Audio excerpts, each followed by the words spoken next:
Welcome to CFS 2025 Regional Finals with the region of Eumena. This is Bench. Joined here with me today is Simon, of course. It's going well, man. It's a good day to see some CROSSFIRE action, and we get to see all the teams today play at least one match. That's going to be for the next 3 days, right? We're going to see everyone play at least once to see how these teams stack up against each other. So it should be a very interesting tournament, and there is a lot to play for this week. Oh yeah, there is definitely a lot on the stake in every single team, and this region as a whole is definitely not to be underestimated for. We should be seeing the tournament schedule any moment soon, but yeah, we are here to guide you through the whole of 5 days of just compact and firepower-packed CROSSFIRE for the next 5 days. Yeah, it should be an absolutely insane tournament. Every time we see the Eumena region go against Eumena teams, it's always these super close matches, but how do they perform when they go abroad into other places? Yeah, this regional finals will definitely decide who will be able to perform on the global stages, but this is our match schedule. 3 days of group stages, and then that's going to be the playoffs to decide who are going to be the winners to go into the actual grand finals at the end of this year. I believe the first place seed will be directly put into the grand finals playoffs, and the following second and third seed will have to play in the group stages once again when the grand final happens. So we'll have to wait and see who really does so. Yeah, and today we're going to have Anubis versus PingPongPals. Then it's going to be REH Gaming against, is that TBI? TBI, eSports. Yep. And then after that, it's Entropy versus Rock, and then it's Gaming Gladiators versus Inner Circle.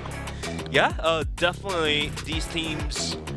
I just can't wait to see what they have planned for us, but we can only wait and see. But it looks like we are just about ready to see what these players have to say to come into this tournament.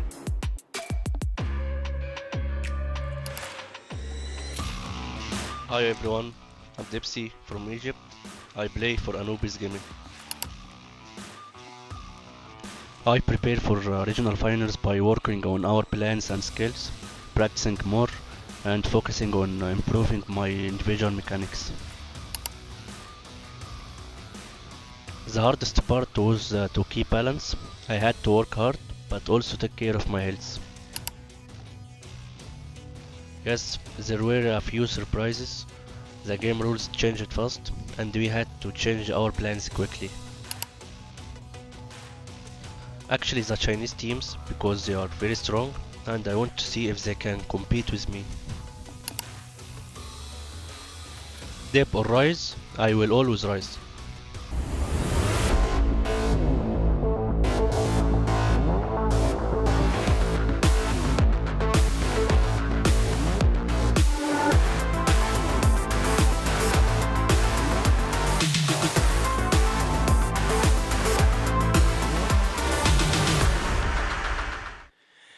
I mean, what a bold statement, but I guess their roster and their experience in the global stage really do speak for themselves, don't they, Simon? Yeah, this team have always been up and around the top spots. They are always strong. They always come out all guns blazing.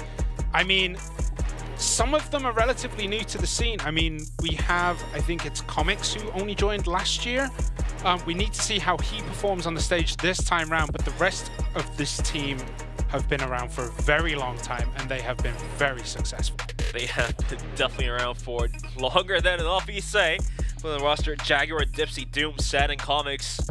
Can't wait to see what they have brought us up on the board for, especially with the new addition to New Compound and Mexico 2.0 as well. So, not entirely sure if those maps are going to be played out here today, since during the finals at EWC, I believe Mexico wasn't picked once. So, yeah. I mean, it is best of 3, so you can kind of always get rid of the maps that you're not planning on playing, much easier than when you have a best of 5, when you do have to play most of the maps. And even then, Mexico usually gets knocked out. Definitely true. Well, it looks like we're ready to see what their opponent has to say. Let's go with PingPongPals. Hello, my name is Pietro. I'm currently doing game leader from PingPongPals. Basically, came here from the regional qualifier, and yeah, that's it. We basically did the same preparation than all the time, so we just prepare ourselves and analyze the enemy, of course, but nothing special. I think the biggest challenge in our preparation was like practicing against open teams. They are good in prac. It's like so hard to win a match, but it's fine. At the end, we just focus on ourselves, so all good. I'm gonna say Alucard because since I left the team, I got kicked. We are still talking a bit, and he's always telling me that they're gonna win everything. But right now, I see nothing, and for me, they're a bit disappointing, the whole team. So yeah, Alucard. For me, would be Team GK, eSports, because I don't know if they're gonna make it, but for me, this is like a great team to practice against. Good guys, also good tactics from them, and I really enjoyed their captain. So yeah. I'm ready to take my revenge, boys. I'm coming for you.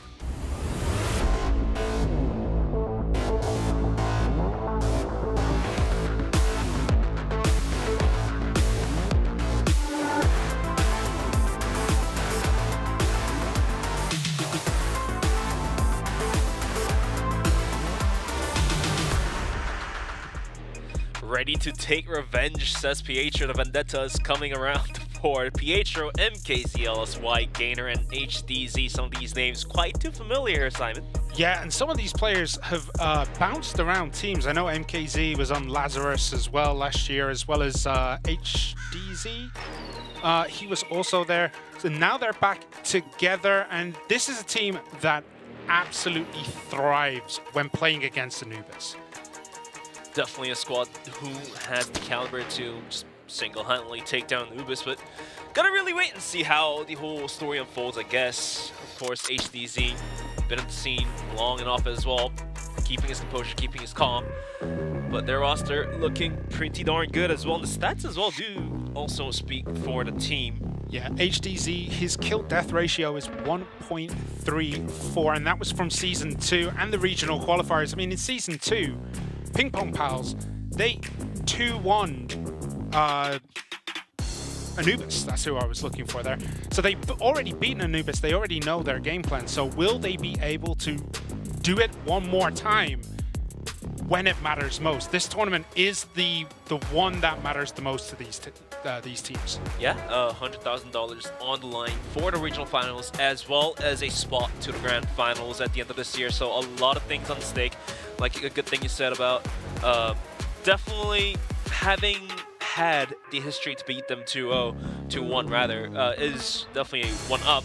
But then again, you also put Anubis and has given them the time to go back to the drawing board, you know, fix up their mistakes and come back fresh and all rejuvenated. And a different story could just be told here. Yeah, I mean, anything can happen once you're in the match, right? Every map counts, every shot counts. And this is where it all matters. But if you look at this spread, Ankara, a 92.3% win ratio for Anubis. Eagle Eye as well. Those are the maps, if you're PingPongPals, that you're looking to get rid of immediately. So are we finally going to be able to see some Mexico come into play here? Are we even going to get the chance to see the map? I mean, if you do ban Ankara out, if you do ban Eagle Eye out from the side of 3PL, then yeah, I think the chances are pretty high, but, you know, we can only wait and see. Yeah. And here is the actual map ban pick. That's going to be, well, that's the caster curse we just had there. New Mexico is banned out. Yeah, New Mexico and Ankara banned out. Smart picks for both teams there. Subbase, then Eagle Eye, Compound is out, Port is out, and that leaves us, if we get there, a decider on Black Widow. Justifiable bans, I would say Eagle Eye 2.0. Not entirely sure if that was the right choice, but yeah, Subbase hasn't been one of the most favorite maps last year in the pro eSports CROSSFIRE scene, but seems to be the case that where teams do have picked up the pace to pick up more Subbase in their map ban picks more often than not. Yeah, and Subbase is one of those maps that always produces some absolutely insane moments when they drop through the vents, when they're like looking to defend that missile section. I mean, it is always a great match. But it's a bonker. It is. And will we get to see Mexico today in one of the future matches, hopefully? Like, it would be nice to see it. We very rarely get to see Mexico. We do very rarely see them, so I feel like on the very last BO3s that's going to happen today, which is going to be Gaimin Gladiators versus Inner Circle, that's one of the matches that I do think Mexico is in the talks. Oh, at least for the first set here. Well, it's going to be Sub-Base Eagle Eye and then Black Widow. So here for Anubis to take their vengeance back on 3P, PingPongPals rather.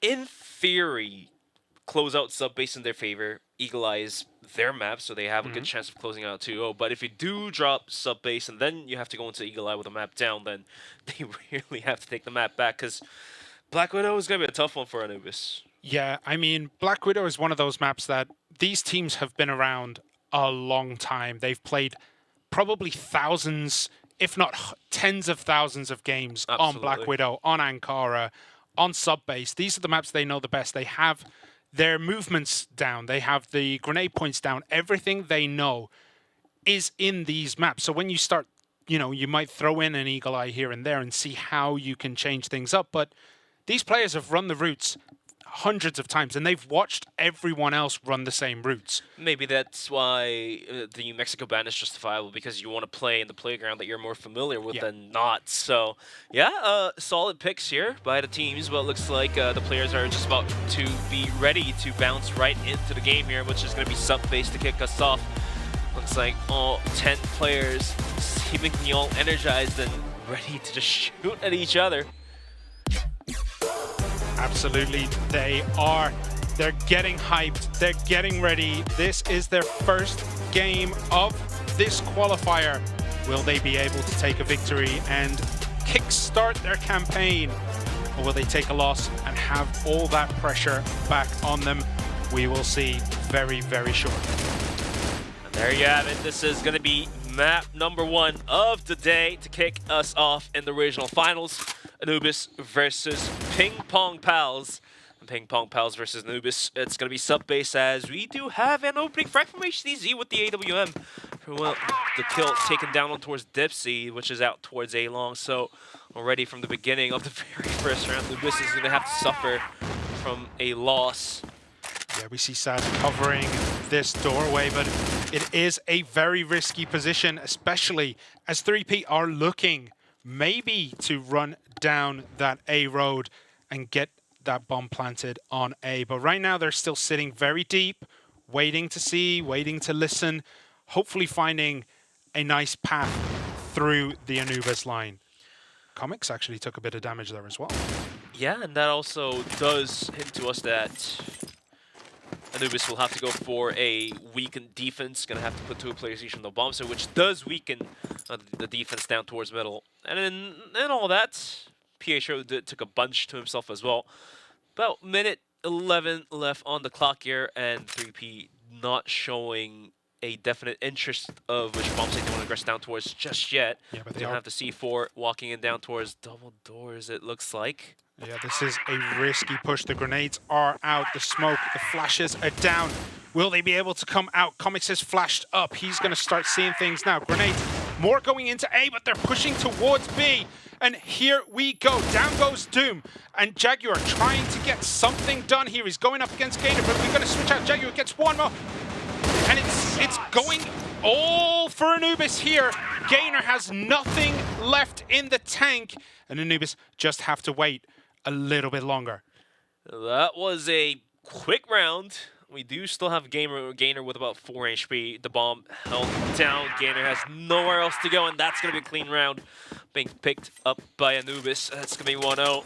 Despite having to drop the player early on in a 4v5, they were able to set up a nice crossfire, the name of the game, and was able to capitalize on top of that. So, solid round by Anubis. And now, 3P, not entirely sure what they want to do here. Yeah, they've taken a very, very aggressive position in front of control room. And there we go. Doom gets HCC, but Dipsy, he also takes out Pietro. 3P are just crumbling right now.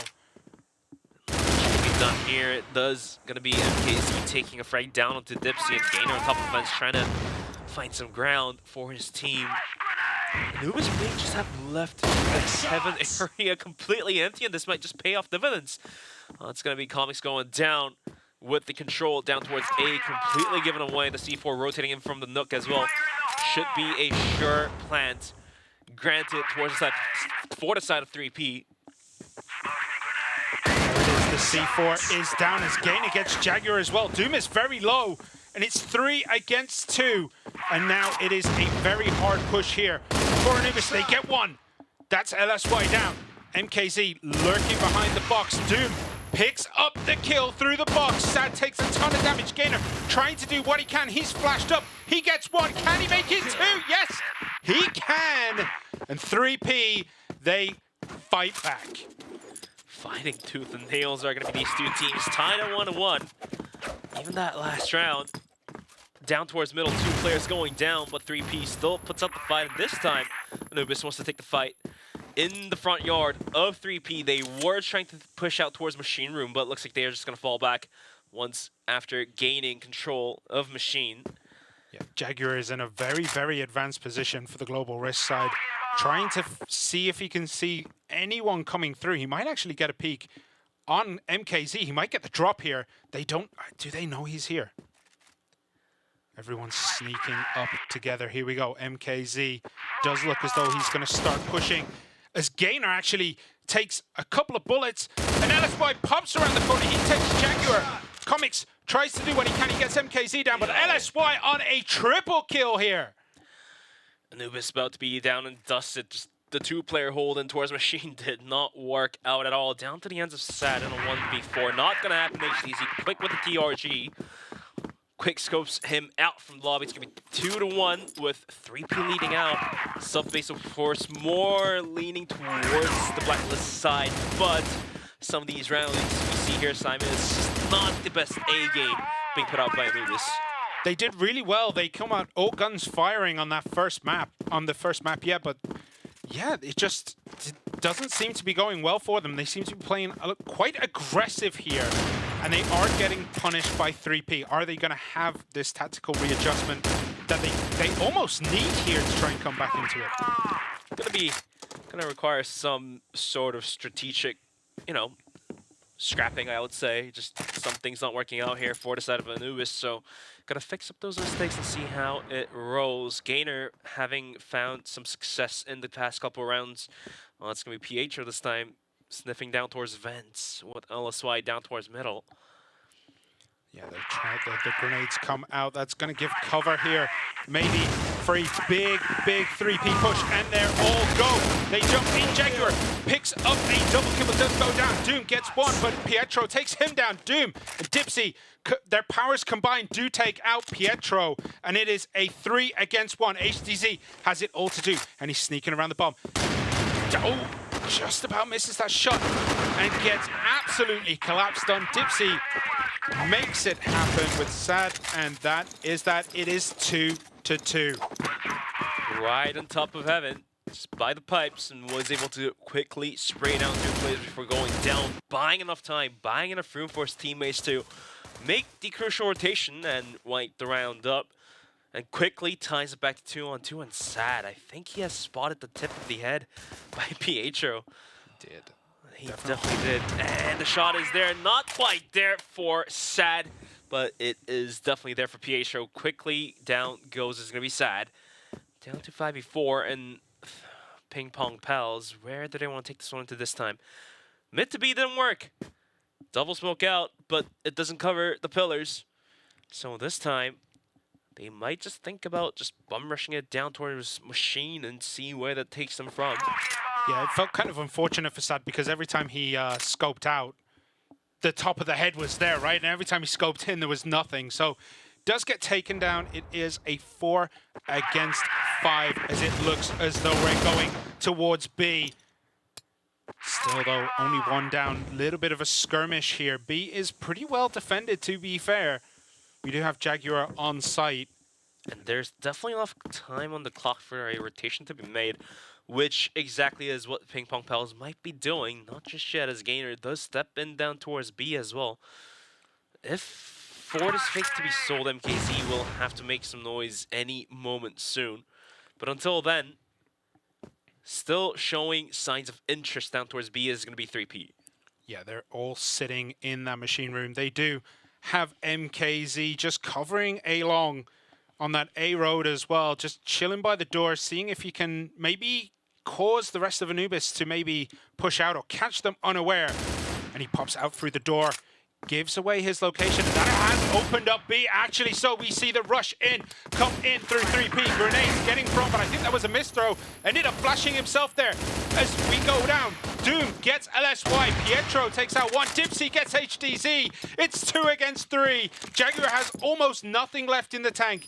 Will he be able to do it? They get the bomb down. Do 3P, so Pietro and Gainer, they have a lot of work to do as Dipsy gets caught unawares there. It's 2 against 2. Advantage slightly in 3P's favor here. Down to 2v2, clock ticking down. Huge flank from Jaguar coming in, but he's definitely now been spotted out. Pietro in a middle of a crossfire, can't do much. Gainer does take down Comics.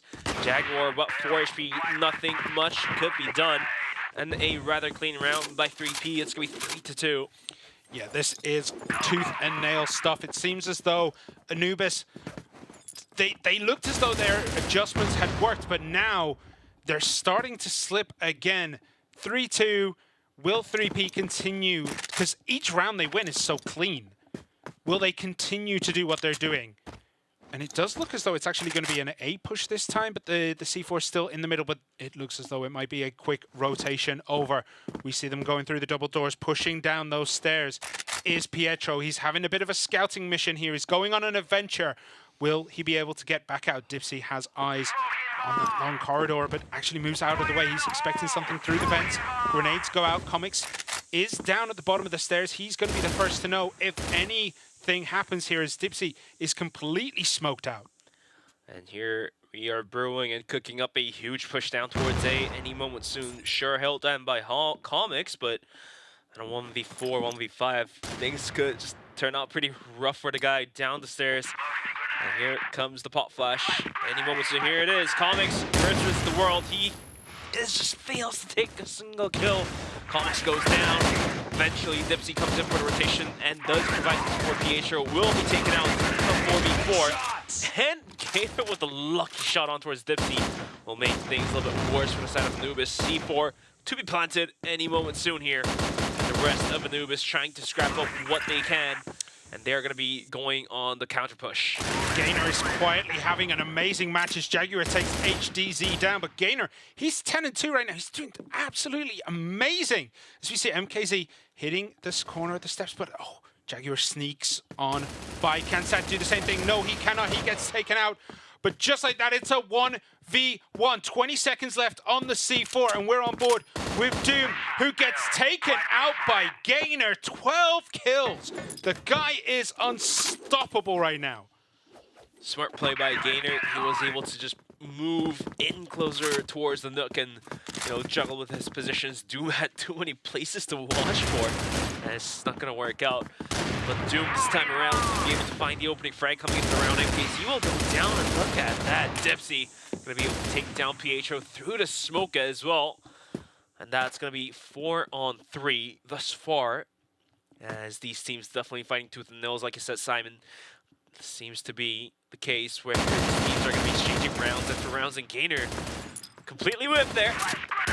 Got the drop, but drop the drop. Here he goes. He gets one, though. He gets Doom. LSY, he did take out Jaguar as well. It is a 3v2, and it is all going PingPongPals way right now. PingPongPals are going to be able to take this round as well. Definitely no more ping-ponging of the rounds here. No. 5-on-2. Yeah, it feels like Anubis came ready to play ping pong, and PingPongPals, they came ready just to play whatever game one player can play on his own. They're playing solitaire right now. They're just dominating this match. Was that a interesting grenade throw there, I think? Hit the top of the door and it bounced back, but here we go. Jaguar holding his corners well. And if we look on the side of 3P, they are looking maybe to have a little bit of a push towards control room. Maybe try to get the bomb down. Pietro luckily dodged that shot by Dipsy there. He's going to pop back out. Jaguar and Doom, they have eyes on each other. And it looks as though Gainer might actually make his way up and get caught in that crossfire there. Didn't necessarily have to stretch the mid grenade there, but Dipsy gonna be able to fall back from the shots being thrown at him after losing a whole bunch of HP in the progress. About minute 30 onto the clock and 13 shots. Gonna be able to open this round up with Gainer coming in hot with a just clean, crisp double kill. That's going to just make things worse for Anubis. Make that a third player down. And looks like this round should also go towards the side of 3P unless Comics has something in his book. Yeah, Gainer there, the wrap around. He knew they were there. He wrapped all the way around and caught them completely unaware as Comics goes down and Gainer gets another kill here. 19 kills. It's looking like he's going to get 20 kills before the first half. Yeah, could possibly happen, and more than definitely will happen at this pace. Wouldn't be surprised to see him drop 40 kills. In a CROSSFIRE match, that's a record. If it's not, then you know, that match is one for the history books. One for the history books, you say. But Gainer absolutely cracked out of his mind. Farming the lobby by himself, essentially. Yeah, he's one with the Matrix right now, as we do have a push over towards A, and they're just going to hold still, get the grenades down, and see what can happen. We do have Comics sitting in the little nook by the stairs. He's going to rotate around. Just a couple of testing shots going on now. Pietro is actually very low. I don't know quite what caught him there, but he has next to nothing left. He's going to be the sacrificial lamb down the stairs first. It looks as though it's going to be a fake push onto A. See if they can force out the rotation. Pietro coming down the stairs. Comics a bit spooked. As MKZ is going to get the drop on Doom here through the smoke. Oh, turns around and just about gets him down. MKZ is now low. Jaguar does take him out though. LSY does get sad. It's 4 against 3. Jaguar is very low. He's trying to do what he can with the pistol. Can't do a lot. As Gainer does pick up that 20th kill, but does go down to Comics shortly after. Comics trying to do what he can. He gets another. Can he get HDZ? Can he get Pietro? He switches back to the pistol. He's going to hold this corner. The C4 is planted. There's 20 seconds. He gets the reload off. HDZ and Pietro, they're going to look to try and get this little kill zone going. Pietro kind of caught Comics unaware, but he's still up and gunning. He's going to come around. Get HDZ, he sees him there. A couple of shots. Oh, and does go down as 3P. They take a commanding lead as we switch sides. 7-2 was the scoreline that we least expected coming up in this matchup, but seems to be a case where PingPongPals is absolutely dominating against Anubis, trying to replicate history, we say. Gonna have to wait and see how Anubis can respond as we do finally see a side switch. Well, that's gonna be Anubis on the attacking angle of all things. And thus far, I mean, just the gunplay from the individual players of PingPongPals seems to be up on the board, whilst for the players on the side of Anubis, they are just not in there quite yet, we say. Yeah, I think it's just a case of needing to warm up a little bit, but the problem is they only get one match today. How are they going to get back into this? Because 6-3 is a very different scoreline to a 7-2. 7-2, you are reeling right now. If it's a 6-3, you think, oh, it's just because we're on, you know, we're on the global risk side. It's much harder. When it's 7-2, it's a sign that you are being manhandled by the opposition team. Here comes the push, and MKZ is going to be able to stop one player, but no more. It's going to be a 4-on-3. As it's going to be tied back down 3-on-3 with Sat just gunning down LSY in the progress. Down to 2v3. C4 rotates in. Pietro tries to stop it down, but not quite there to finalize the shots. LSY still finds heads after heads. What a shot there by Dipsy. It's 1-on-1 Pietro against Dipsy now. The C4 isn't down, so there's a lot to do on the side of Dipsy. And they're just kind of rotating around each other now. We see Pietro just looking through the vents, making sure that no one will get the drop there. Can Dipsy recover the C4? The problem here is Pietro has all the time in the world, all the room in the world to rotate around, whilst Dipsy, his position is somewhat anticipated as the C4 is dropped. There's only so many angles that you can come through to pick the bomb up, so let's see if Pietro is ready and aware that Dipsy has made it to the backside. The C4 has been picked up. Oh, Pietro actually let Dipsy basically take that for free. Maybe he didn't know where it was. Maybe this is the mind games at work here. As Pietro lets himself get no. Dipsy knows he's there, and Dipsy gets the drop. And Dipsy brings it back for Anubis. It is 7-3.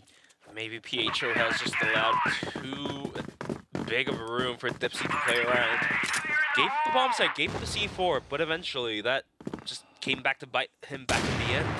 Ooh, LSY through the smoke gets Comics there. Nice shot to give instant advantage there to PingPongPals. And here comes another push, throwing down towards the A bomb site. HDZ on the response. Whips the first couple shots, but he does eventually find the kill. And Pietro with a quick double is going to completely halt the push. Down to the ends of Sad. And a 1v4. What a slow day. And to make things worse, Nate stag on towards him, takes away 70 HP. And eventually MKZ is there to finish the job, you know. Yeah, that was 3P's match to win once the push kind of just fizzled out. It is 8-3 in the favor of 3P. And we mentioned before that, you know, Anubis, the bogey team for them seems to be 3P. In the regular season, seems to be playing itself out again. 3P with a dominant lead right now as we go into the 12th round. And this could be a crucial round for 3PL to be able to maintain their lead against Anubis. They're going to be able to pick the map point in that case of scenario. Until then, 8-3. Still, Anubis has a bit of room to bounce back if they're able to do so. And C4 has been left in the middle, all on its own, as we do see Dipsy go down to Gainer. Gainer having an absolute wonderful time farming Anubis right now.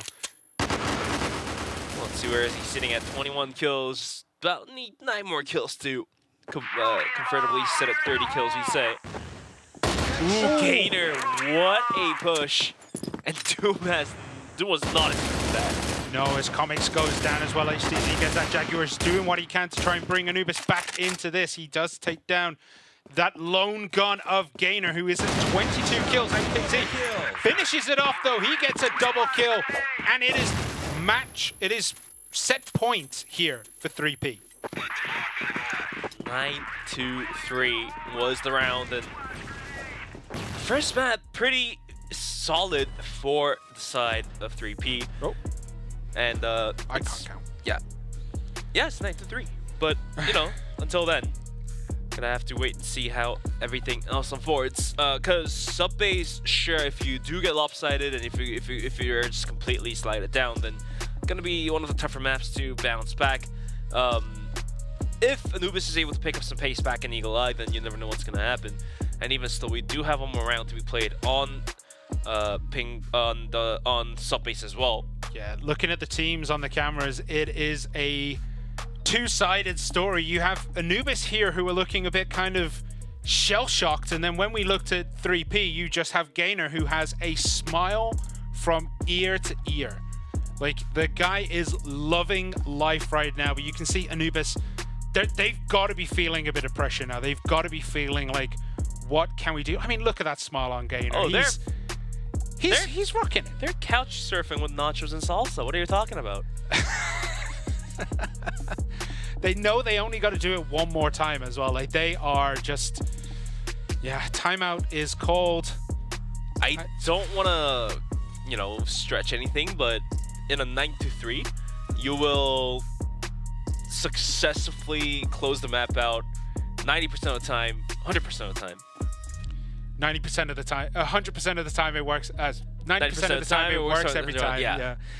Oh, all right. We're getting ready to go back into this, but you can see the pressure on Anubis. They need to get this done. They need to lock in and basically perform one of the biggest comebacks I think I have ever seen in CROSSFIRE. Coming down from a 9-3 would be something unreal, especially when 3P are firing on all cylinders. It's not impossible. It's just very unlikely. Yeah. But I mean, it's basically trying to turn the sea around and make it go the other way, right? This is absolutely insane start for 3P. They know that they can get sub base done here and now as Anubis they're going to try to do what they can to stem this tide, to bring themselves back into contention on this first map of sub-bases. Dipsy kind of just having a little bit of a wonder, as Gainer actually went a little bit hunting, got quite forward, but does decide to rotate back towards relative safety. Speaking of guns, definitely more players are willing to pick up the new additions of M14 and TRG. Of course, the Snipers has, I think, except a single player from the Philippines region has opted out to pick up the TRG, maybe the Chinese region as well, but I feel like 90% of the player base has for the TRG, and here comes the push throwing it. KZ with a quick spray down, finds one, looking to connect to a second player coming in, but the push has been halted. Jagger comes in, wrong time to swing, baby, and the headshot was there and delivered quick enough for NKZ. Yeah, the grenade at the toes definitely didn't help his confidence as he was swinging around the corner. Got tucked down as we have both teams trying to find something to do here. Anubis, though, they have everything to work on. They have to try and get this done, otherwise they lose the set. The C4 is still at base. They haven't really committed anything all there, but it looks as though they might be going for a bit of a team deathmatch as we get shots through the door. Pietro tries to wrap around the back, but does get taken down by Doom, but it is a 4 against 3 as HDZ is just holding this line right next to the stairs to see if he can get anyone coming down. As Gainer, he goes down, Dipsy takes him out, and now it's a 3v3, and it's looking a lot more even. But the time is definitely running against for the side of Anubis. And Anubis running against the clock is trying to make any movements here, and the progress, that's going to be MKZ going down. And just about 18 seconds, they will have to run to the bomb site now, otherwise it's a done deal. Down to the ends of HTZ, down and towards A, cannot stop the plant. So here we go with the post plant. It's going to be interesting to see if he can do anything here. He is fully up, he is fully ready to try and push against 3. Remember, Sat and Doom, they're very, very low. He gets a couple of shots on there with the pistol, doesn't hit, but Doom is going to have to watch himself here. HDZ is flashed. He's going to hide behind the box. He's going to look for this window. He's trying to get angles, but he's not going to get it. So he climbs up the stairs. He's going to creep over the top. Sad does have a peek and sees him there. Takes him down. And there is life in Anubis Gaming yet. 9-4. The hope's still there. Just need to do it 5 rounds more to go into overtime. But until then, still going to be in the lead is going to be 3P. PingPongPals ready to just close out map number 1 of Subbase in their favor. And until now, until just about the first 30 seconds around, nothing much happening here. The C4 as well just not being delivered to any bomb site any moment soon here. Yeah, they're just going to have a peek, feel each other out. The pressure is on Anubis. They know they have... This is their last life, basically. Every map from here on out is their last life. As Jaguar does go on a bit of an adventure. He's sitting very, very high up, and we might get a push up into B as Comics coming through Machine Room. Dipsy's getting the grenade ready. He's going to lob it through that little window here. Smoke is out and Gainer is smoked up. He won't be able to see much as LSY is trying to get what he can through the smoke. The comms must be good because the bullets are flying. Gainer goes down, but Jaguar goes down as well. That's 2 powerhouses for these teams as HTZ goes down. LSY is still up. MKZ is down. It is a 4 against 1. Pietro is the last man standing for 3P, and he is in the middle of no man's land right now. Sad might get the drop on him, as Pietro does have to make a long journey now. He's going to have to push through Machine Room, up into lockers, and all the way around. And at every corner of the way, there is someone from Anubis chilling out, just waiting for him to make a mistake. Yeah, going to be a tough push for Pietro, so looks like what they're doing is just burning the clock down, use the time as attack pause, and, you know, go back to the drawing board and figure out how Anubis was able to break through the defense, how Anubis was able to get onto the bomb site. So, timer is going to be burnt down, C4 is going to explode, as Anubis is going to find one more round for themselves. Yeah, the timeout definitely doing wonders for Anubis here. The realignment of their current plans are working out, but again, they are on their last life. They have it all to play for, but the score is slowly creeping back. It is 9-5 Anubis. They're just going to have to do it 4 more times now instead of 5 more times. We do have the preliminary shots. Jaguar goes down, but Pietro is down as well, and LSY, he picks up a very important double kill here. And now it is advantage, not anymore. Both teams balanced at 3 each. Sad takes a ton of damage there, getting clipped through the door, I think. He's going to try to do what they can. The C4 is still being carried by Comics, I think. And they're just going to make a readjustment here to push towards B. But again, MKZ is waiting for them there. And the repositioning from Anubis, from 3P is amazing. They are already set up to defend this position as Comics might just get peeked out here. LSY trying to do what he can with the sniper, misses the shot. And now they're coming up through the top. Does LSY get the drop? He misses Sad on that one. He knows Comics is up there as well. Couple of pistol shots, the reload on the sniper.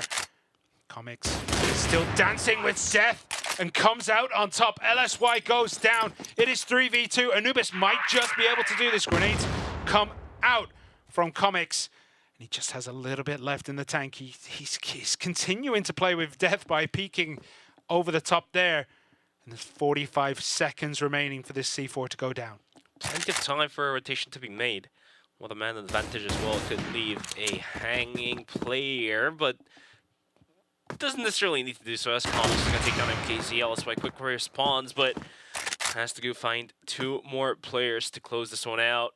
Going to be a tough one to be done. 25 seconds onto the clock as well, as the rest of Anubis now is going to be on the bomb set as well. The C4 will be planted to make things worse for HDZ. Sure, he is one of the veterans in the scene, but with the C4 down and also holding on to Sniper, yeah, HDZ. It's going to be a tough one to deliver out. Yeah, I was going to say HDZ, I don't think he quite expected them to push onto that B bomb site. And now he's got a lot of work. He's got a huge rotation to do here. He's got to make it all the way around, but that might just catch the remaining members of Anubis off guard. But will he have enough time when all is said and done? There's 10 seconds left. He's got 2 to kill. He's going to pop up here. And no, Dipsy shuts it down. And that's another round in the side of Anubis. And the tide might just be turning in their favor.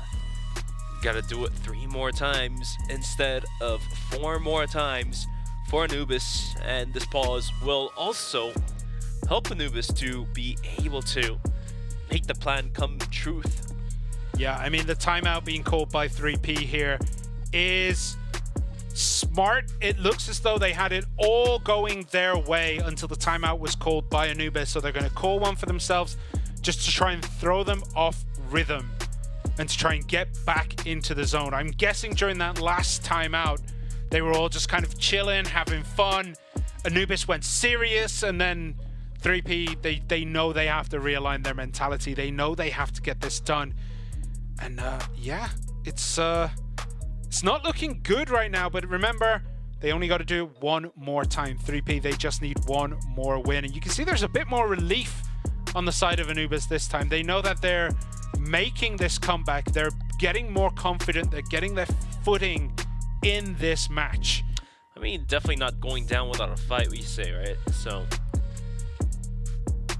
putting up a good fight, it's going to be Anubis, even though on the first half of this map, it just didn't seem to be the case, but Anubis was able to bounce right back in this one, looking very close to making it back to a tie. But you got to remember, 3P just needs 1 more round, a single round to be done, and like you mentioned many a times, last life for Anubis, at least on this map.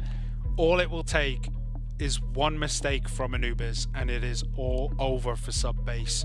But here we go. We're just about to get into it. As Anubis, they don't push too hard. They do push quite forward. Jaguar is actually going on a big adventure. He is going to run into Gainer relatively soon. I think they're going to try to peek each other out. as everyone else is just holding position. We see Sad and Doom chilling in the yard, just deciding where to go next.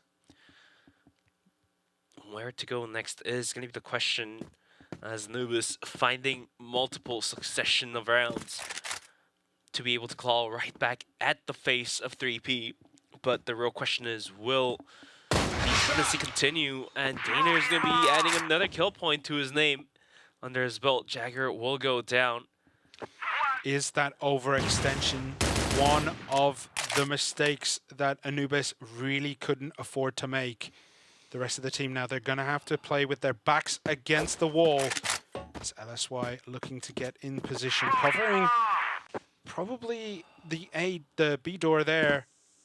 As we see more coming through A, and it looks as though this might just be scouted out here. MKZ, does he have the information for the rest of his team to know the grenade's coming out? Do they know the push is coming?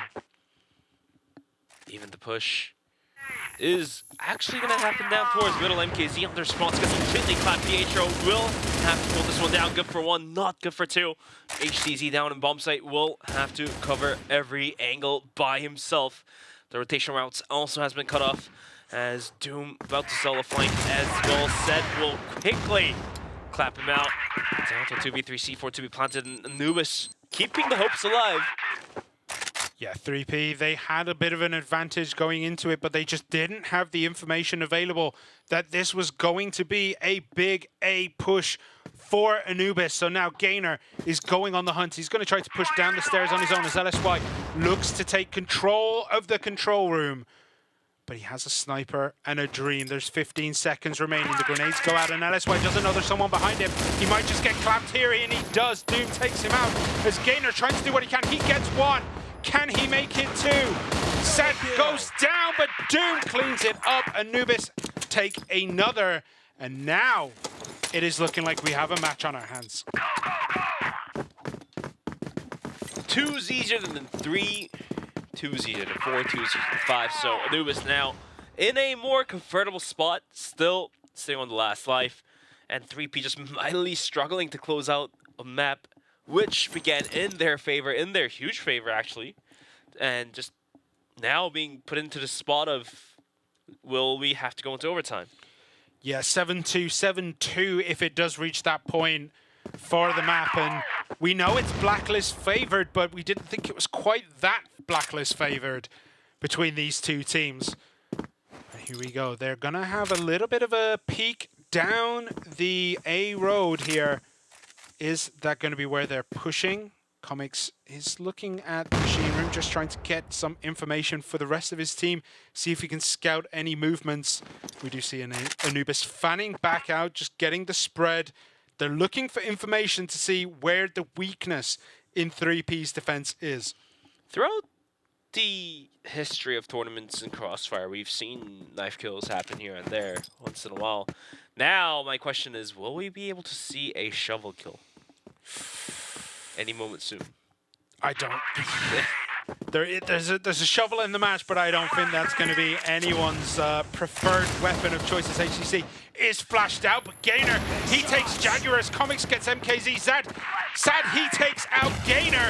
HCC, he gets Comics, but Dipsy and Doom, they pick up 2 kills. And once again, Pietro is the last man standing. It's 1 against 3, and he might just get wrapped up, but he picks up a very important kill. 1v2 is definitely manageable, especially as they're trying to get that bomb down on the B site.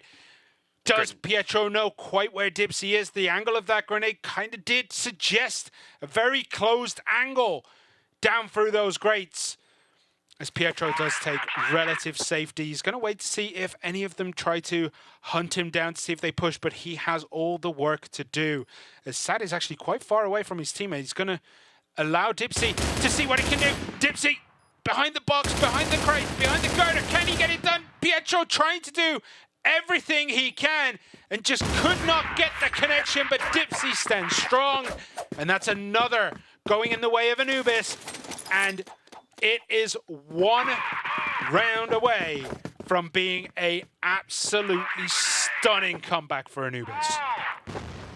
Comeback could only exist as a comeback if the overtime is possible. Until then, Still sitting on last life is going to be Anubis. Sure, they were able to pick up 7 more rounds to match up to Anubis, but just gonna need to wait and see one more round, don't we? Yeah, it'll be 6 in a row, I think, if Anubis win this.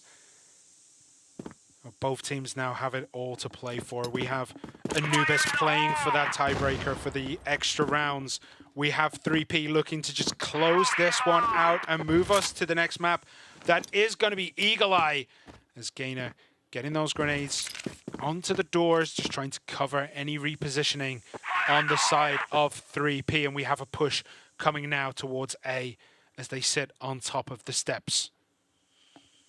Another big push brewing in the pot down towards A by Anubis, and just how smartly as Anubis was able to juggle around their angle of attacks here and there. So being least expected is going to be A, only HTZ is going to be holding it down in the deep part of the bomb site. Sure, Pietro could look down from the heaven, but Anubis is just too quick and too fast. HTZ whiffed the first shot. Could have been a crucial one. Here comes the actual push to the shove. The pistol work is good for Comics to take down HTZ, and look at Dipsy. What a quick double kill, looking for a third. Willing to swing out from heaven area as well. Down to 2v4. And Army looking at overtime here. Simon. It definitely looks as though we are, as LSY is going to try to get it. He does get Dipsy, but does get taken down by Comics and MKZ now. He's got to do it all. He has an AK and a dream, and unfortunately, that dream meets its doom as we go to overtime.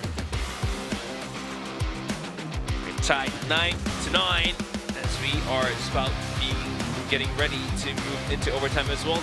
Definitely some frustration in the faces of 3P, whilst on the Anubis, as we were just able to see on the cams, feeling more relieved, I guess. Yeah, and we have Dipsy like pumping everyone up, but Gainer still has that smile on his face. And yes, 7-2, 7-2 on that map for the Blacklist side. Perfectly balanced, as all things should be. As all things should be, says Simon with bad posture.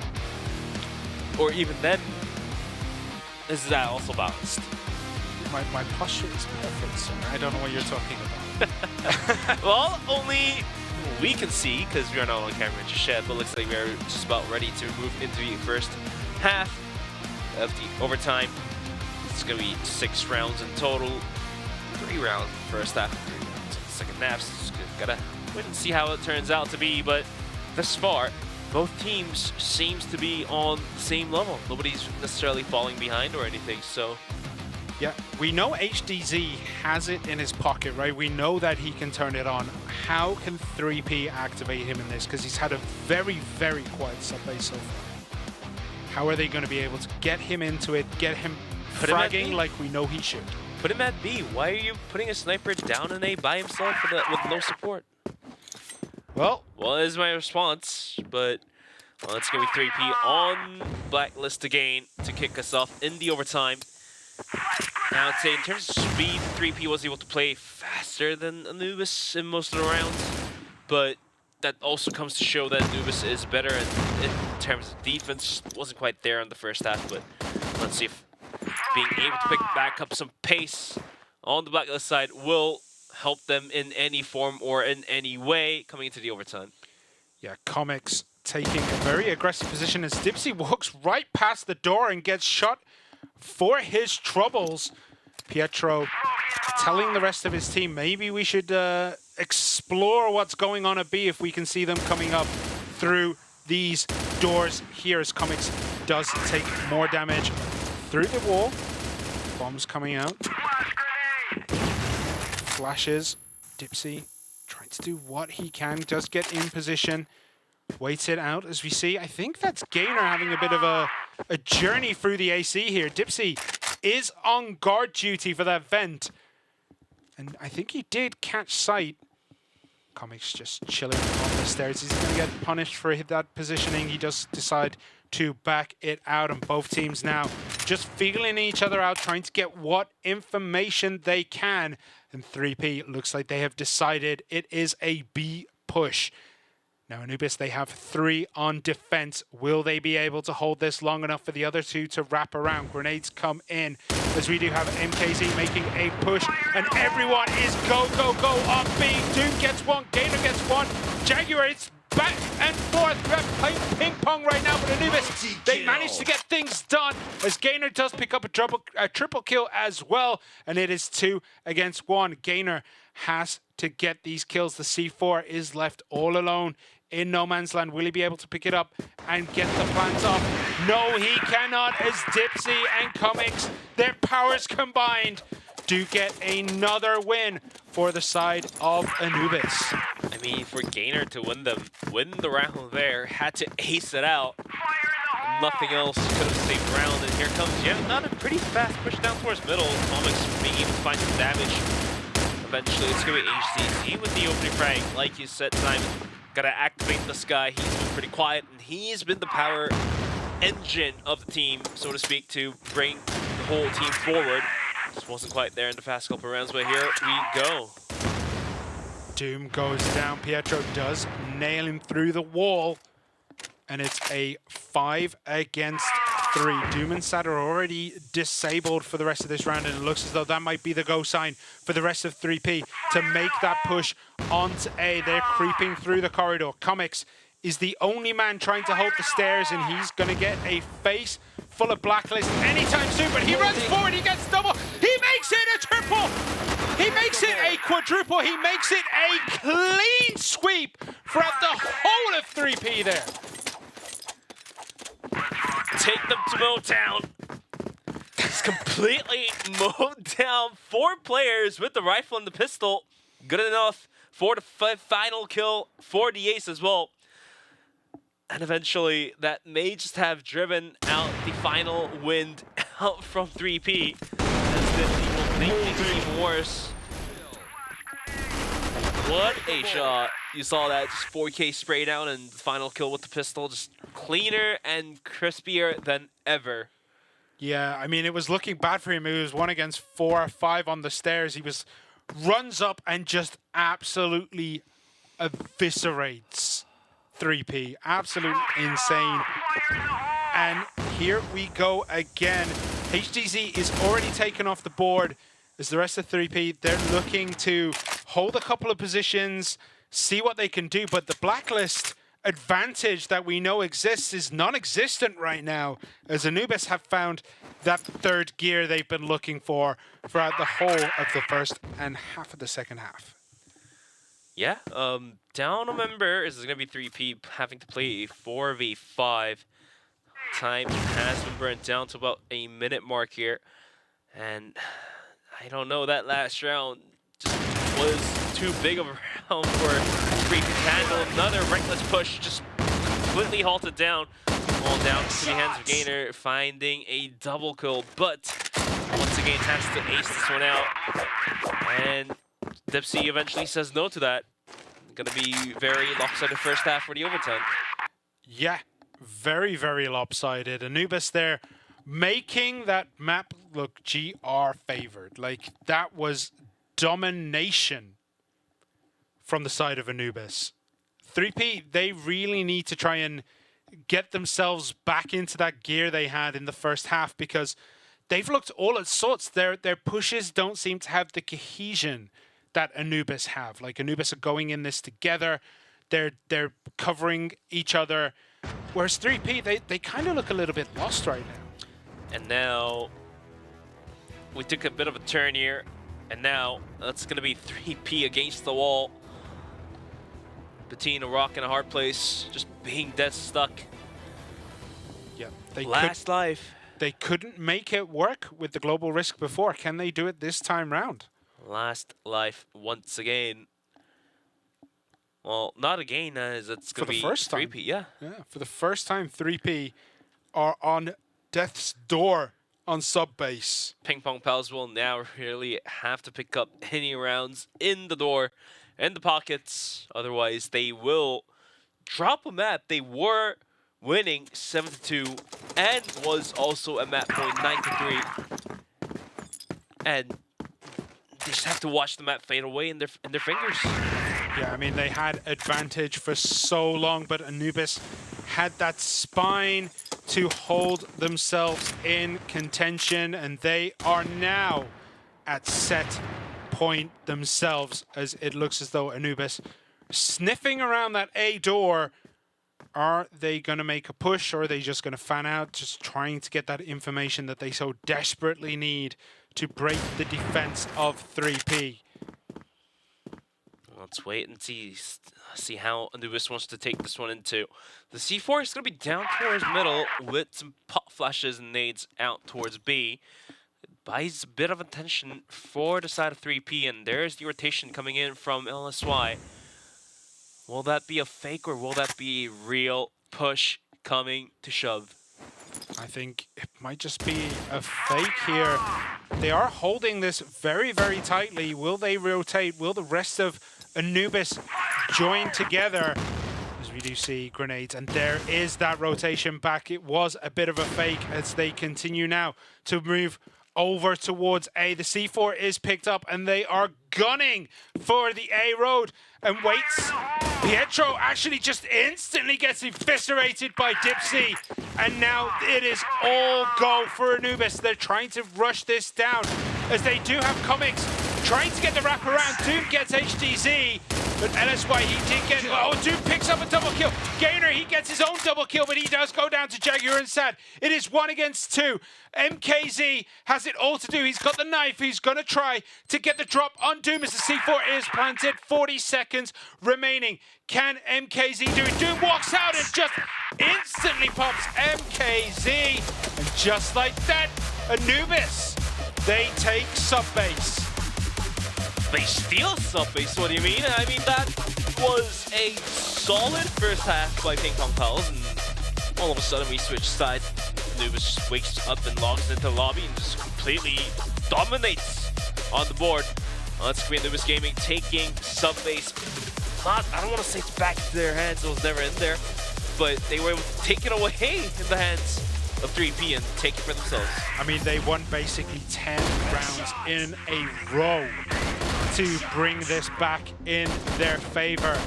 And honestly, Anubis, once that ball got rolling, it just never seemed to stop. It just kept going and going and going. But Gainer had an absolutely fantastic first half and was really good in the second half, but unfortunately the team around him just couldn't quite seem to perform as well as we know they can. They seem to be a little bit lost at times, going down to like easy pickups. Jaguar there getting the drop, but yeah, they just couldn't seem to come together as a cohesive unit. 3P was doing what he could, but the rest of the team just didn't perform at the same level.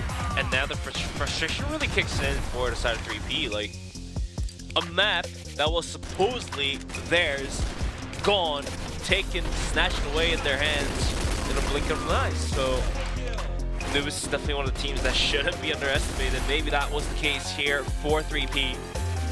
Nonetheless, first map does go towards the hands of Anubis as we are just about watching these highlight reels as we wait for the second map of Eagle Eye to be kicked in any moment soon.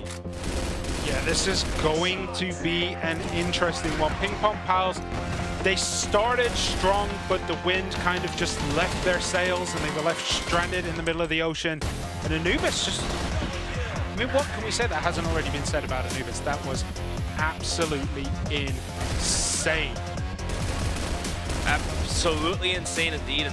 And the gunplays from some of these players just working wonders for their team.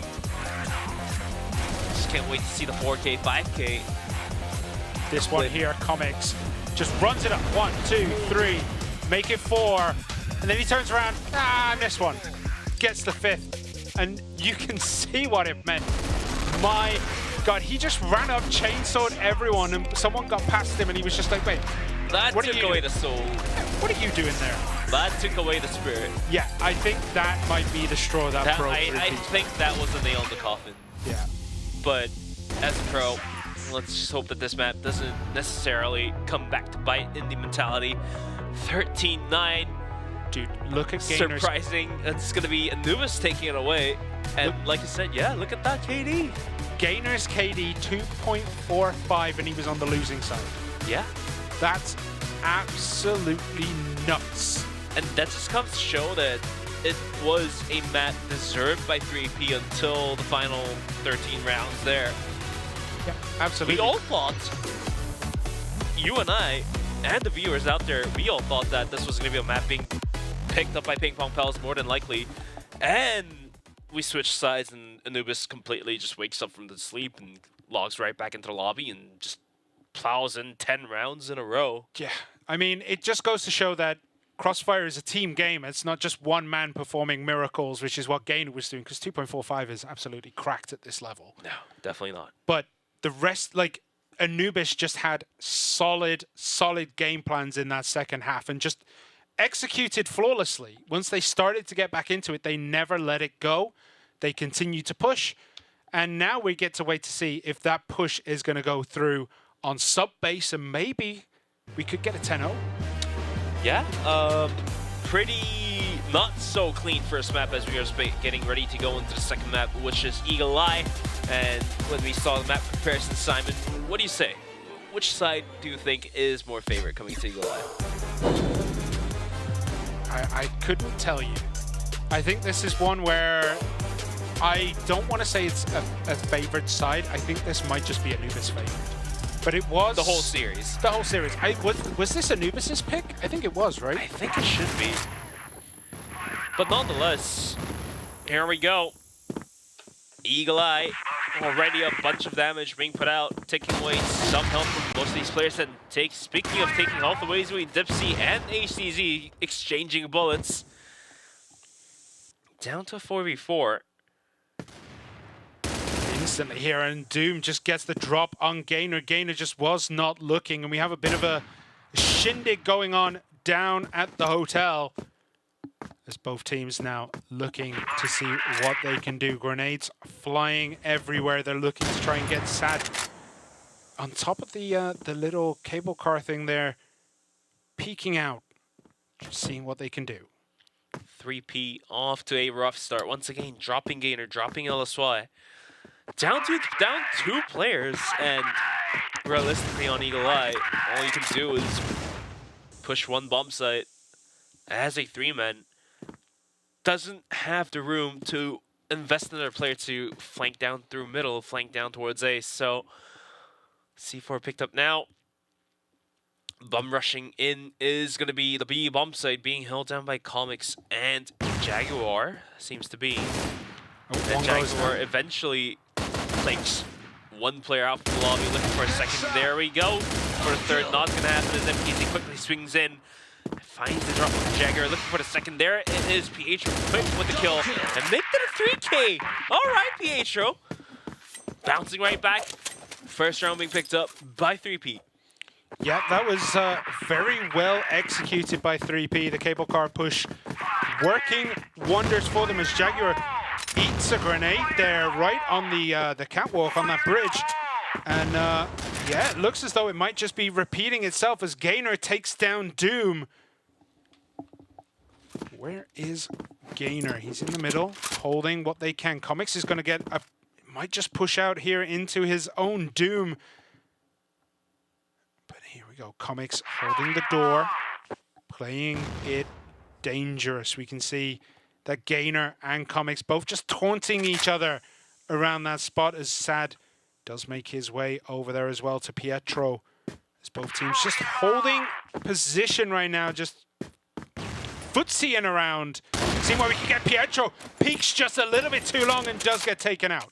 Down to 4v4. Oh, could have seen a huge flank coming in from Jaguar, but the positions of 3P will eventually stop him from doing so. The C4 still lingering in towards middle. 3P not entirely sure where they want to take this fight in towards. As a quick drop by HDZ, more active coming in this lobby than the last one by the old reliable sniper of the squad. Yeah, they're going to have a little bit of a push maybe towards Hotel, seeing if anyone's there, but there is absolutely no defense in that area. We just have Jaguar for Anubis sitting up by the cable cars, holding tight, holding position, but 3P, they have to start making a move relatively soon. They're going to have to make that decision. And LSY goes to pick up the C4. Is this the go sign? Comics does get flashed out here. I think it was... Did he flash himself? Not too sure. But there's only 20 seconds on the clock, and 3P finally making a decision down towards B.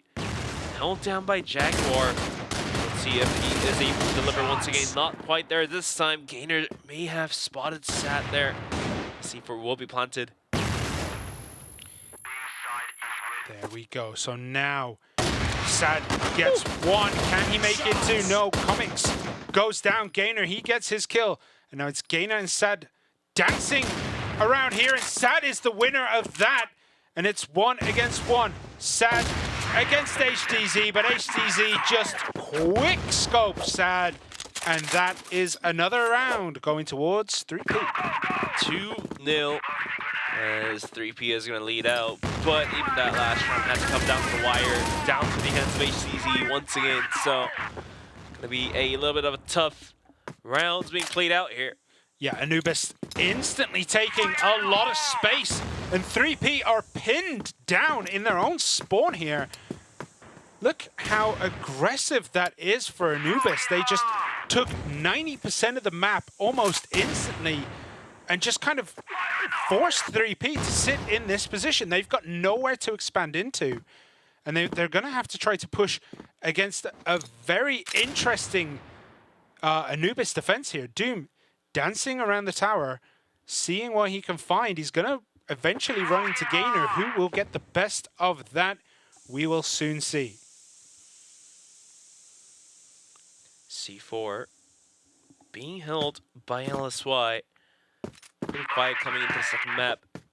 Looking to make a rotation, it seems to be. 3P still not giving away any hints of where they want to take this fight in towards. And Anubis as well has not just yet given up their pinpoints, and it's gonna work wonders. Sad and Comics quickly for 3 kills together. And HTZ and MKZ has it all to do in a 2v4. With the position being pinned down quickly, HTZ snipes down Doom. Does open up a bit more space, but not entirely sure where they want to take this one in towards. Jaguar knows where MKZ is, down very low. One bullet will do the work. Yeah, the Anubis chokehold almost knocked themselves out there, as 3P did manage to make a bit of a comeback, but instantly they retake the momentum, and the bomb is now planted, but that just gives Jaguar the go sign. He's like, I know you're here, buddy. I know you're around. I'm going to come hunt you down. It's caught unaware, and that is that. And Anubis get their teeth into this one. As long as nobody messes up the defuse. There we go. It is 2-1. Scary Anubis is when they start to put out some numbers on the board. And wasn't a clutch round. It was more of a classic 1v2. Can't do much after the bomb plant. So now Anubis is showing their strength in Eagle Eye. And if they are able to just continue with the progression, then we might be able to see Anubis dominating out in the whole series. Yeah, they don't have a strong chokehold on that center like they did last time round, so they've allowed 3P to gain some footing as Doom does get one, but my goodness, HDZ and MKZ combine there, and it's now 4 against 2. Jaguar and Dipsy, they have it all to do. The bomb has already been planted. That is over on the A side of things. So now Dipsy getting those grades. Gator just walks around the corner and says, nope, I see your grenades and you see my bullets. But Jaguar might have something to say, but HTZ, another quick scope there, takes it down. And 3P, they take another one. It's 3-1. And now I'm starting to believe this, Simon, that if Anubis is able to pick up 2 rounds here on the first half, nothing more than just one more round, then an easy comeback. The dream is there, and speaking of dream, Comics dreamt of MKZ walking right past his crosshair, and it eventually happened. Down goes MKZ, and 3P is going to have to start the round off with a man down. And in this Zenter's position. Ooh, and 3P Comics with a quick triple kill. And Dipsy is there to wrap it up. So there you go. Anubis putting up one more on the board. Yeah, 3P just collapsed then. It was almost instant. And you know there was a second there where they were like, he's walked past me. Is this a possible knife kill? Do I get this on my highlight reel? But decided to shoot the Dipsy. Only if Doom did it, that's going to count for me. Well, here we go. 3P making an aggressive push here through the hotel. Jaguar is waiting in the wings. He gets a nice grenade there, does a decent amount of damage, and decides to try and do it all on his own. He's ducking down. No one from the side of 3P saw him until too late. But Jaguar goes down. But Dipsy does take Pietro, but Dipsy goes down as well. And it is a 1 for 2. So 3P do have a little bit of an advantage, but Doom still holds this bridge. Woo. Speaking of holding the bridge, it's going to be Sad as well on top of Heaven as well. Quickly clapping Gainer out from the lobby. And now on a 3-on-3, Comics on the retake mission. The C4 is down by LSY, holding on to a decent angle. MKZ's going down, and LSY, he reveals his position. And smartly enough, Anubis is going to be able to fall back out after taking the life of MKZ. Down to 3v2, as now HDZ on the rotation, but at the cost of his teammate. Yeah, this is not looking good for 3P. It's all kind of collapsing. They don't seem to be gelling as well as they did in the opening couple of exchanges in this one. As we have Comics here making a push. Comics gets one, but he gets taken down by HDZ. So HDZ, he's got 2 to kill. Does he have the C4? He does have the C4, and he's got plenty of time here. He could potentially make a push to A, but he's going to have to book it real soon if he's going to make it. Not a lot of time there. 30 seconds, not quite going to work out as Doom quickly guns him down as we are now tied 3-on-3. With Anubis making a quick catch-up later, well, earlier than the last set on subbase. Didn't have to come down to the wire for them to tie it back up. We do have Jaguar going very aggressive. I think he's underneath the bridge by Hotel. That's definitely a position here as MKZ is going to find out real soon what's going to happen. It's actually hiding behind the boxes, but he's under the bridge now, and he's gonna just make his way backwards over towards B. We do have 3P there taking the center, but Gainer does take down Comics. Comics unfortunately lost his life for the information that the center was being held, and is it worth it? Because everyone always tries to hold the center on this map. Yeah, it was a bit of an aggressive misstep from Comics. Had a decent spray down, but couldn't quite connect to a kill, and even if you were able to find a kill there, losing your life as you're holding one of the choke points, it weakens the defense of the whole team. So wasn't quite necessary, but it was a good try. LSY and Pietro there combining just to cover each other. LSY might just run into Sad. Sad misses the shot. Comics and Doom, they do take down LSY as Doom gets Pietro as well, as Sad is taken out with yet again by the sniper of HDZ, and it's 3 against 3. Make it 3 against 2 as Dipsy does get the better of Gainer here as HDZ. He gets 1. Can he make it 2 and 3? We're going to find out as we're on board. No, we switch over to Dipsy now. And it's 2 against 2. They're going to dance around this section. The C4 is picked up. And it looks as though they might just have a little bit of a think about A, at least. As B is being defended very heavily by Anubis. A is completely open if that is where 3P want to go. And it doesn't look like it is, as MKZ gets the drop there, but he gets taken out himself. He was caught unaware, he wasn't looking, as Dipsy, he gets the final kill on HDZ. And Anubis, they take the lead for the first time on Eagle Eye. Well, it's going to be 4-3 on the scoreline here, and all of a sudden Anubis just being able to pick up the pace here, and now speaking of picking up the pace as well, 3P's going to take the very quick aggression down towards the A bomb site. Sad, caught off guard, PH quickly guns him down, and another straight out from LSI will take the life away from Doom. Down 3-on-3 as Gaimin is going to go down. And down tied back at 2-on-2. Make that 2v1 as HDZ finally starts shining his TRG. Repeat quickly ties it back to 4-4. It really feels like the slow and methodical games really do benefit Anubis, whereas these maps where they just run out all guns blazing are seemingly helping 3P. When they're super aggressive, they seem to just dominate a map. And it looks as though we're getting super aggression now as Jagger is in no man's land. He does go down, as does Dipsy, but Comics is going to get revenge for his teammates as he picks up a double kill and instantly ties it back up to 3 against 3. And finally, the roadblock has been set for 3P. Very fast-paced last round and was looking to bring yet another fast-paced round coming into this one. But looks like everything's going to quiet down for a bit now. It's going to be 3-on-3 now. Yeah, it is. And we see them just holding that middle, trying to decide whether they're going to go A or B, not giving much information away to Anubis, who are desperately scouting to see if they can find any inclinations of a push. As Gainer is actually going to be the first one. You know, Pietro is the first through the door. He is the leader of this team, and he makes a push. He's going to run into Comics sooner or later, and he does get taken down by Comics as Comics picks up a double.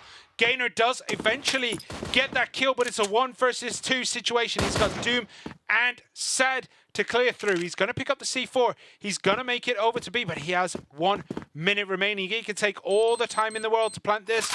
Does get it down. Sad probably hurt the beeps. Sad, hides around the corner and gets the kill. And that should be an easy defuse as Anubis take the lead again. 5-4 as we see the switch of sides of these two teams. Anubis is going to be on the blacklist side of all things, and let's see if they're able to deliver some pain to the side of 3P with a round advantage here as well too. See Anubis taking the center. Oh, Dipsy instantly deleted their Control Alt Delete on Dipsy. LSY gets a nice kill here. As the rest of 3P, they're just looking to make things work as HDZ, he gets another. Can he make it a third? He's trying his hardest. Holding 1 man is that corner. As Comics looking to do what he can. He does get a bit of a tag on HDZ, but it wasn't enough. It is now a 2 versus 4 situation. Doom and Comics have a lot to do. Pietro looking to get a bit of a wrap as HDZ is the one from 3P who is out. Doom trying to do what he can. He does have a peek as LSY does take him down. And now Comics all alone, 1 against 4. Can he do it? He is being pressured. They know where he is and he is being hunted. But the hunter becomes the hunter. No, not quite, as it is finished by Gainer. But that was a valiant effort by Comics to try and keep Anubis in that one. 3 kills almost there for the player, but Gainer was too strong of a player and too high of a wall to climb.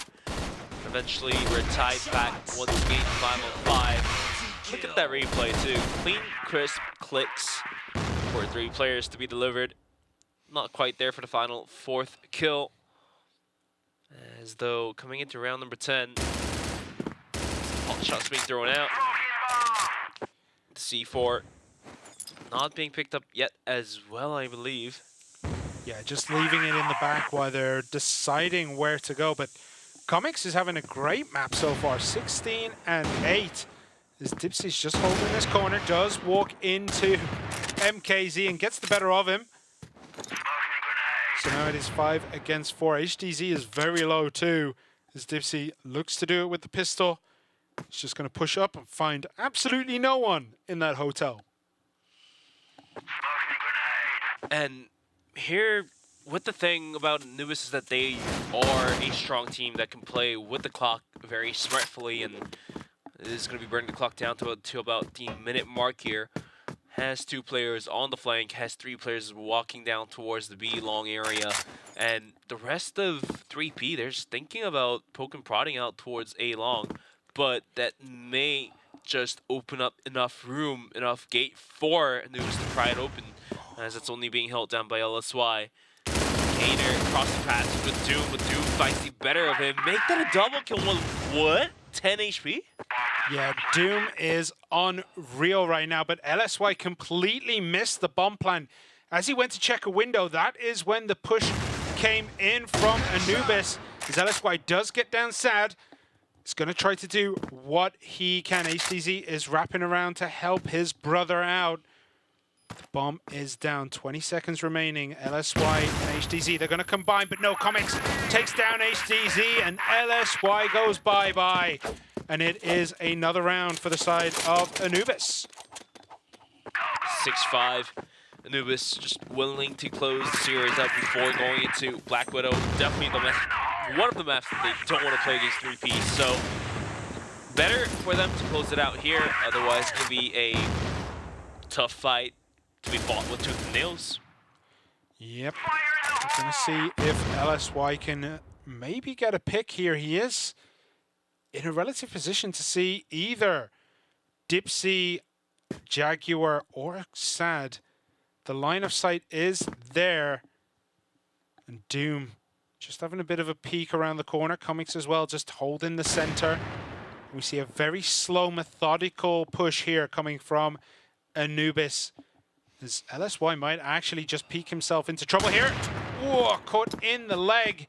LSY is down very low. The grenade comes in, but Dipsy follows that up with a pistol kill. And LSY is off the board. It is 5 against 4. And we see Anubis taking more and more of this map. They're just pushing into space. Yeah, I mean, even the last round, by bringing the clock down, while having a man advantage, they were able to bait out a rotation from B on the side of 3P, and they were able to get a free bomb site, although it was doomed to be finding that double kill in towards middle to help things out. But even then, even this round, without Doom doing the same thing that happened last round, they are finding the ground. They're gaining the ground. They're finding the room to walk in towards B, and here it is. Their smokes are being put out. Does find a room for Jagger to walk in, go for the pot shots, and Doom once again provides for his team. Does, but Pietro does get Dipsy out. Pietro is low, but he did make it a double kill before getting that way. As MKZ, he picks up Doom, and MKZ goes down. It is 2 against 2. HDZ is out. Pietro, last man standing for 3P. The bomb is down over on B. Pietro has to make it a long way around with nothing but 8 HP to try and clear this A bomb site. He pushes around, but Comics was looking straight at him, and Anubis take another one here. It is 7-5. Like Drake once said, keep it 8 more than 92. Here comes the tech pause, though. As timeout. We do see a very strong frustration in the faces of 3P. Yeah, it's just not going their way, it feels like. Not at all. And yeah, Anubis, they're playing their game right now. Anubis are playing this slow, methodical style that just seems to it's like dominate. You're being dragged into a swamp, right? If you're playing against Anubis, it only feels that way because Anubis, they do have their own style, but what they're best at is adapting their playstyle to their opponents in 3P. Sure, the first map, first game of the day, Anubis doesn't necessarily know how you play, but once you're dialed in, once Anubis is dialed in, then the real show starts. Is the sense I'm getting here, Simon? Yeah, Anubis is just controlling the tempo, I think would be the best way to describe it. Like when 3P come all guns blazing and they're playing that high tempo play, they do quite often overwhelm Anubis, and we saw that very early on in this. We saw it kind of early on in Subbase. But when Anubis get their feet dug into the ground, and you're right, like they force basically 3P to play in that swamp. They force them to move slower. They force the game to be played at a much lower tempo than probably they want. That is where Anubis is just dominating 3P. So 3P, they have to find a way to make Anubis play at their tempo, not the other way around. But then again, it almost feels in a way that Anubis has completely put 3P under, you know, and everything's been, it is being anticipated by Anubis, whatever 3P is doing. So hopefully this tac pause will help 3P to climb out from the swamp, not being washed every single time once again. And just a reminder, like in the regular season, 3P, they destroyed Anubis. It was like they played each other twice and it was 2-1, 2-1, 2-3P. So Anubis, they've learned from that. They decided that today is the day that they're gonna get the victory against 3P. As MKZ, he takes out Dipsy, but Doom gets Gainer. It's 1-for-1, tit for tat. And Doom, now it looks as though they might be going A. That's a very heavy commitment on A side right now. And is this being scouted? We do see a bit of a rotation around the back for 3P as Pietro goes down to Comics.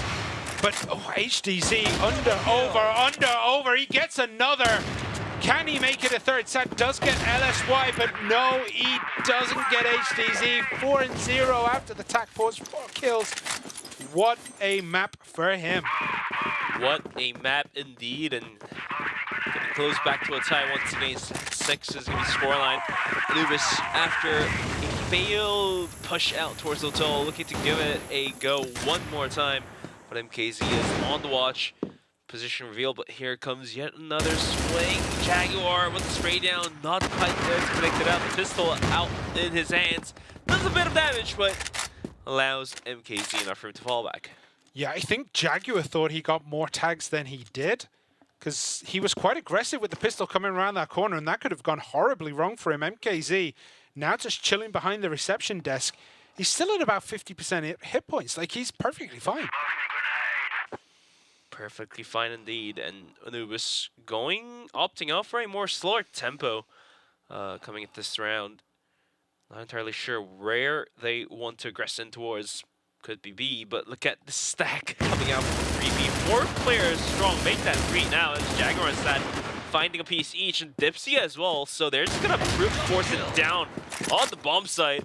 As Dipsy quick scopes LSY as well, all down to the hands of HDZ, which I think his position also has been spotted, as he took a bit of damage. Process of rotating in. Yep, got sniped in the ankle, and Dipsy was there to clean it up. Anubis playing the style where they just suffocate their opponents and just cause, like, they seem to attack at the perfect timing every time. It's like they know 3P, oh, they're rotating this time around. It's time for us to go. They're not looking. They've unscoped for half a second. It's time for us to push. And it is insane game awareness on the side of Anubis that they can keep doing those things. It's all gone quiet. Grenades starting to come out. Both teams now just positioning, playing a bit of footsie. Letting each other know where they are, trying to get through the smoke. There is Gainer. Doesn't connect with anyone, but Jaguar, he takes HDZ.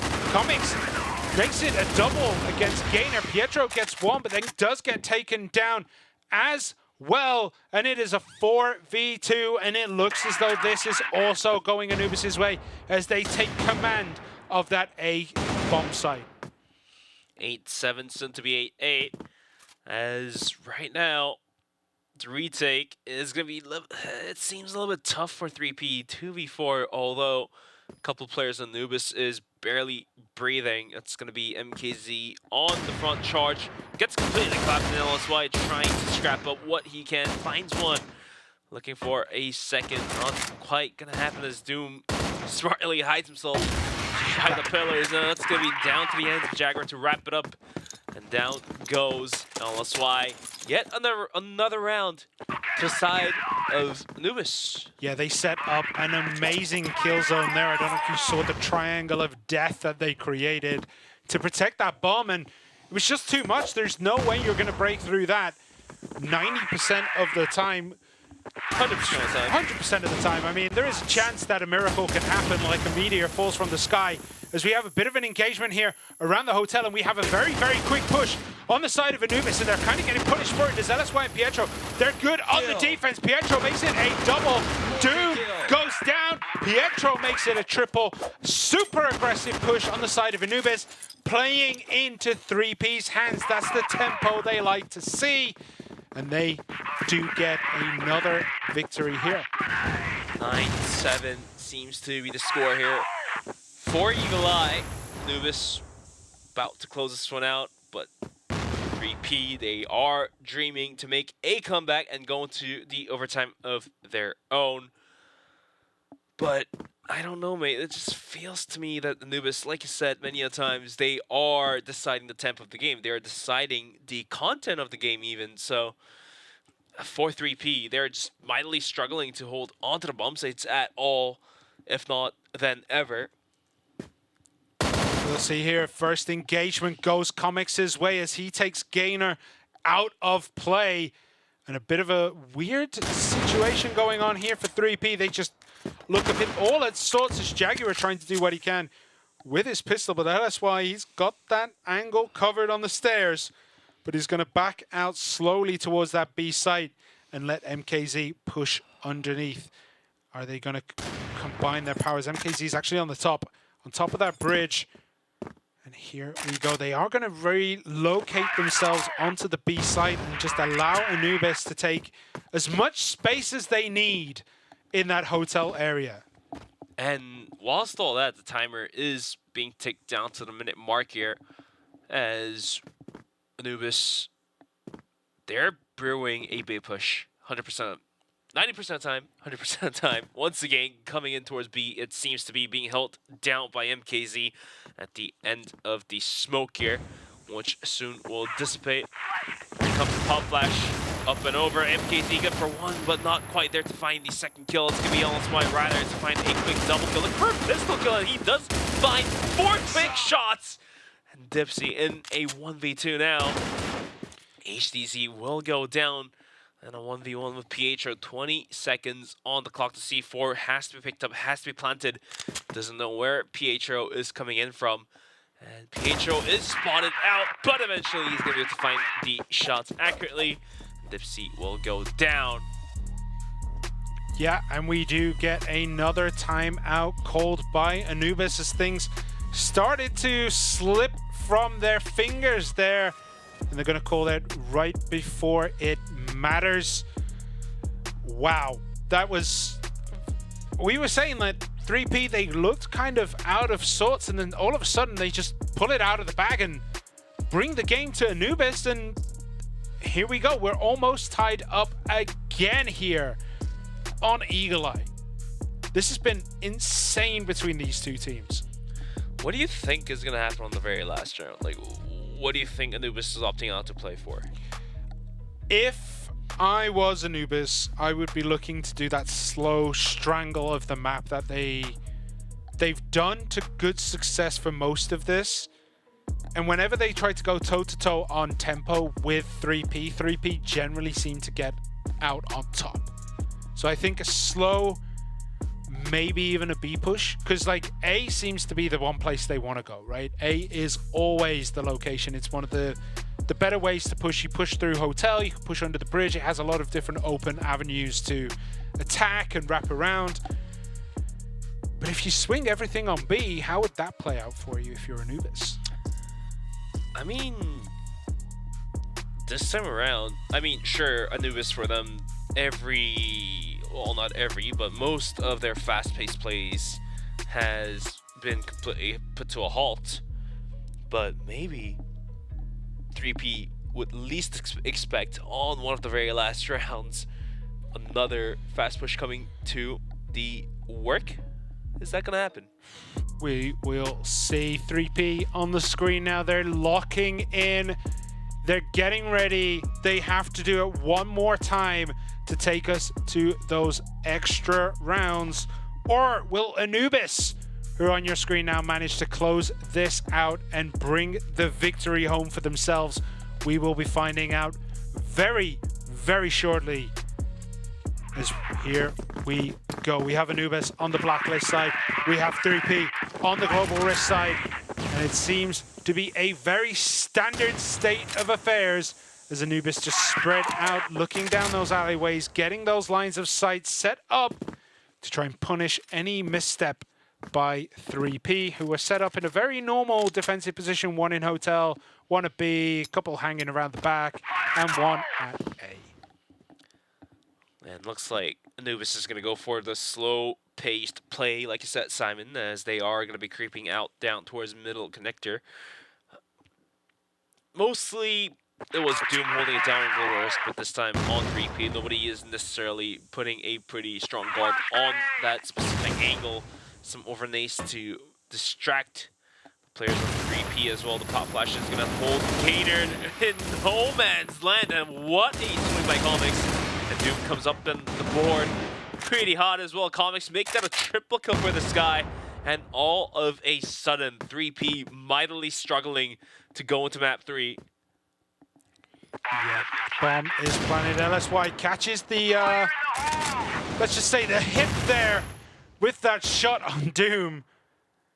As LSY is flashed out, slowly coming to Jaguar and Comics. They've set up that nice little kill zone. Again here, they have that triangle of death. MKC swings out and does get taken out here. And it looks like it's going to be Anubis who will take this one after seemingly looking out of it on sub-base. Anubis make their statement. And you can see what it means to them as 3P, they do go down. Definitely a tough fight, but at the end of the day, that's going to be Anubis to climb out in the bloodbath. And a rather clean 2-0. Subbase and Eagle Eye both taken into their hands, and look, you can tell that these players are very relieved. Yeah, and you can see on the side of 3P that they feel like they had this in their hands and then just let it slip away, especially after that dominating first half performance on sub-base. I mean, Anubis, they took that time out, and since that first time out, they just looked absolutely unstoppable. Unstoppable is probably the right word to be said there, but look at these highlights. Clean clicks after clicks. But at the end of the day, it's going to be Anubis to survive in the series. Yeah, they're going to take a nice little lead for themselves at the top of Group A until we get to match 2, and obviously someone will join them up there. But our next match will be in Group B. It's going to be REH against TBI, so will we see something similar here? Will we see the same maps? We'll find out once that starts. I'm just going to say, like, it was just clean from Anubis time after time. Even when 3P, they looked as though they were coming back into it. Anubis just dug down a little bit deeper, got themselves planted. I mean, Comics here, 1, 2, 3. That was 3 clicks. Almost got it done. That was 3 bullets, 3 headshots, 3 kills, and almost made it a 4th. Almost made it to the 4th, indeed. And I don't know, like, HDZ finally came alive. Eagle Eye, of course, will be more sniper-heavy maps, so he definitely has to come out alive. But it may have happened a map too late. Yeah, or maybe just, yeah. I don't know, because they were going toe-to-toe for a while, right? They were back and forth, back and forth. I mean, the first half finished 5-4. Couldn't have been closer if it tried, right? They were very, very close to each other throughout the whole thing, but Anubis just got things going in their way, and they ended up winning it. They ended up winning it. Like you said, indeed, sub-base closed out in the favor of Anubis, even though 3P was able to come out pretty hot in the first half. Quick catch-up by Anubis, going into overtime, and then just closing out 10 rounds in a row. So one of the clean maps well, not so clean early on, but very clean towards the late game, indeed. And the second map of Eagle Eye as well. It was more of tit for tat, you know, going back and forth rounds after rounds, but eventually Anubis just came to show that they are a better team, at least in the group stages thus far. Yeah, I mean, this year that makes it 2-1 for 3P. I mean, they've got to be happy about it. definitely. And here is the summary for Eagle Eye. Look at the KD. Yeah, I mean, Gainer dropping from a 2.47 to a 0.47, basically a 2-kill loss per round. That's insane. But the rest of his team, they just couldn't get it done. But you see, Anubis, consistency matters, and Comics at 2.23 definitely was Mr. Consistent on Eagle Eye. On Eagle Eye, indeed. Just can't wait to see who is going to be the MVP for Anubis, though. As 13-9 on Subbase, 10-8 on Eagle Eye will be the results for you guys for Anubis versus PingPongPals. Yeah, we don't get to see Black Widow between the two teams, which I think would have been electric. I was kind of rooting for 3P there to take that one, but nope. Anubis had better ideas. And yeah, again, they just played to their tempo and just caused PingPongPals problems left, right, and center. Okay, and hopefully we'll be getting the MVP sooner rather than later. I do wonder who it's going to be. It's probably going to be Comics, right? Comics was most likely absolutely nuts there. There we go. Overall 1.59 KD. The guy was just, I mean, his headshots to kills was 0.632. I mean, that is pretty impressive for, I think he's the youngest player on the team, right? Just double checking my stats. Well. Yeah, he's 10 years younger than Jaguar. But yeah, Comics was reliable on the sniper, reliable on the rifle, reliable on the pistol as well. So this guy has been lifting the heavyweight for the early rounds of Anubis just not being able to put out the numbers. This guy did it. Yeah, I mean, this kind of cemented it, right? That massive ace where he just runs up the stairs on Subbase and completely obliterated them, but then just continued to do it time and time again. And he's 18 years old. That's insane performance at this level. I mean, for a scene like CROSSFIRE, definitely good to see one of the younger players come out in hot and, you know, start fragging out against one of the top players. But looks like we're just about ready to interview Comics, I believe, the MVP of this matchup. Hey, what a performance. How are you feeling after that? I'm feeling great. I'm feeling happy for the comeback and for the win and everything. Yeah, on the first map, Subbase, you guys had a little bit of a, you know, slow start, but eventually you guys made a huge comeback and was able to close out Eagle Eye as well after, you know, 18 rounds. So how do you feel about taking down one of the top teams in your region, 3P, in a situation where you are stuck 7 rounds deficit on the first map? As you said, we started bad in first map, but we managed to come back and win. And in the second map, we just played simple and we won. Yeah. And I've got to ask you, what was going through your head when you got that ace on Subbase? Because you just run up the stairs, clicked down, and just cleared out 4 instantly. Like, what was going through your mind? Were you expecting something like that? I was surprised. I thought that I will kill 1 or 2. I didn't think that I will kill all 5. But 5 was the number at the end of the day. But yeah, now that you guys have finished the first matchup today, I think tomorrow you guys will be facing off against Entropy Gaming. Any expectations for that matchup as well? I think it will be 2-0 for us. All right, fair enough. But yeah, he's the man, indeed. But yeah, Comics, thanks for the interview and definitely congratulations on your win here against 3P. Thanks. Best of luck tomorrow. Yeah, what amazing performance, Comics. Thank you for joining us on the interview, and good luck in the rest of the tournament. I'm sure you don't need it because, honestly, today you've definitely shined brightest. Thank you. That should be it, yeah. Bold statement by the young gun of the squad, expecting a 2-0 tomorrow against Entropy as well, so... Yeah, I mean, nobody expects the clean ace, especially in that way, but... I mean, not at all. What a player. He absolutely deserves it in that. Like, MVP material for sure. Can he do it again tomorrow? That's Certainly only going to hope come so. tomorrow. Yeah, you've got to But- make sure. Yeah, looks like we are just about ready to go into a quick break. It's going to be a 10-minute break. We do have 3 more games coming up, so don't go anywhere and stay right here for us.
Welcome back to CFS 2025 Regional Finals, Eumena Division. We are back from a short break.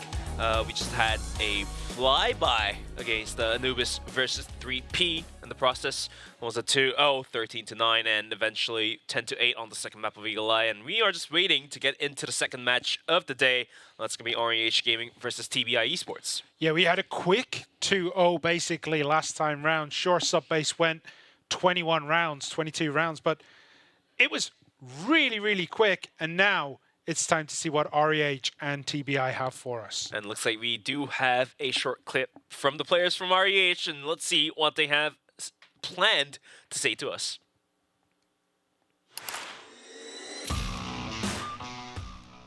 So, we are REH Gaming. I'm the team captain of REH Gaming, Rolly. And our journey is that we became open second place after having a decent season. We did watch some VODs of the enemies, and we did prepare with some new strategies and some prep against other good teams. Hardest challenge we had was to have motivation after losing the open playoffs, and we did overcome it with just looking forward and seeing what, like, realizing what kind of chance we have with the CFS qualifiers.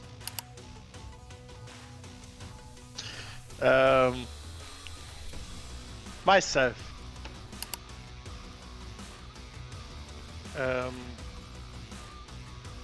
Evolution power. I wanna show them how to win without random flashes. We are a well-prepared team. We are mechanically the strongest team in this region.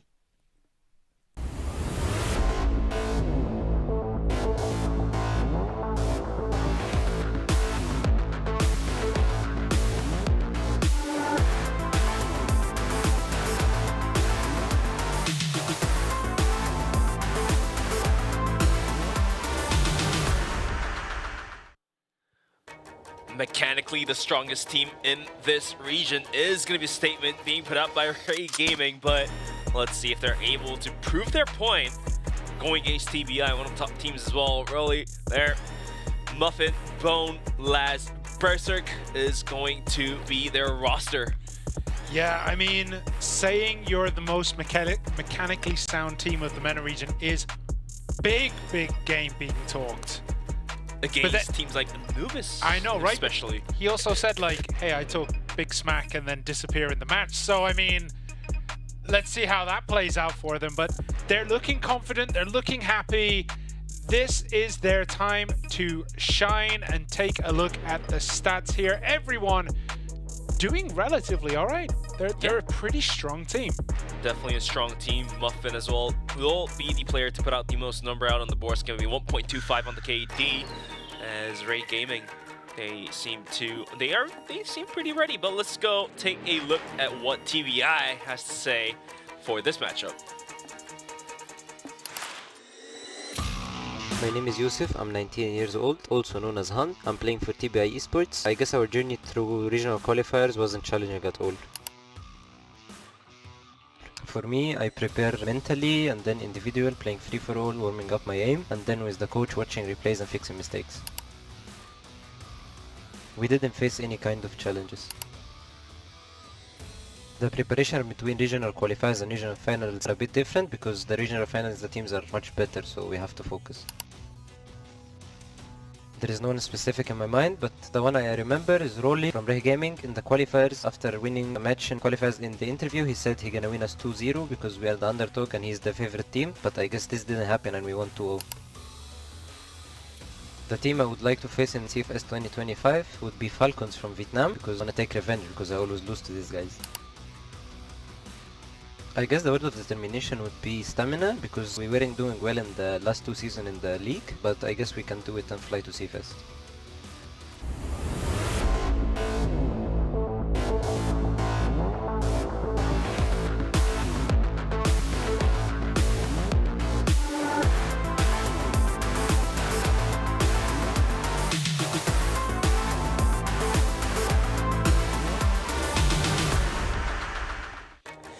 And there you have it, TBI eSports, and Yeah, yet another set of bold statements being put out by this team as well, but, you know, they were able to at least prove some points against Rolly. Yeah, I was going to say, like, the call-out for Rolly saying, like, I talk big smack and, you know, usually I'm the first to disappear, and then being called out immediately in the next interview is just pure cinema. But I think we're about to see, we see TBI, 4 members all chilling together, and then a veteran of the MENA scene, FaZe, chilling out with every single basically CFS badge ever, I think, hanging in the background. This guy has been around the scene, and he provides basically the stability for this team because he is the most veteran player. He's been around the block. He knows what it's like. And you can see that this team are just consistent. Their KDs are all hovering around that magic 1.0 number, and that just shows that everyone basically covers each other. Also, one of the very strong rosters in the region. Hunt, Booker, Oven, Noxon, and FaZe, of course. Nobody else but him. I just love that camera angle. I know, right? We get to see, like, what the mouse sees when it looks up at you at night. But FaZe, again, FaZe has been around for a very, very long time. We have a list here of past achievements, and his basically goes off the page and has caused everything else to be a tiny, tiny text. Tiny, tiny text. Muffin and FaZe, the 2 key players of the squads here. Of course, Muffin seems to be putting out the better number here, but FaZe, he's been around the scene a very long time, and we've seen what he's capable of, so... And he nods, he's agreeing to my point. Yeah, I mean, he spent a very long time on GV eSports and now finds himself on TBI. And you can look at how these maps play for each team. Ankara, actually, to be fair, TBI's results on each of these maps is relatively average, let's say. Whereas REH, they do have a couple of strong maps, as we see Subbase and Black Widow banned out first. And we go to Mexico first. There we go. New Mexico, Eagle Eye 2.0. Then it's Port and Compound banned. And to finish us off, it will be Ankara. So Mexico, Eagle Eye, and then Ankara. So for the first time, at least for me and you, we get to see New Mexico come into play finally, and really expecting to see some very interesting maneuvers being delivered by these 2 teams, because in the old Mexico, like, the only attacking angle you can take is you know, go up towards catwalk, down towards A, and just try bum rushing it down towards middle, or you just take it down towards water and pray that nobody sees you. But with the new addition of New Mexico, we do have another attacking angle down towards B. There's another wraparound route on towards the bomb site. So it does spice things up a little bit more. So can't wait to see how that unfolds. And looks like we are just about ready to hop into the first map for this matchup. It's going to be REH Gaming versus TBI eSports. We are in the midst of the first day. This is going to be second best out of 3 out of 4. Coming up. Absolutely. And one of the other things about Mexico is there's so much more cover now. Like, they've improved a lot of the cover. Grenading angles slightly better since they've removed, you know, the lattice that was on the top. And they've opened things up ever so slightly. So we're going to get to see how these 2 teams fare on a map that traditionally was always banned or left until the end, as we are all go, go, go. And we see a massive rush here from REH Gaming, as it's 1-for-1 to start with tit for tat. Still tit for tat.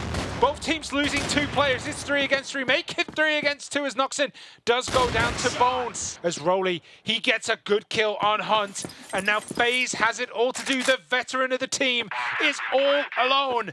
And he has all the work cut out for him. He was ready for a slow affair, but he gets one. That's Bone, just showing himself a little bit too long. Rolly is going on the hunt. FaZe taking every angle. He's going to get a drop on Muffin. He gets another one. It's 1 against 1. It's Rolly against FaZe. And both of them are very, very healthy. They're dancing around. As FaZe, is he going to look the right way? He comes down the stairs and he's not looking. Rolly gets the kill. And that was an incredibly quick game. And the BM at the end. Rolly trying to prove his point, but we are just about done with the very first round. Still have to see a couple more rounds to see if he actually can prove his point. So 1-0, Ray's gonna start leading out, but this map is definitely global risk-sided than any other maps out there in the esports scene for CROSSFIRE. Yeah, as we see Bone taking quite a bit of damage there unnecessarily. He kind of poked out just a little bit too much, and we see a very tight hold by TBI. They're covering most of the tracks, and there's Bone instantly headshot there, and that is bad news for REH. Here comes the Nate lineup up and over, coming in the push. Ray's actually going to decide to fall back out from that one after Nate stacking up and over.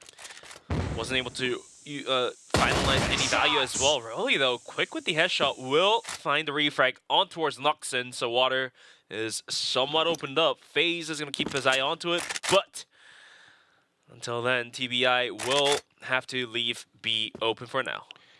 Yeah, REH kind of faking the push over onto A, moving over to B, getting a kill, and then looking to do a counter fake to push back on A, and it hasn't worked because you see TBI, they're holding A tightly. They didn't take the bait.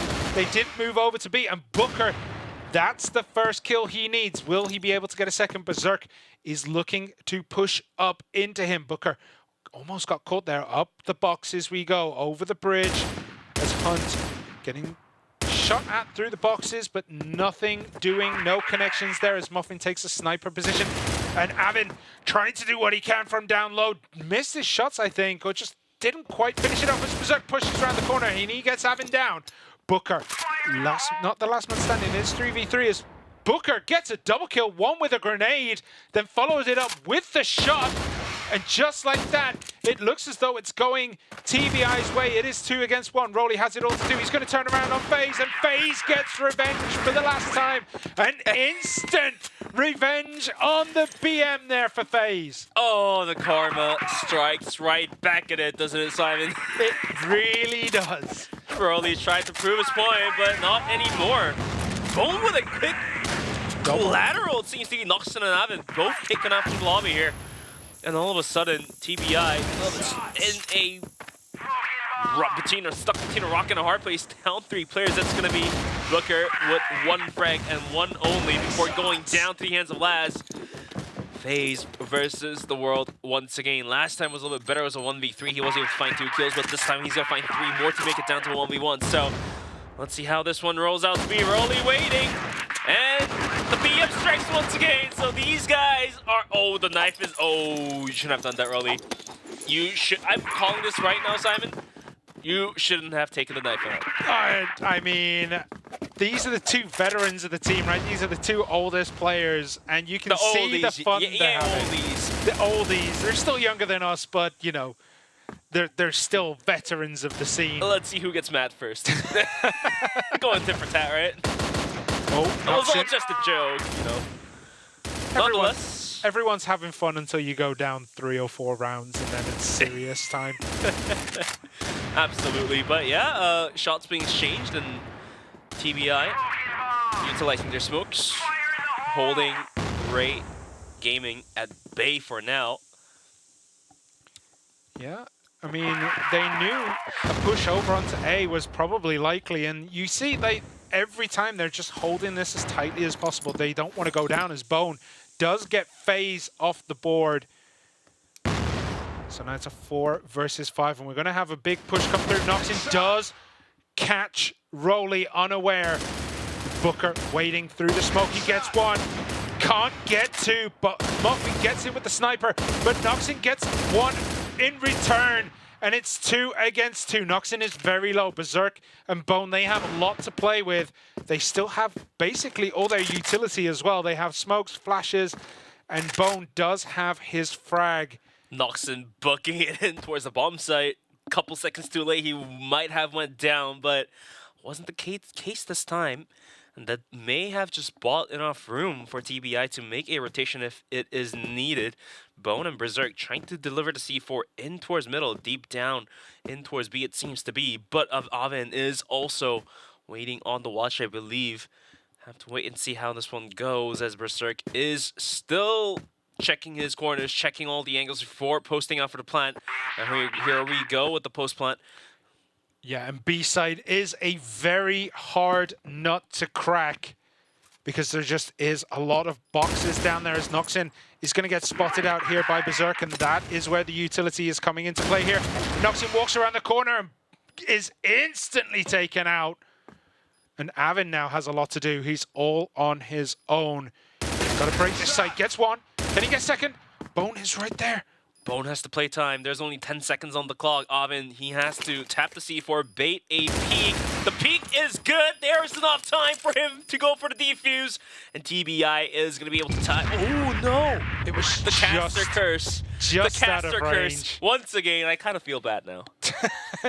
Just out of time. It was close. As soon as you said it, I was like, I don't know. I'm not sure. It was a little bit iffy, right? Yeah, it was right on the edge. We do get a drop here. I think Rolly gets the drop on Hunt, but I think the smoke and everything else just obscured vision. As you see underneath, Rolly does get taken out by Avin. Bone did get Hunt though with that snipe. So it's a 1-for-1 trade, 4 against 4. And again, it looks as though we're going to get a strong push into A. We have Noxin underneath in the water. He's going to make his way out and just try to hold any central location as Booker is going to get dropped upon here. Muffin almost had the site, but there he is. Booker just comes back. He knew something was there. He can feel it in the water. Phase through the smoke. Excellent shot there. Getting another kill as we do see Booker cleaning up Bone. And it's Laz against everyone else. And Laz gets taken down with the jump shot. And that is TBI taking a second round here. It is 3-2. Let's see where Ray wants to take this round in towards. As TBI, after a solid defense, of course, a lot of credit should be given towards Booker. As this time TBI trying to clear out water once again with the pop flash. They think they most likely have gained control of that specific area. As rest of Ray, they're playing a little bit laid back in a sense. They're playing in the more passive positions. As the C4 as well is dropped just outside the catwalk area, the entrance. So let's see where Ray really wants to head in towards. There was a part of me that was thinking that TBI were going to basically bum rush underwater way and try to get the wrap around the back, but they decided to think better of it. I think it would be a bit too risky at this point to try something like that, but we do see once again, we do have Ray sitting in that little alleyway towards B, basically where they're living for most of this match. And Booker does get the drop. He gets one, but doesn't get two. Noxin takes one, and it's tit for tat, team for team, as it's 3 against 2, as Hunt makes it a double kill. He breaks the trade, and now it is 3 against 1. Rolly, last man standing, has it all to do. His pistol's out, switches to the sniper as he climbs up the stairs. Is he going to get Noxin? Noxin peeks, and nope, Rolly gets taken out, and that is another win here for TBI, and it is 3 apiece. Tied back at 3-on-3. And coming into round number 7, another fast push from TBI to gain control of middle, but the smoke is going to hold it down. The counter push is not quite there just yet.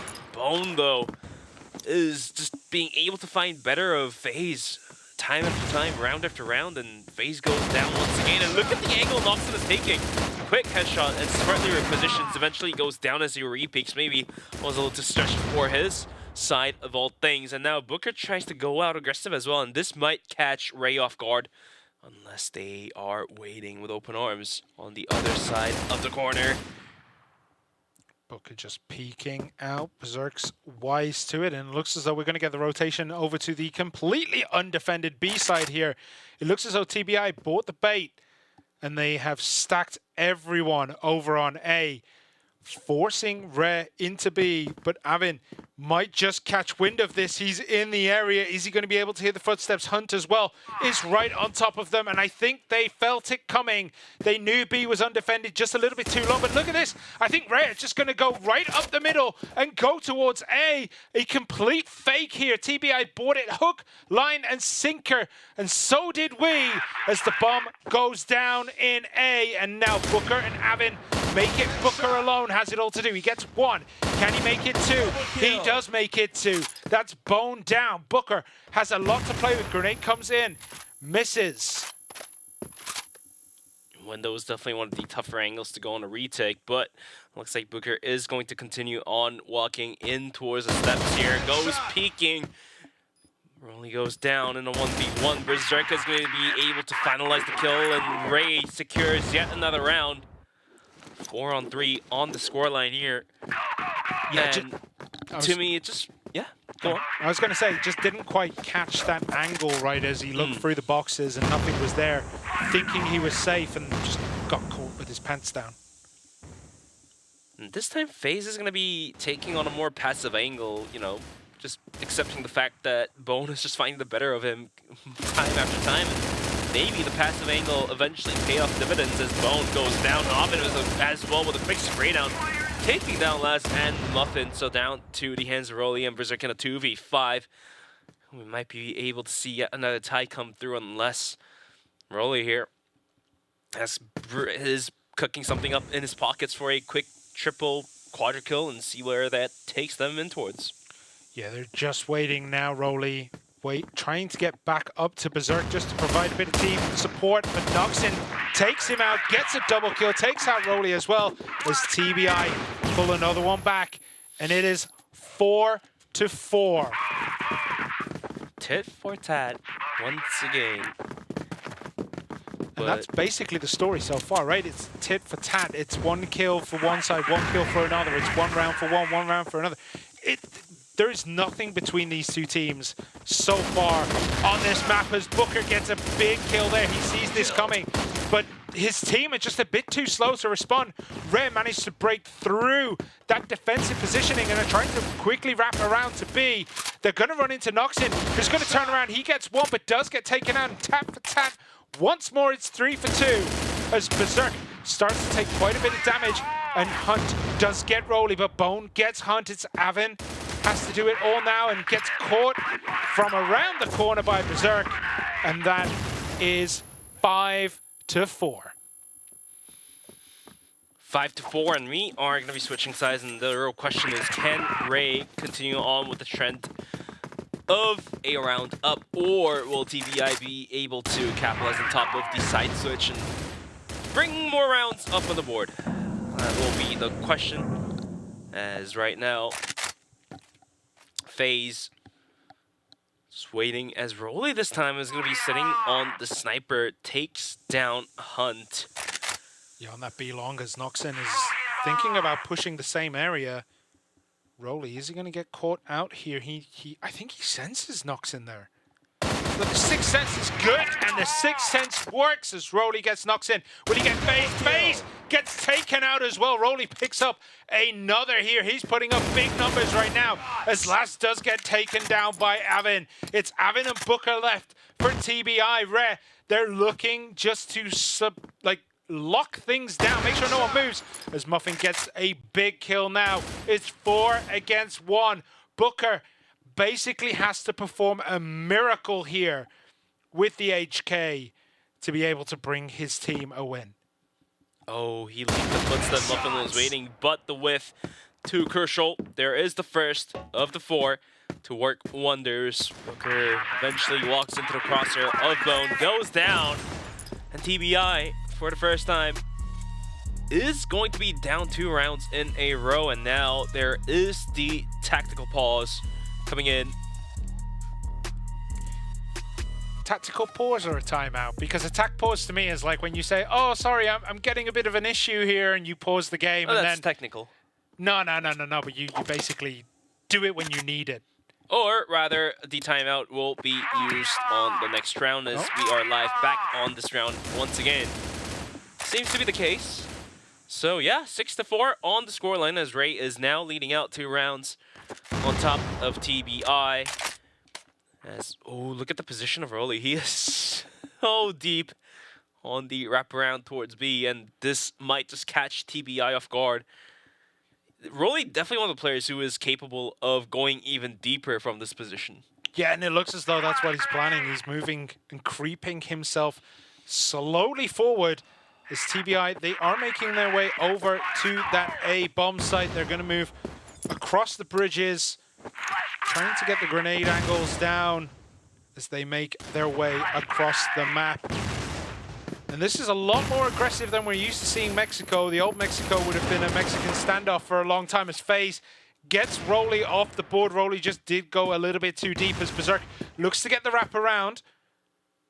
He's in the smoke, he gets 1, he gets 2. Nice spray control there by Berserk, but does get taken down. It's a 3 for 3. And Muffin takes Hunt off the board. He tried to get another one there, but missed the shot. So FaZe and Booker trying to bring TBI a victory before the pause. As they're going to slowly now make their way towards the A bomb site. As Laz gets a big kill there. FaZe is down. Booker, last man standing, is carrying the C4, but he's going to run right into Muffin, who had sights all over him. And that is a rare win. There it is. Now 7-4. 7-4. You're much quicker at counting than I am. Because I'm Asian. I didn't want to say it. Only I can make this joke, you know? Like, Yeah. But nonetheless, we are back in the tactical pause, the tactical timeout being called out. Rolly trying to prove his point, and thus far he is doing so.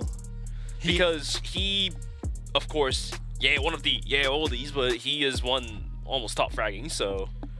Yeah, I mean, he's definitely reaching the level that I think in his mind he is at, if that makes sense. Like, he thinks of himself as a big player, and right now he's definitely stepping up and fulfilling that role for the rest of his team. Will they be able to continue this? TBI, they're looking at this and they're thinking, how do we come back from this? We're just a few down.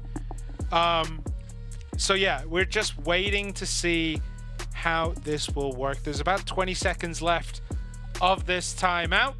Gonna take a little bit before we get back in the lobby, even after the 14 seconds, because you guys can't see, but we can see on our PGM the actual chat inside the lobby, and one of the players has some toilet issues. Gonna take a little bit to connect, but nonetheless, we should be able to get back in the game any moment soon here. I'm just gonna say, FaZe is definitely playing into the older gentleman stereotype, as he has a very well lit room. He's playing in a brightly lit environment. And look at the camera angle as well. That's a professor-esque angle, you know. I'm just gonna say, the rest of the team are sitting in pure darkness with only RGB to light the way.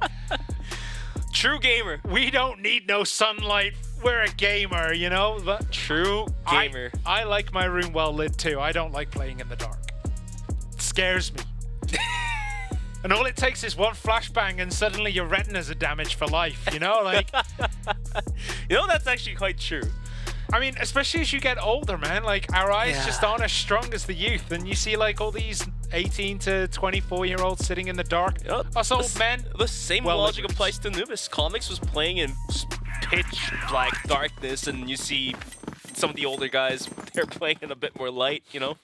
But nonetheless, you're back in the game. Quick reminder, the rounds were 8-4, 7-4, 7-4. Oh. FaZe goes down very early here as Laz took him out with the pistol, and now we're going to have Noxing go down, and TBI, they're just collapsing here. Another one goes down, but it is 2 against 2. Once again, we're going to say it, it's tit for tat. There's both teams just taking each other out, and the bomb's planted. 40 seconds left on the clock on this one. Rolly and Bone, they're going to have to break through the defense. They're going to have to defuse the bomb, and they now have 30 seconds to do it. Great positions by the members of TBI. They've just got everything covered. How much utility? Rolly has quite a bit. But the timer is not in their favor. Bone goes down in the 1v2 with just about 34 HP. Is going to be Rolly out with the pistol. 10 seconds and ticking. Cannot find the kills. And eventually TBI is going to be able to put out a number on the board as well. Yeah, it was looking a bit rough there, but again, it's one of these Mexico things where nothing happens and then everything happens all at once and then suddenly you have a winner. That's basically how Mexico goes. You know those, when you watch one of the older cartoons, you know, like you see like a couple characters go bam, bam, bam, bam, there's a smoke effect and then one guy comes out alive. So that seems to be the case. And speaking of being the case, it's going to be Booker and Hunt versus 3. And there was a pretty big skirmish, and the spray down from Berserk and Muffin is going to be quite accurate as Ray puts out yet another round up on the board. Yep, they're getting their noses in front. It is 8-5 as we're going into round number 14. Let's see where TBI wants to take the fight this time, because that A hit last time, it did not work out. Definitely didn't, but it does look as though they're going to position themselves that way. They're playing Mexico the way that I think Mexico has always been played, which is sit in a corridor and then go, go, go. As last, he poked out just a little bit too much. Does get faced, but look at that. 4 members on the side of TBI are flashed out of existence. Avin goes down as Noxin goes down too. Muffin, Berserk doing what they can. Face does get one, and another one goes down, and now it's Booker against 3, and it's just not going to be enough as Rare. They are now on map point. 9-5 as Rolly very close from now actually making his point. Just one round away. Absolutely. Booker holding water. Maybe he's going to have a little bit of a push. As oh, is that Laz coming down? Is Laz going to... Wait. Everyone is just kind of standing right next to each other by the look of it. Yeah. The moment one player starts swinging out, everything could break. All hell is going to break loose. And speaking of which, Booker swings out and takes a quick tap onto Rolly to start the round off. Yeah, everyone was basically in the same cubic meter there, and it was only a matter of time before someone just swung out a little bit too wide and gets caught. We do now have TBI man advantage as they're looking to get the bomb down, and that's a nice kill there by Booker, instantly taking advantage of that swing from Berserk as it's another... Booker goes down, but then Hunt instantly retaliates against Laz as Bone is hurt and he gets chased down with pistols out. But Muffin picks up the kill. It is 3 against 1. Muffin needs to do everything with this sniper. He is 6-1 so far since the restart. Can he bring this back? Hunt, FaZe, and Avin, they've got the bomb down, so they're just going to find that defensive positioning. Try to get those kill zones sorted. Muffin, he sees the bomb at least. And instantly gets popped. Just too many angles to watch out for, and eventually TBI was able to just gun him down quickly. But the map point is still in favor of Ray. Of Ray. They're 9-6. So we're on board with FaZe, just keeping an eye on those angles, opening the doors. Is Booker as he's making his way up and gets the drop on Rolly. It works out. Booker pushing further. Berserk is there and he manages to take out Booker, gets revenge for his captain as Noxin now. Gonna start throwing the utility, trying just to cover. Oh, no, decides better than that. There we go. Utility is being spent. And it looks as though TBI are going to make another push over onto that A site. They're going to take the high ground here. They're going to push through. Berserk, I don't think has eyes, but Bone does as he takes FaZe off the board. More grenades coming in, and they're going to move. Oh, they're going to take the long way around here, and I think Bone is waiting for this. He's going to try and make a quick getaway as everything goes berserk spray. Bone gets one as well. Hunt takes down Bone, but Muffin cleans it up. And REH, they take it on Mexico. Nothing much could be done there, and Rolly finally starts to making a point here for his team and for the statement he has made. One of the not so clean Mexicos that we've seen thus far, and especially Ray was able to put out the rounds when they're on the blacklist side. They were able to be in the advantageous side in terms of round numbers. So I guess the balance on Mexico has finally been more adjusted to be equal. Yeah, the balance of the force has been restored. You know, like it was a very, very close match between two teams who seem very evenly matched, I think. These two teams are definitely, I'm going to make a statement. I think they're going to take us to map 3. I think we're going to go to Black Widow. I'm expecting a map 3 as well myself, but really it will only come down to how Eagle Eye gets played out. So another funky map that we get to see. Funky and wonky as well too. Yeah. It's one of those maps where like we didn't see it for the longest time. Like it's always been in the map pool, but I think like 2022 now it gets played out more often on every region. So excited to see that change of trend. One of the more fun maps to watch as well. It's definitely been a more recent last couple of years thing, but before that it always felt like it was in the map pool and no one would ever touch it. No, yeah. Only the Chinese teams will do so. Yeah, and then it was only in best of 7s as well in other regions because there's only 7 maps. Like it has to be played at some point. Right. But yeah, I mean, I'm gonna be honest. Ray looked good. TBI also looked really good. This could literally go anywhere. TBI looked good. Ray was just, it looked better for them. On Mexico.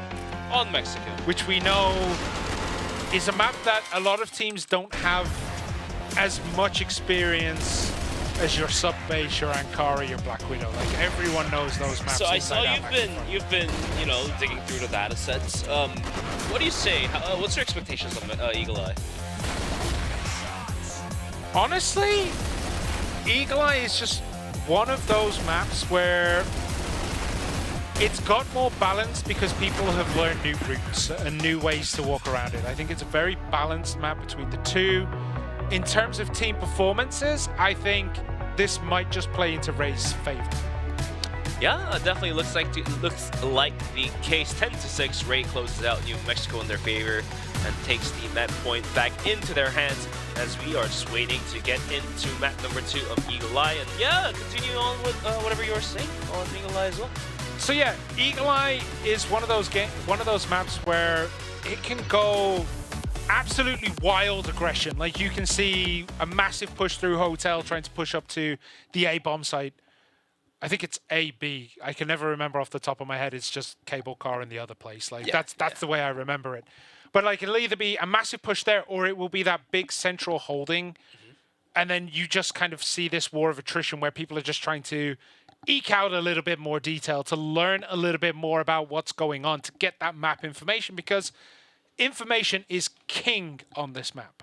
Absolutely true. That's why you do see more often than not the players climbing on top of the cable car on the very far side and middle and try to gain as much information as possible. And to counter that, players are looking right in that angle in the top of the A-bomb site. So yeah, can't wait to see how this one turns out because Eagle Eye played out in the first series here.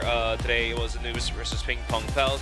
Wasn't one of the most cleanest Eagle Eye we've seen. So let's see what is prepped in the backpack for us for the second series of the day. It's going to be Ray versus TBI eSports.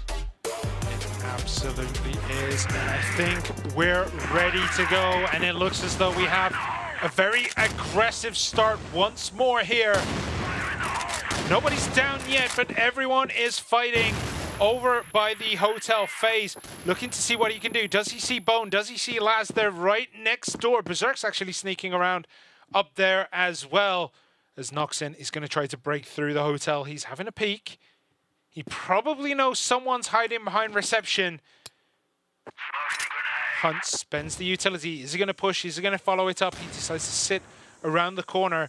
Hunt is probably going to be the sacrificial lamb if a push comes through here, because he is already low. Timer is ticking down. It's going to be minute 30 onto the clock with Hunt about to cross paths with the player from REH any moment soon. It's going to be last to take down Hunt to find the better of him. So down a player already, and FaZe taking a bit of damage in the process as well. Let's see where TBI wants to guide the angle of attack towards. Yeah, Booker goes down as well. Rolly takes him out as FaZe goes down as well. And I think Noxon was supposed to follow up really quickly on Hunt, but just didn't. But does take out Laz. He's got the angle on Bone here, but Bone is just quick to it. He takes out Noxon, and now it's a 4 against 1. Avin has everything to do. The C4 is lost. Avin spraying down towards where Rolly is, but not managing to get what he needs done, and cannot do it as Rolly takes it, and REH, they start as they mean to go on. And the BMs continue on coming to map number 2 as well. The pistol bullets flying across the board. Nonetheless, 1-0 on the scoreline. And coming into round number 2, TBI thinking about a quick push down towards middle, and this might just catch REH off guard. And there you have it, TBI coming right in hot, but REH was more than ready to fend this off. 3 kills already, leaving FaZe all alone. In desperation, was able to find 1, make that 2, make that 3. As FaZe, quick with the shots, was able to find 3 kills, but still has to go through Laz, go through Bones. The C4 is down in no man's land as well. And look at the rotations from REH. This is a smart maneuver. They know the bone. They know the C4 is down, and they know they can double stack. As long as they don't get call out, they can make the trade kills happen, and just easy as that, win the round. And FaZe, least expecting what is happening right behind his back. So he's gonna peek in and find the kill on the bone. All right, Laz, he fired his bullets. Now FaZe knows what's up, but Laz, quick at the feet, runs right in the bomb site, takes the frag, and wins the round. He almost made it work, you can see. And he had so much time to play with as well, did FaZe. Because everyone was dead, and there was still 1 minute 50 on the clock. Like, it was 1 against 3 or 4, and there was a minute 50 left. Like, he was all alone. That push just didn't work. And that's generally what you see if someone tries that big push. But this time, it might work out.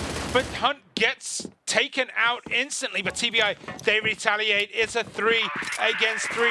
And they have the site secure. A is theirs. As we see Bone climbing up the watchtower here. He's trying to get a bit of an angle up on top. On top of the communication tower. Can they get... Are they gonna put the bomb on A? They're sitting there. Laz gets Avin. And that just might be the time for TBI to get this bomb planted. They're on the site. They're just holding it for now.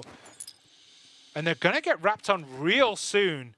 You can see REH thinking about wrapping all the way around the bottom. And this is an issue with TBI. Like, whatever they're doing is justifiable. Like, they're making the right movements, but REH is somehow able to rake up on the kills, and that eventually wins the round for them at the end of the day. So you can have all the tactics and all the strategies in the world, but if your clicks are off by half a second in this game, you're done. Just half an inch away. Yeah, Berserk gets FaZe with a great shot as Noxon does get taken out eventually. Berserk and Bone are going to find the bomb pretty handily. Plenty of time in the world. And there we go. It is a quick 3-0 here for REH Gaming. And Rolly is smiling on the cams there. He knows what is coming on the post-game interview. And we know what's coming in the post-game interview. And here comes the quick aggression from REH as well. Berserk running out, taps Booker out. Rest of the players were too blind. And make that a double kill for this guy. Actually being a Berserker in the lobby. Hunt puts the end to the massacre, but at the cost of losing 2 of his teammates. Yeah, REH playing very aggressive for the defender side as Bone tries to make his way out and is pretty much going to make it. Nope, Noxon does get that kill. As Laz holding a defensive position now. So that was a lot of aggression for a 3v3. Now that's where we're at. We're going to see maybe a return to normal play here. So we do have a little bit of a footsie going on between Hunt, I think. Oh, what a flake. As he takes out Rolly. Nice kill there. So it's 3 against 2. TBI just need to get their feet planted. They need to get themselves back in this one because right now it is one-way traffic. Finally, this is one of those rounds where TBI can finally go into post-point with a man advantage. And even then, Muffin is still waiting with open arms, so they have to cross into the bomb site. And there's no utils, essentially no utils to cover the angles. I think that's a single flash left onto Avin, so TBI contemplating where they want to go in towards. Looks like it is depicted to be A. They're going to make the cross. Muffin goes down quickly. Hunt doing some dirty work on the sniper there, and Laz made a huge flank. I think Hunt has seen Laz, and indeed he did.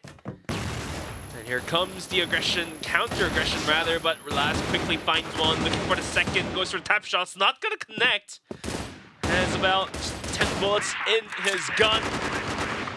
Couldn't quite do more damage. And there is finally TBI putting up 1 round up on the board. It's going to be 3-1. Yeah, the pre-firing there was insane. He was just like a quarter of a second off. If he'd have, you know, been a little bit slower, he probably would have got 1 kill very early in those exchanges. But here we go. It is round 5. It is 3-1 to REH.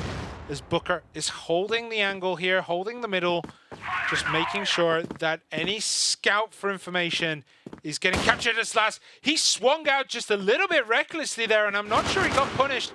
He does back out, and actually he got Noxin down, so the swing was a good one, but Rolly did get taken out by Hunt. So it's 1 for 1, 4 against 4, and the utility is definitely in the favor of TBI now. Definitely in the favor of TBI as Hunt continues to put the hurt into the side of REH. Berserk will go down. Gonna be on a 4v3. Muffin trying to equalize things back down to 3-on-3. Whiffs the shot as we are looking, the clock being burnt down to about the minute 15-second mark here. The C4 yet to be picked up as well. And Hunt just continues to farm the lobby. Eagle Eye. Like I've said, it's one of the sniper maps, and Hunt finally putting the good work of his gun at good use. I will say, Muffin there, I think, just peaked a little bit too long, and TBI, they got their foot in round 4, and they are sticking it in even more on round 5. It is 2-3, REH with the lead, but it is looking a lot shakier than it did 2 rounds ago, 2 maps ago. As Booker going to be holding, and we see another very aggressive REH push into the middle, leaving Rolly out in the middle of no man's land. And I think he might just be trying to wrap around the back as...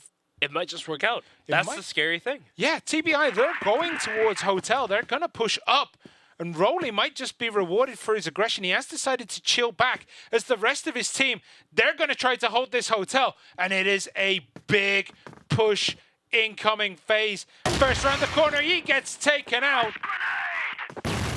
And here's the pop flash up and over, but Berserk was waiting on bridge, finds one. Avin and Hunt finds a piece each. The Muffin comes around the corner with the pistol and wraps the round up. And there is going to be the double score. It's going to be 4-2. That was nasty. That was absolutely nasty. Completely nasty round. And speaking of nasty, Noxin puts out some nasty shots and takes down 2 players in a row. And the 2v4 now as Bone trying his best effort to equalize things back down, but he gets completely caught with his pants down. And FaZe is going to be able to pistol him out from the lobby. In a 1v4, Muffin is going to give up the bomb site for now. Oh. The timing. It's always the same. The enemy always walks past your shots. Oh, nice shot there by Booker.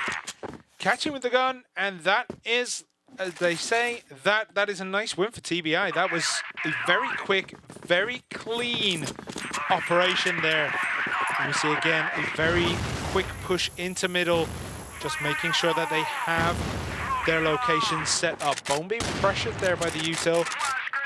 He's not going to rotate much around. He's just going to try to find a different angle in the same spot. And Now he's going to rotate over to A. I think he feels something's coming, but he's just not sure where it's going to be. Maybe the rest of his team can point out some of the information they're picking up because they know they're coming up here. Oh, through the smoke. Basically saw nothing there. Gets the kill on FaZe. What was that crouch peek? Hunt's just got deleted from the lobby. That's all I can say. Oh, Booker swinging out. Doesn't get punished. And again, Muffin. He knows every angle, every sweet spot. He knows. He's read the script. As Avin does get the kill on Rolly here. Muffin got another one down here. He got Avin down. Muffin is on a tear. As Bone goes down to Noxin, that basically gives the rest of the team the, hey, he's over there. Like, we know where he's going to be going. The C4 is still down.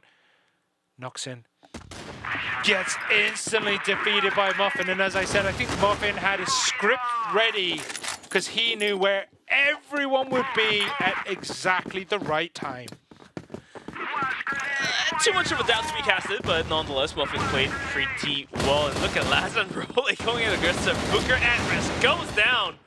And all of a sudden, trying to close out the first half in their favor. Ray going out in an aggression, giving up the bomb site, but the retake with a man advantage may just pay off dividends as Berserk is going to take down Avin as well. In the meantime, the C4 is going to rotate on top of the bomb site to be planted any moment soon. But even then, the plant itself is not being posted just yet. Expecting a sniper on top, which of course is there as Muffin is, as you can see through the X-ray. He is crouch peeking left and right. Hunt tries to gain some ground in towards the spawn area. Noxin eventually goes down. He peeked into the crosshair. So yeah, first half will be 6-3 unless FaZe can pull out wonders with his gun. Misses the first shot, looking for the second. Not going to happen as Muffin continues to put the hurt on side of TBI. 6-3 for the first half. 6-3 is a very standard score. It's not insurmountable. You can definitely come back from this. It doesn't look as bad as a 7-2, even though there's only a one-map difference. 7-2 just feels different. It just feels different. So we have Ray now on the blacklist. We have TBI on the global risk. And positions are being set. Ray, they're kind of looking to see like, all right, let's see where we can find an angle, find a peak, see if any information is being given up by TBI. As Muffin, I think, is going to have a look at Hotel. Is going to find 2. Oh, nice grenade. Catches the feet of Rolly there. Realizes some value, but not a whole bunch. And now here comes the aggression from Noxin through the smoke, takes down Rolly. And he himself will eventually go down with the counterfires by Laz. Muffin with the sniper whiffs the first one as FaZe gets to walk away without taking the damage as well. So here we go. It is just going to be a nice defensive spread on the side of TBI. And Red holding that middle, and they're going to try to push through the doors. I think Hunt is in and around that area. We can see Muffin basically trying to draw attention towards the B site. He's not going slowly there. FaZe does turn around to see Muffin, and I think they're just going to drop on him, but Avin has other ideas. He protects his teammate, but Bone picks up a massive double kill here. Imagine Muffin wins it. Only imagine! And the imagination has ended up being only an imagination. 6-4 as TBI finally puts the round up on the board, but even that round felt only so shaky. When this is a big, big defensive push on the side of TBI. They've taken center. They are looking just to compound their map position here as grenades going in towards Berserk. But the rest of Red, they're just like, all right, you can take middle, we'll take Hotel. That sounds cool to us. And even for that defensive push, they do and did end up losing FaZe in the progress. So it's only going to add on to the hurt as Ray Bones already deep in the bomb site. Hello. And that might sell enough of a fake for the rest of his team to rotate in towards B, it seems to be. Avin gets a big kill on Rolly here as Noxin gets another. It's looking good for TBI. It is 3 against 1. Muffin, last man standing once more. And he's all alone on the B site. But you know what he doesn't have in his pocket? He doesn't have the C4. Comfortably sitting at 13 kills, the Sky is willing to clutch up for his team once again. Has all the utils to work with. And he does have a bit of time. A little bit of margin of a minute and 13 seconds to work some wonders. But like I said, Simon, the C4 down in no man's land, being watched by the players TBI. So let's see if Muffin can take the kills. Not gonna happen as Noxin quickly sprays him out from the lobby. And TBI is inching closer for a tie. We're 6-5 on the scoreline. This couldn't be any closer. 6-3, we said, is a very comfortable scoreline for these teams. 7-2 is uncomfortable. 6-3, everyone knows you can come back from that, and it is now 6-5. And what do we have? We have a very aggressive push here by TBI, and Avin gets boned down. But look how deep they're pushing TBI. It's almost as if they think they're in a free-for-all lobby. Bit of a quiet before the storm, they say. And this seems to be the downtime for us, for REH to strike right back at it. Walking and creeping in towards the hotel, it seems. But look at the position of Booker and the rest of TBI. It's so darn deep posted. The Hunt almost went down to the shot of Muffin. And Hunt's not falling back. He's going out a bit more aggressive this time once again. And that's going to work wonders. Berserk goes down and Booker adds on to the kill as well. All of a sudden, REH mightily struggling to hold on to the rounds here. Yeah, and FaZe gets Muffin off the board. Rolly, last man standing. He had a wonderful time in the last map, but switches weapons, decides to try and wrap around, and just gets caught by Booker. And that is a win for TBI. It is now 6-6, all tied up on Eagle Eye. Bone will start us off nicely with a frag down towards Hunt to open things up. Booker gets completely deleted there after taking a single frag. Mid is completely taken. Bomb site A completely compromised. The ends of Noxin and FaZe not being able to connect the shot there is going to cost him his life. As Noxin on the 1v4 is going to make a full rotation. Sees Bone, but Bone also sees him. There's the round. Super quick. Super That quick. was like 30 seconds, I guess? Yeah, I mean, this is not a TDM lobby. Like, that was just rapid quick. But we see very quick take of center by REH, making sure that TBI do not get settled in. But Muffin took FaZe off the board, and Noxin goes hunting in the hotel. And to make things worse, FaZe is knocked out to begin us off, and Bone just continues with the hurt on the side of TBI. Booker, who has been having a pretty good day today, is also taken out. Waiting was Laz, but Avin somehow was able to swing and take the head off of Laz. Sun is now going out with the pistol. Maybe shouldn't have done that as Berserk was waiting there on the other side of the corner. And all of a sudden, REH looking to just take the bomb sites on a 4v2. Yeah, or and 4v1 now. Rolly got a big kill here. It looks like it's REH. Noxin actually gets a nice headshot there, and he's going to rotate around. We're on board as he's looking at A. I think he knows someone's coming. Berserk is right there. Rolly's looking out from the top. He's looking out from the satellite dish. Rolly drops down. Berserk peeks, gets taken out, knocks in. He knows where Rolly is. You can see it. I mean, he's won the first coin toss of the 3. Couldn't find the second. And eventually, REH, yet again, finds another round as here comes the timeout. Yeah, I mean, when you're going to call it, you call it when your back is against the wall. Like, TBI, they're fighting for their survival here.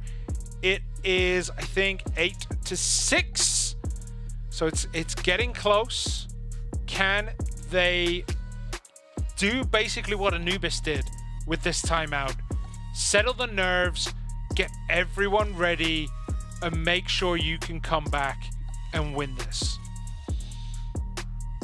Let's see what this pause is going to bring forward for these strategic changes we get to see. At least for Array, they're doing just fine. Whatever they're doing is working out. For the side of TBI though, things are a little bit different.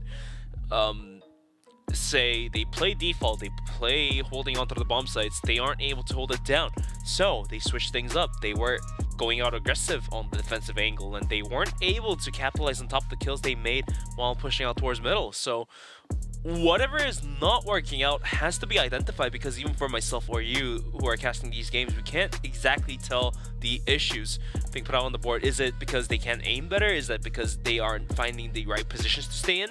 I don't know. We don't know. You don't know. So whatever this pause, how long ever this pause is, they are going to be able to figure out the real issue being brewing in the pot, because even when you're going out aggressive, we've seen TBI being able to find the opening frag, but they just aren't able to capitalize on top of it.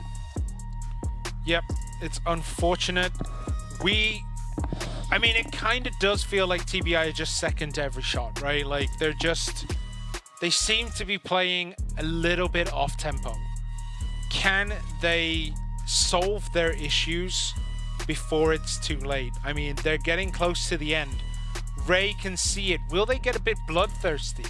Will Ray be a bit too aggressive now, thinking they can close this out and then make mistakes against TBI? That could be their downfall.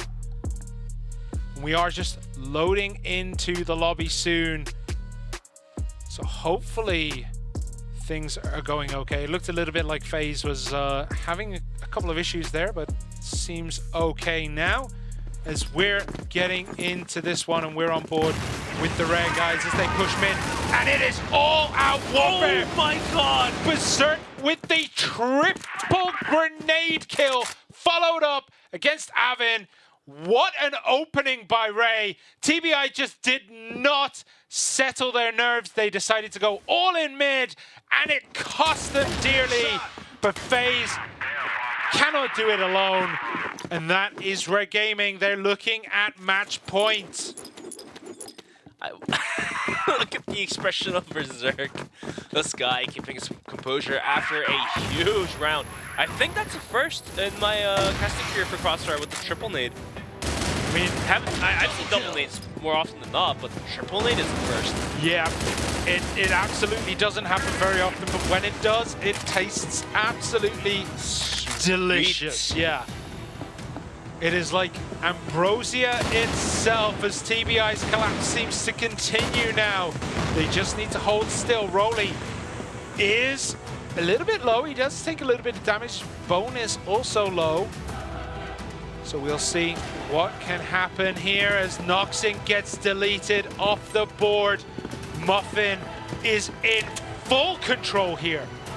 Avin and FaZe has it all to do. The C4 is going to go down as Rolly plants it down. Muffin takes on Avin down to the veteran. FaZe versus the world. Legs one. Velaz is going to be able to swing out with the pistol and take the kill there to wrap the round up, wrap the map up, and let's say wrap the series up. That is another quick 2-0. REH Gaming, they weren't phased. I mean, that was a massive push through center by TBI, and it just didn't pay off. They just crumbled. That timeout didn't settle the nerves. It just seemed to like forced it kind of like pumped them up a little bit too much, and they thought, let's go, go, go, middle, middle, middle, and it just got them killed. Oh, what a game. What a game, what a roller coaster of rounds and emotions. Absolutely bonkers, I would say. But nonetheless, yeah, Eagle Eye, definitely one of the wonky maps when it comes down to how snipers can really act out and scream. And we saw that Muffin was able to put full control of the map by himself, and just FaZe wasn't able to match up to that of Muffin. Yeah, I mean, this is the thing, like, it was never a one-sided, like, basically you have a full team still standing and you completely wipe the floor. Rounds were close. The map wasn't. It usually got down to a 1v2. There was the occasional, like, FaZe against 3 or something like that, but I mean, it was a close match between very, very close teams. And I for one would like to see another match between these two teams because I think they are very, very evenly matched. I think, of all, I feel like Berserk definitely deserves the MVP, not because of the triple nades. Of course, that is what I'm pushing for, but even besides the triple nades, he has been the key anchor players in different positions, not only on Eagle Eye, but also on New Mexico. Well, we will wait and see with bated breath who the MVP is I'm here. just waiting for the nade round. I know, right? To be honest.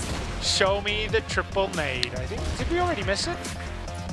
No, Was it this one? not too sure. This might be it. Bang, bang, bang. Oh my god. That was cooking up, and it cooked. I remember a long, long time ago where everyone was like, oh, nades, frag grenades, they're useless. They don't do any damage unless it hits your toe. Like, dude, that was like 4 frag grenades and it just wiped out 3/5 of the team. Like, Well. instant Muffin 2.0, Bone 2.0. Well, that nade cooked up for Berserk, and that completely cooked TBI. 10-6 on Eagle Eye. Ray is going to be able to close out the series in their favor, and not a single overtime this time. So Ray definitely proving their point, and Broly himself proving his point. Yeah, and that is the end of Group B, match 1. 10-6. It was back and forth. It looked as though TBI at the first half had it down, but unfortunately they do go down. It is 10-6, 10-6 in the way of REH Gaming. I mean, great match between two pretty evenly matched teams, but today REH were just a little bit better, and Muffin is your MVP. 1.5 KD overall on the day between both maps, and he's played fantastically. He was definitely a very reliable player on the roster of REH. Sorry to Rolly, but Muffin did better. Yeah. I mean, here we go. We're going to get a couple of clips. I mean, he was just on point so many times, and a sniper always feels dangerous, but with Muffin, it just felt lethal. If he even had a whiff of your scent on the wind, like that one right there, he just nailed it. And this guy, even with just a sliver of health, this guy's just able to take down players after players. That's the perks of holding on to sniper. You don't have to. I mean, if you land your shot not on the leg but on the torso, then that's a one-hit kill. Yeah. So very reliable, and was able to provide for his team. So we're just waiting to interview our MVP, and looks like we are just about ready to kick things right into it. So let's welcome Muffin on the board. Hey Muffin, how's Hello. it going? That was a great I'm match. Yeah, I was gonna say that's a Thank great you. match. Do you feel that like you're evenly matched with your opponents, or did you feel that you had full control throughout the whole match? At all, I have the full control because, you know, we are controlling them, we analyzing them, so we got them all, you know. So, Rolly, your teammate, has made some very exciting statements on the interview reels. Do you think you helped him and your team to prove his point and his statement? Of course, we all help them, we all help each other. We are a team, so we're supposed to do that. How do you feel going into the rest of the tournament then? You have 3 more matches in the group stage. Do you think you're going to win them all? Yeah, I think so, yeah. We are ready for it. So your next match is going to be against Inner Circle, I believe, tomorrow. Any expectations on the results? You think a 2-1, 2-0? It depends, like 2-1, I think, because they are good and I like them. I like how they play. It's gonna be 50-50, you know. Yeah, it's a coin toss. I was going to say, like, during, especially on Eagle Eye, it seemed as though you knew where everyone would be at exactly the right time. There was one shot that was like between a pillar and a window. I don't know, like for the cable car thing. I mean, you nailed that shot perfectly. How did you know where everyone was at all times? Because I know that Hunt is always doing this, spamming this, crouching. Like, I was just pre-firing it and they got this. He was lucky. The luck shot hits every single time. But yeah, Muffin, Congratulations on your MVP and your win. Thanks for a Thank great you. interview. Thank you. Thank you. Thank you. Bye. Well, there you have it. That was the interview from Muffins, and like he said, he knew where Hunt was going to be and was able to hit the shot. But it looks like we have just able to wrap up the second series. It was Ray versus TBI, closed out 10-6, 10-6, 2-0. We're going to take a quick 10-minute break and come back with the third series of the day. It's going to be Entropy versus RSC, so don't go anywhere, as we're going to be right back in 10 minutes.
Welcome back to CROSSFIRE Stars 2025 Regional Finals. We're in the midst of the Eumena region. We were able to finish the first two series in 2-0-2-0 and looking to go into the third of the day. It's going to be Entropy versus ROC. And Simon, what's your expectations coming into this matchup? ROC are probably your favorites because, you know, this is a team that have been together for a very, very long time. Like, they've been around the block. They know what they're doing. They're former champions themselves. They've dominated the scene for a very long time. But Entropy, I think they might just be able to pull something out and make Group A a very, very interesting group. This is the second match of Group A. The other teams are 3P, PingPongPals, and Anubis. So I think the winner of this might just win the group. I think they will be able to beat the other two teams, but don't quote me on that. And I'm not going to be, you know... Just waiting for the fans to, you know, yeah, start going on your Twitter. Someone comes out is like, oh my God, like, ROC, they're terrible. Blah, blah. You could, no, like, honestly, I think the winner of this will win the group. But yeah, it's going to be a very, very close Mark match. his words, but looks like we are just about ready to go into the video set by Entropy, I believe. And let's see what they have prepped for us. Let's listen to them. Hello guys, my name is Madison and I'm the team captain of Entropy Gaming. So our journey leading up to the CROSSFIRE Regional Finals has been pretty hard, to be honest, but we've managed to overcome all of the challenges that have been put in our way, and now we're here. In order to prepare for the regional finals, we've put in a lot of work. Basically, we've been practicing on a daily, on our individual skill, on our teamwork. We've been perfecting our strategies, and we've been trying to play against the best teams in our region in order to see what our weaknesses are and to see what we can do to fix them. The biggest challenge that we faced during our preparations has definitely been the fact that Rain was in the middle of moving house, so he had to play the qualifiers from his parents' house on a mobile hotspot, mobile data, and then at the same time, a couple of days before the regional qualifiers, I had to go on a work trip, so we couldn't really practice, and yeah, it was all a bit sketchy right before the qualifiers, but we managed to get through them and qualify to the regional finals. This year had a lot of ups and downs for us, but the biggest unexpected turn was definitely the fact that we lost against Legends OP in the CFL playoffs. We didn't have any other issues in the league. We thought that we're just gonna walk through it and be able to play CFWL next year, but they were on the A game, they were better that day, and they won against us. And because of that, it's been really hard mentally to be excited to play the game. It's been hard to grind. It's been hard to stay motivated because you just know that there's nothing waiting for you in the beginning of the next year and you need to do it all again. But then after a couple of weeks, we realized, like, guys, we still have the regional qualifiers. We can qualify to the finals. We can be the underdogs. We can make history. We can qualify to CFS as technically not even an open team anymore. So that gave us energy again and we started grinding, and we're just hoping for the best. We're gonna give it all we have. The player that talks big before matches, but then in the game he disappears. I'm sorry that I have to do it to him, but that's been my teammate Sata. He's been very confident, very proud of himself before every game that we've played. He's been dropping 30 bombs and prags, but then in the official games lately, he's been struggling a bit. But I believe in him, he's got this time. Honestly, if we qualify to the CFS Grand Finals this year, I'm most excited to play against Team Stallions from the Philippines region, just because they're a young team, they're a new team, they're getting good results, they're fun to watch, and if we qualify, I want to show them, like, hey, we're also new, but we're even better than you, we can get even better results. So I believe it's time that the West also shows other regions again, like, what we can do, that we're a good region, that we can get the top 4.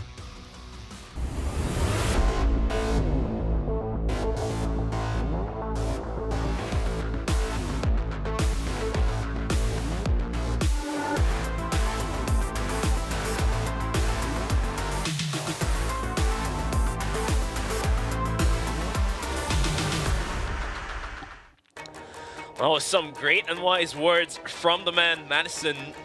speaking of that, they're about to just give it all and give what they've got. The roster looking pretty darn strong as well. Madison Pugh, 40, Rain, and Sata, who's apparently a little bit offline lately.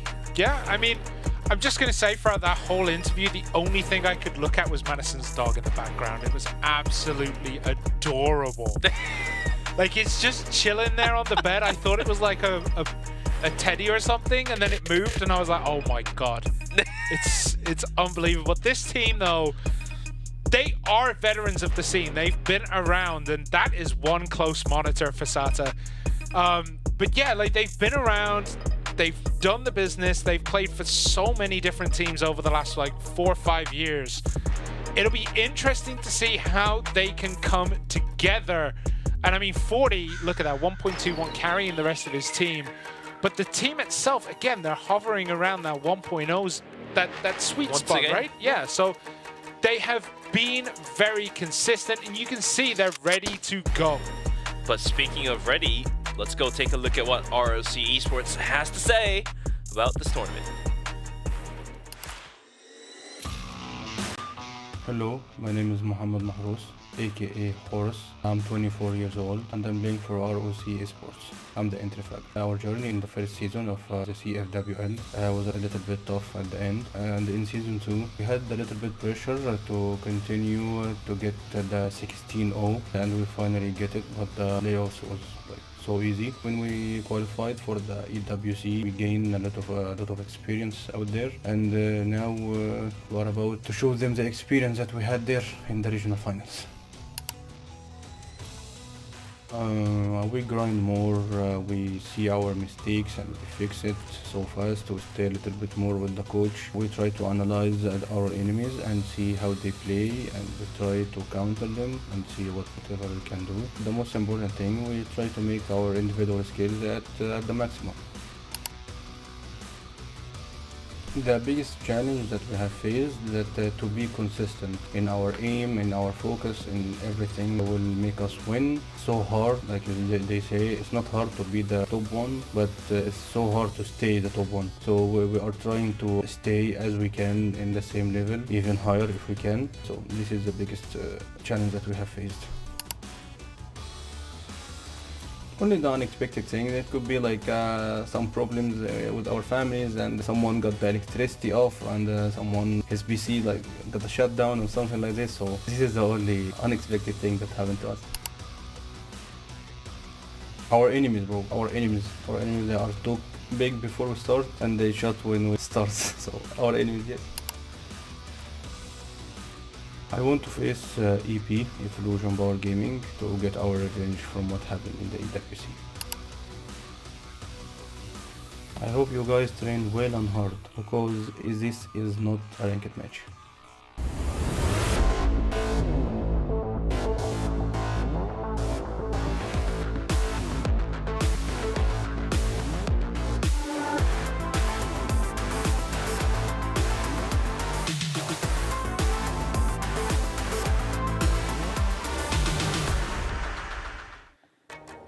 There you have it, RC Esports with a strong roster of Snake, Tots, and Snare, Horus, and Slayer. And as they've mentioned in the interview, the only people that talk loud are their opponents, and they just completely shut them up. And justifiable enough that they are one of the teams that does make it to the grand finals almost every year, and also has made it to the eSports World Cup that just happened a couple of months ago. So yeah, a very strong roster, well-deserved roster, and they know they have the caliber.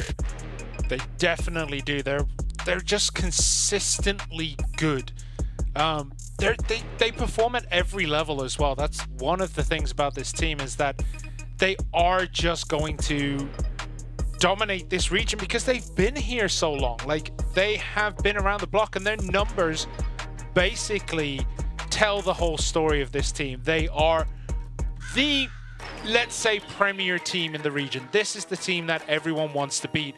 And they even said, like, their hardest problem is not being at the top, it's staying at the top. And that's when everyone starts gunning for you. Like, instead of practicing for 3 matches, you literally practice just to play against this team. And it just comes to show that everyone's KD is hovering above the sweet spot of 1.0. So, yeah, the key players are going to be 40 and Snare, of course. Nobody else but Snare. 1.21 KD and 1.23 KD. So these two players have been farming the lobby that were present in front of them. Absolutely. Both players basically representing everything that their team stands for. You can see 40's background filled with CFS images back from Lazarus days, and Snare, he's just chilling out, man. He's ready to play. And yeah, I think everyone is going to be looking forward to this match to see how ROC perform. But look at that. Every map but Black Widow that they've actually played above 50%. Pretty toe-to-toe, I would say, but speaking of looking forward to something, I'm looking forward to Snare's hairline tomorrow. Wait, what? No, I know, it's just, you know. His hairline? It was a little bit off, I would say. Today. Oh, come on, man. Yeah. All right, Subbase is banned. Ankara is banned, which takes us to Black Widow. Widow first, okay. And Port first today. Port, New Mexico banned, Compound banned, which leaves us with Eagle Eye to finish. Does not surprise me that Black Widow and Port would be picked for these two teams. These are the classic maps, and both teams have a lot of history in this game. Everyone has played for a very long time. They're gonna go for these comfort picks in a best of 3. And this is what I was kind of expecting the whole tournament to look like. I wasn't expecting Mexico and Compound to come up, Mexico to come up as much as it has, because Black Widow and Port exist. These are maps that every team has played thousands of times. At least for coming into this tournament, we were able to see a bunch of sub-base and Eagle Eye in Mexico. But we weren't able to see one of the top maps such as Black Widow or Port, which are going to be the first two maps to be played in the series. So finally, on the first day, we get to see a couple more of the maps that haven't been played out just yet, as we are just getting ready to go into the first map of Black Widow, Entropy versus ROC, and ROC versus Entropy. And yeah, like you've mentioned, the winner of this series it only seems to me the same way, like you've mentioned, that the winner of the series will be the winner of the group stage. Yeah, I mean, they still have to go against Anubis. I forgot that Anubis was here, but both teams, Anubis and PingPongPals, are really, really strong, but I do think these are the two strongest teams within this group. And we're already off to a bit of a flyer, and it looks like we're going to have a massive push coming through storage now, as Snake looks to be the first through the door. Horus goes in.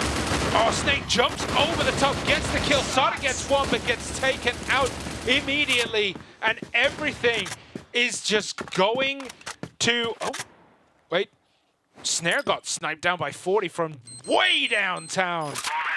So we do see EYG. They are going to push across, and they're going to run into Totson, who's chilling out, trying to just slow things down. Does try to get Madison, does get Rain, does get... Totson comes out of nowhere and gets Madison. All right. Entropy struggling with these initial exchanges. 40 is the last man standing. He's just going to take the smoke, wait it out.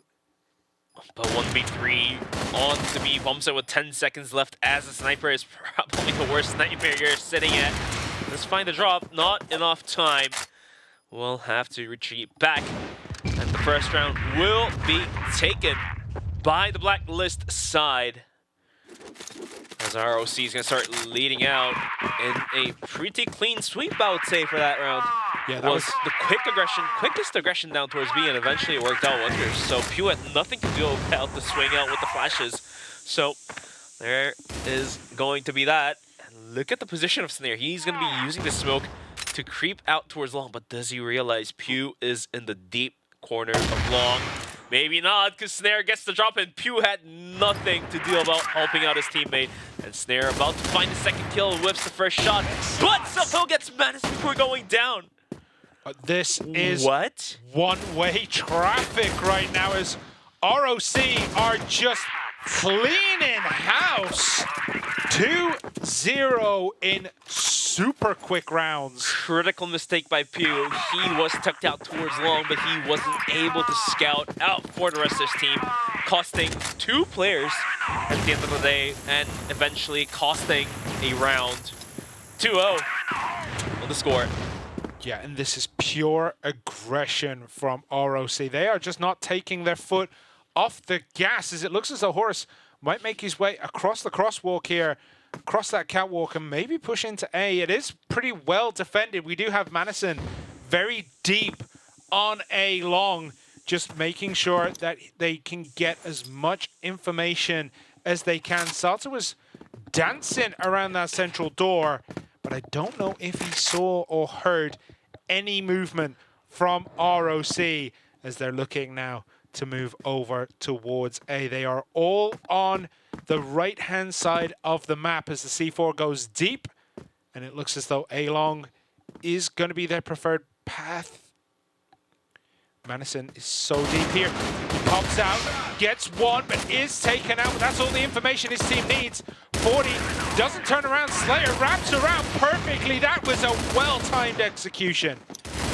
And eventually down to the ends of Q, who is already down very low. Slayer swings in, doesn't spot the sliver of angle. The flashbang is going to work wonders as well. As Entropy mightily struggling now to hold onto the bomb site, goes on the retake.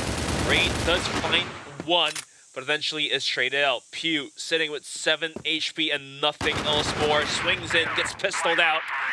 As ROC, these guys, finds 3 rounds in a blink of an eye. This is, I've already said it once, but this is one-way traffic so far. Everything is going ROC's way. They are first to every shot, first to every engagement. And Snake takes down Pew. This looks like men against boys so far as Slayer gets 40. And this is just not working out for EYG. Something's gonna have to happen for Entropy to come back into this. It's gonna happen now, because deeper down the road, it's not gonna work out for Entropy. But for now, down 2 players is gonna be going out for a 2-1 split. So one of the bomb sites, they will have to play 1v4. And seems to be the case, will be caught down towards the A bomb site, held down by Madison, and the rotation is coming in from Entropy. But the problem is, Totson is still scouting around, so the rotation could come in any moment soon. But doesn't matter. Horus quickly guns down Sada. Madison tries to provide some support as well, and it's gonna be down 1v4. The nade is, oh, it's gonna go nowhere. And then he just walks into trouble, wrapped around the back. Totson cleans it up, and that is a 4-0 scoreline so far. I thought this would be a lot closer than it has been so far, but ROC, they are just on fire right now. Yeah, and ROC is continuing to put the pedal fully down to the ground, putting all the gas to work, but Pew got a couple frags before going down. It's going to be down 3 on 4, but eventually rest of ROC is going to be able to wrap things up and make a rotation down towards B. Look at the position of 40. He is going out pretty deep. This might be able to catch a couple nope, not at all. Horus just knows. He knows. He knows! What is going on? I think that was the first time this match that EYG have actually had an advantage past like the 30-second mark. Like Not they anymore. were 1 player up, but yeah, it was just like, you know, to check that long corridor, right? You know to check Here's your the thing, spawn. right? If 40 is down that deep towards the spawn area, Horus, you aren't supposed to look at him. You aren't supposed to. That's almost a promise. I think you just kind of get the feeling like you know there's one missing, so you know he's probably going to be at your spawn site, but oof. Oh, God. Sada goes down, Rain goes down to the pistol of Slayer, and Madison, last man standing, has it all to do, gets 1, all right. Can he make it 2 or 3? The C4 was dropped there, but they're going to try to get it planted. There's 50 seconds left. All Madison has to do is hear the bomb going down, swing out, find the first frag, and make it down to 1v1. Doesn't matter, a snare continues to find frags through the smoke. Madison goes down, and quicker than ever, 5-0 is going to be the scoreline, and ROC is looking pretty damn strong. Yeah, everything is just going the way of ROC. What can Entropy do here? They're second to every shot. Madison, though, does pick out Slayer. That's a big kill this time, but Tossin does get down Pew. So it is... Okay, Snare's down as well. So it's 3 against 3. Is this the beginning of the comeback? As Madison tries to peek out the window, does get taken out by Horus. 40 taking the long way around, but doesn't look the right way. Does get collapsed in on by 2. And now Rain has it all to do. He gets 1. Can he make it 2? Horus doesn't care at all. Sticks his head on the line. Gets the kill. And that is 6 in a row. And he just waves it off. He almost with a looked shrug annoyed. of his shoulder. He almost looked annoyed that he had to use the ammo. What do you mean? Like, why didn't you just fall to the floor and give up immediately? That's what it looked like there for Horus. Like, this is just insane. 11 and 2 so far. It's elegant that how ROC is able to just manhandle Entropy at this point. Of course, Black Widow is one of the more lopsided matches, but 6-0 is a score that you don't see quite often. Yeah, 6-0. Usually it's usually 5-1, maybe 4-2, but that's a nice peak there by Sata. It does take down Horus quite low, giving a bit of an advantage here to Entropy, who just bucket out of there. They're like, no way. And Snare is waiting on the other side. He does, unfortunately, pre-shoot just a little bit too early. Doesn't catch anyone. Gives away his position. And that just allows Sata to reset himself. They are stuck under Catwalk, though, as the rest of ROC are looking to bounce on the top. Grenade was pretty good. That's a good flash covering center. And here we go. The Catwalk is all there. Sata doesn't see it coming. Horus peeks out over the top. He does go down first. He is the first man. Thompson and Snake, they do pick out 2. And 40 actually gets a big kill here. It's 2 against 3. 1 against 3. Can Madison do it?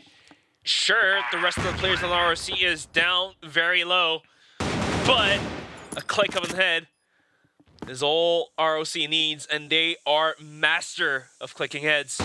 So, Madison on the opening frag takes down Snare, needs to find 2 more. The clock is ticking. The positions of ROC, they're holding on window, they're holding on long. I think Madison has seen Slayer there, so that's why he's pre-firing this angle.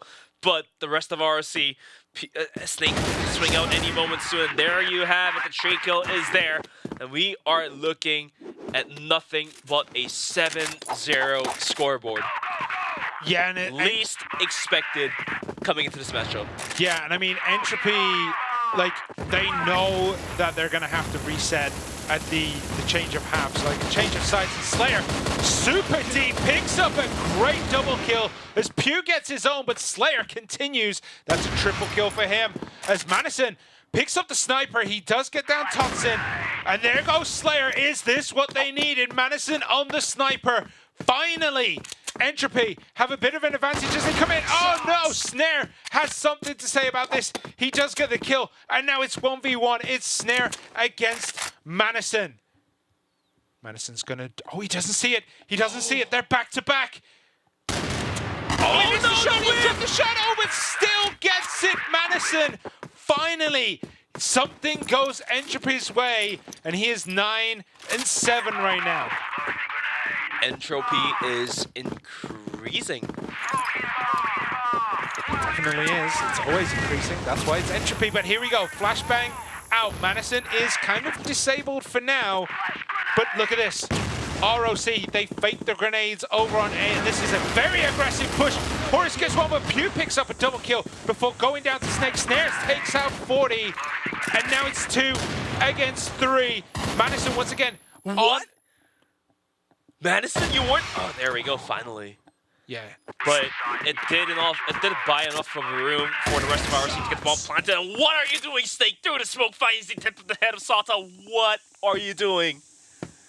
Dominating, that's what he's doing as Madison is going to have to swing out and is instantly deleted by Snake. And that is one-way traffic. That is 8-1. Scoreline that we least expected. As now we do see the switch of sides, but I don't know, mate. It feels all ROC's way, at least for this map. And here comes a quick, long aggression, but is going to be greeted by 3 players of ROC holding it down. Horse takes a bunch through the smoke. Then Sata able to click a couple heads. Looking for a third. Hodson could be spotted out, and there you have it. Rain's going to find the kill. And all of a sudden, Entropy trying whatever and anything to be able to pick up some kills and pick up some rounds. Oh, and we have some more kills going out. Snare gets Madison. It's 1 against 4.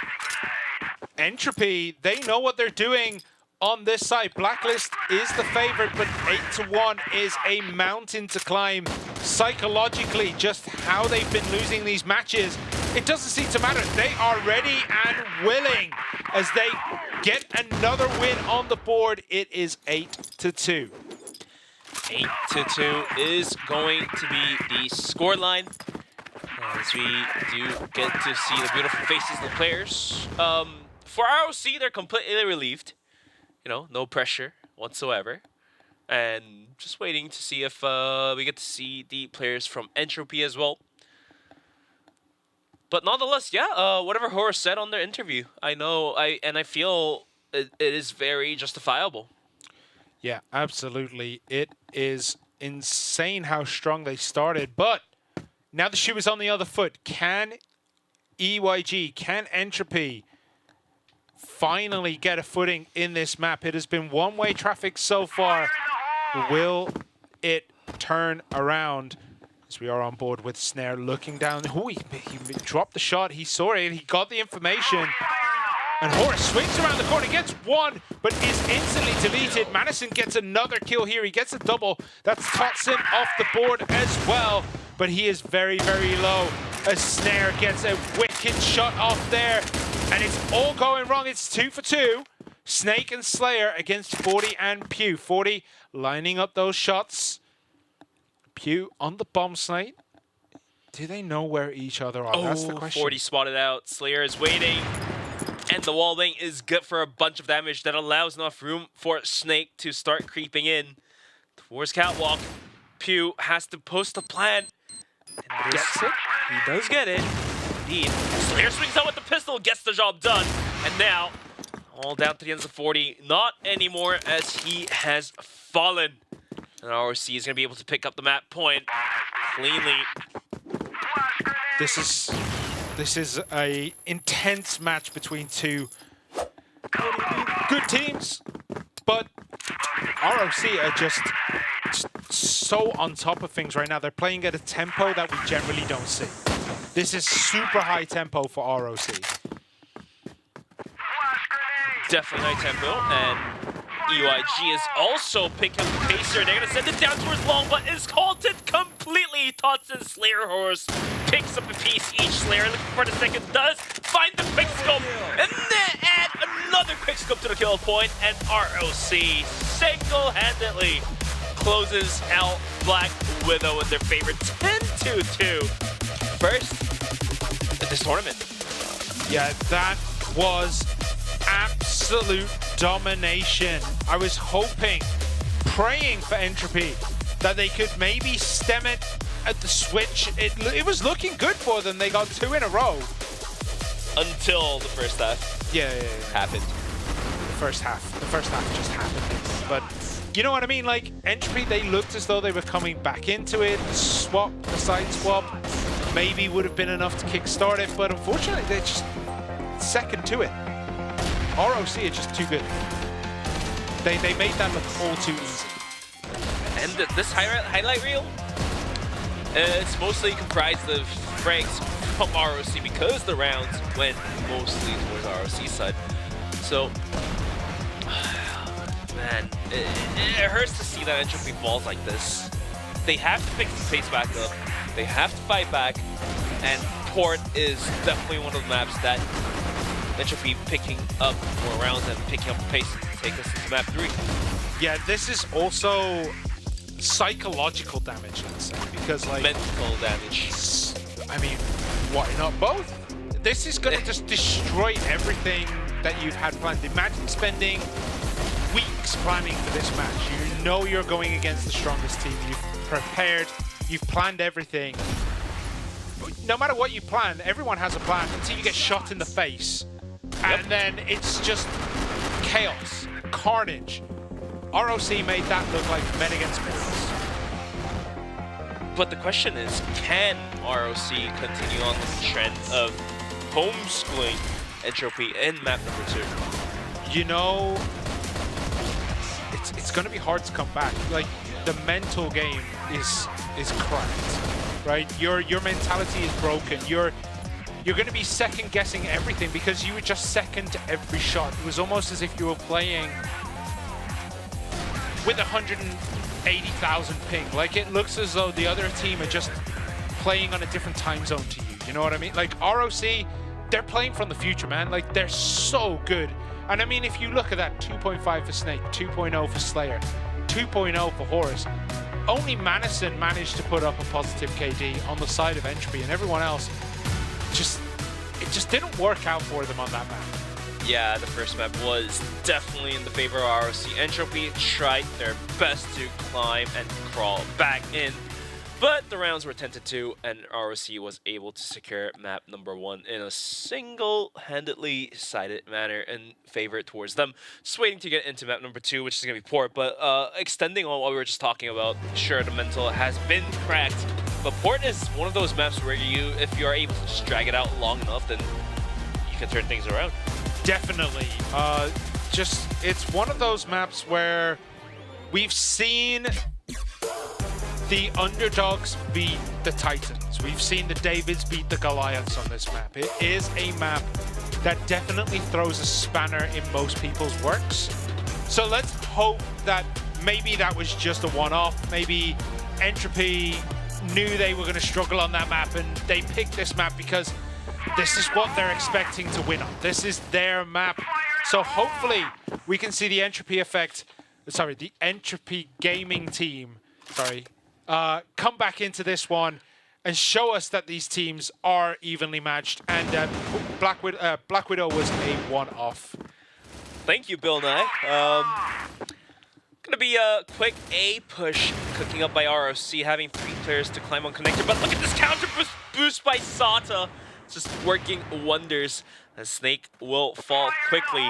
But ROC hasn't given up the interest. And Snare is up. And Horse is up as well. Look at Sata's position. Will ROC double swing this? Not anymore. Snare is going to find the kill, but at the cost of losing Horse. Down 3 on 4. With Snare down very low, ROC, yet to pick the C4 up, is waiting to find a couple more frags before really guiding themselves into any of the bump sites. And seems to be A is going to be the case where they're poking, prodding in towards. I think 40 has been spotted, but 40 is going to quickly clap Slayer. And Snare. Nicely done there by Entropy. That is the response needed after Black Widow. I mean, you kind of knew that 40 would be on A top, right? That's just where your sniper lives on this map. It is a crow's nest. So you knew he was there, but it doesn't matter. Like, if a sniper is good, a sniper is good. And it looks as though we're going to get a bit of a boost again up on sideways. For Sada, I think Sada actually thought better of it. He's going to sit at the bottom. Maybe let them push across this time. You can see the nervousness of Horus here. He knows something's up. He knows someone will be waiting here. Is Slayer going to swing out first? Looks as though he's thinking about it. It looks as though Slayer might swing around the corner, but I mean, 40 is the Overwatch there. He's looking down the barrel of the gun. He sees, that's Snare, sorry. So Snare knows what he's got to do. They're pushing through, and they do make it from underneath. So now we're on board with Snake. Yeah, Sato was trying to hold down connector, but Slayer was able to swing out and take the kill onto Sato, who was least expecting it from happening. The C4 now is going to be picked up by Totson, as the rotation is now happening from A down towards B, it seems to be. 40 now, relocating himself from on top of A towards middle. Not entirely sure if he's able to find any frags in this particular position, because that bridge, you get swinged by 2 players or more if the angle of attack is on towards bridge. Overflash is happening. Rain is completely blind. Horus is blind as well from the counter flash, but he was able to find a couple pot shots. And here is the fake being sold completely. C4 is on the bomb side, and to make things worse, Horus is going to just continue to farm kills. Why are you letting him do so? Yeah, I was going to say, it's 1 versus 4 now. Rain has it all to do on his own, and this is going to be hard to break, but he gets 1. Can he make it 2? Slayer is next on the line. No, he's not. Rain decides to duck and dodge. He's going to run into Totson, I think. Turns around. Oh, he doesn't try the wall shots. Oh, and he sees it last minute, but Snake comes from underneath, and that is a nice return of serve for ROC. It is 1 apiece, and we're going to see what happens. But that was such an excellent fake onto B by ROC. They kind of deserved that round, but look at this. They do this time, push into B, and it's absolute carnage. Madison picks up basically a triple kill here. Massive, massive swing of favor for EYG. Rain goes down. Snare is up. He has it all to do on his own. He does switch his weapon, and he's going to run into 40, who snipes him off the map. And it is tit for tat, ping for pong. It is left and right. It is 2-1. I just like how you're talking about ping pong. And we have PingPongPals. PingPongPals. Nonetheless, ROC going tit for tat. Lost a round there after picking up their first round. Another counter boost by Salta. They're absolutely loving it. And ROC, are they expecting the same sort of connector hold by Sata? Because they're gonna try to boost into it, and Sata might just be able to clink a couple heads quickly. Horus is up with the pistol. Sata waiting patiently. Is now double swung, and finally ROC is able to punish Sata for being in a more aggressive position of all things. Yeah, that's the kind of thing that works once, and then you just have to like let that psychology set in, and then they check hundreds of times. But here we go. We're on Snare, trying to get something through the smoke, but just a couple of warning shots, I feel. But yeah, you just do it once, and then let the psychology, like, let it sink in. Let them second guess every time they try to do it. But if you keep doing it, you're just going to get shot every time. As 40 is backing away here, he's just going to move over towards that central line down that street, as Pew does get a couple of tags off there. Madison looking aggressively at it, does take out Snare. The rest of ROC, they're kind of playing very static right now as Horus pokes out. 40 ducks and dodges that, does get taken out eventually. Horus on the charge, swings around the corner, no one there. As Madison was taken down, Rain is around the corner. He's going to have a look. There are 2 left on the side of Entropy. Pew and Rain have it all to do. They're teaming up, and they're going towards A. They're going to run into Snake first. Snake takes down Pew. Rain tries to get it done through the smoke. He does get Snake as Horus awaits around the corner like a hawk. He takes another one here. It is 2-2. Like Simon once said, once again, tit for tat, ping for pong, left and right, toe to toe. I'm trying to think of a lot more things that are like A and B. Nail, no, not tooth and nails. Eye for an eye. Yeah, that works. All right, let's add that to the list next time round. We playing that game, aren't we? Nonetheless, speaking of playing games, are going to be ROC and Entropy in a cool game of CROSSFIRE in the middle of court, tied 2-2. Slayer is going to be able to find Rain whilst being flashed, and the 2 players are going to be rotating out from middle in towards B, as going to be on the side of Entropy. And look at the positioning of ROC. They are just holding the anchors, holding the key positions, and it works wonders. Snare clapped Sata, and 40 was about to go down. 40 gets a kill. 40 gets another kill. Double kill there. That was Madison.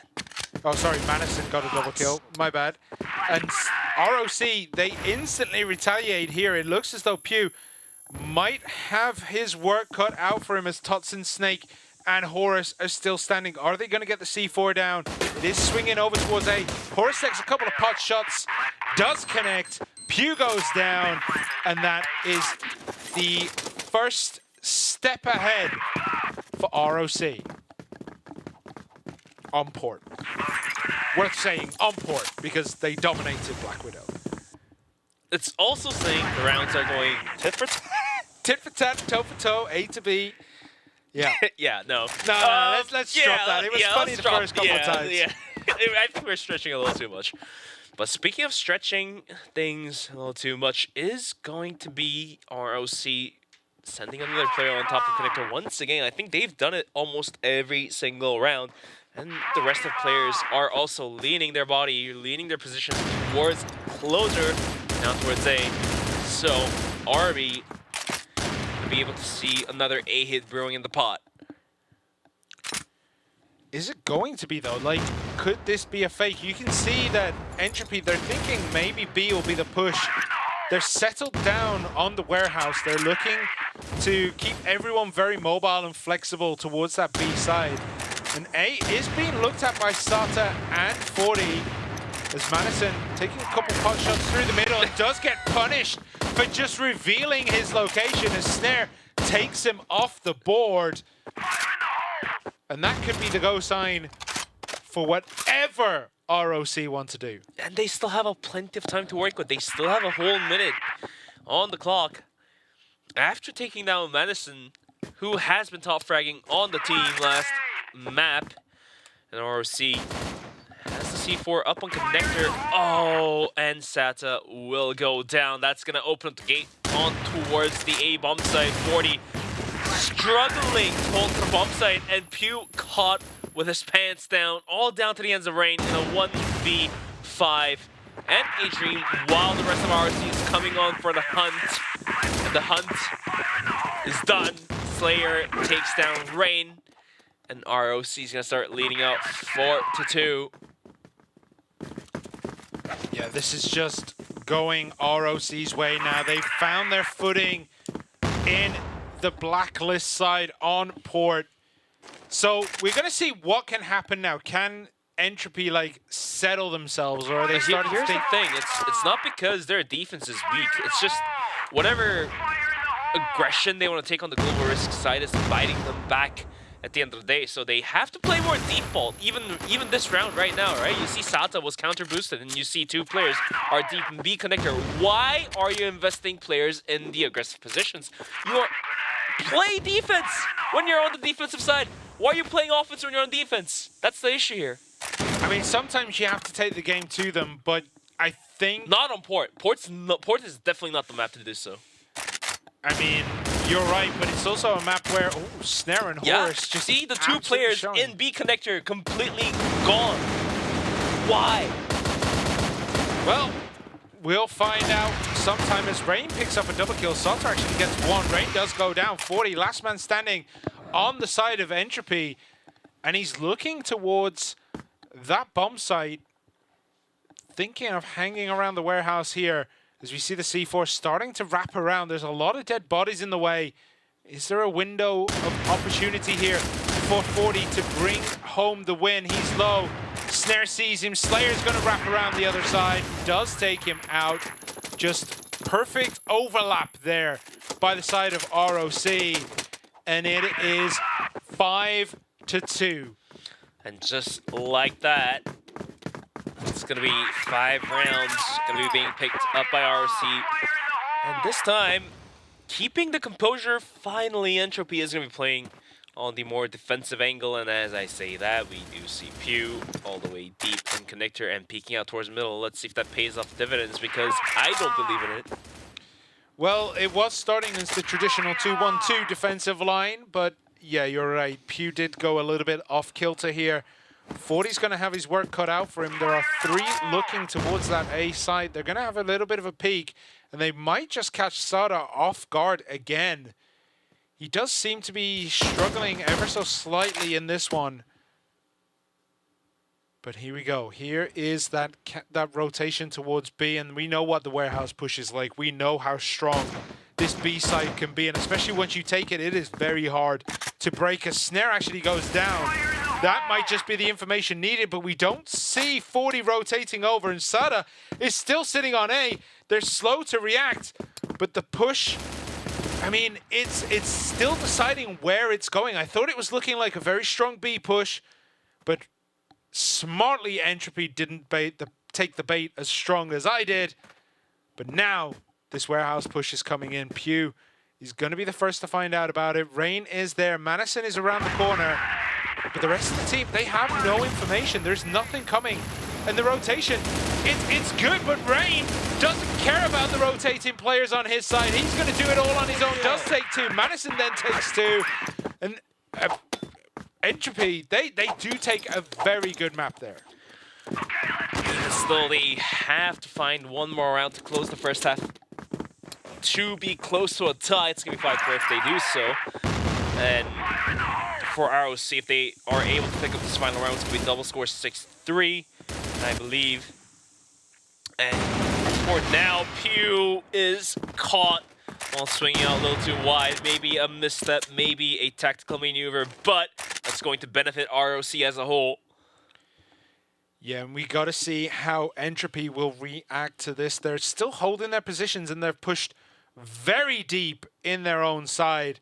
As you would expect for the global risk on this map, it's very hard to play very aggressive. And you were right, like the aggression just definitely wasn't working for EYG. They had to sit back, they had to do it, and 40 goes down to Horus.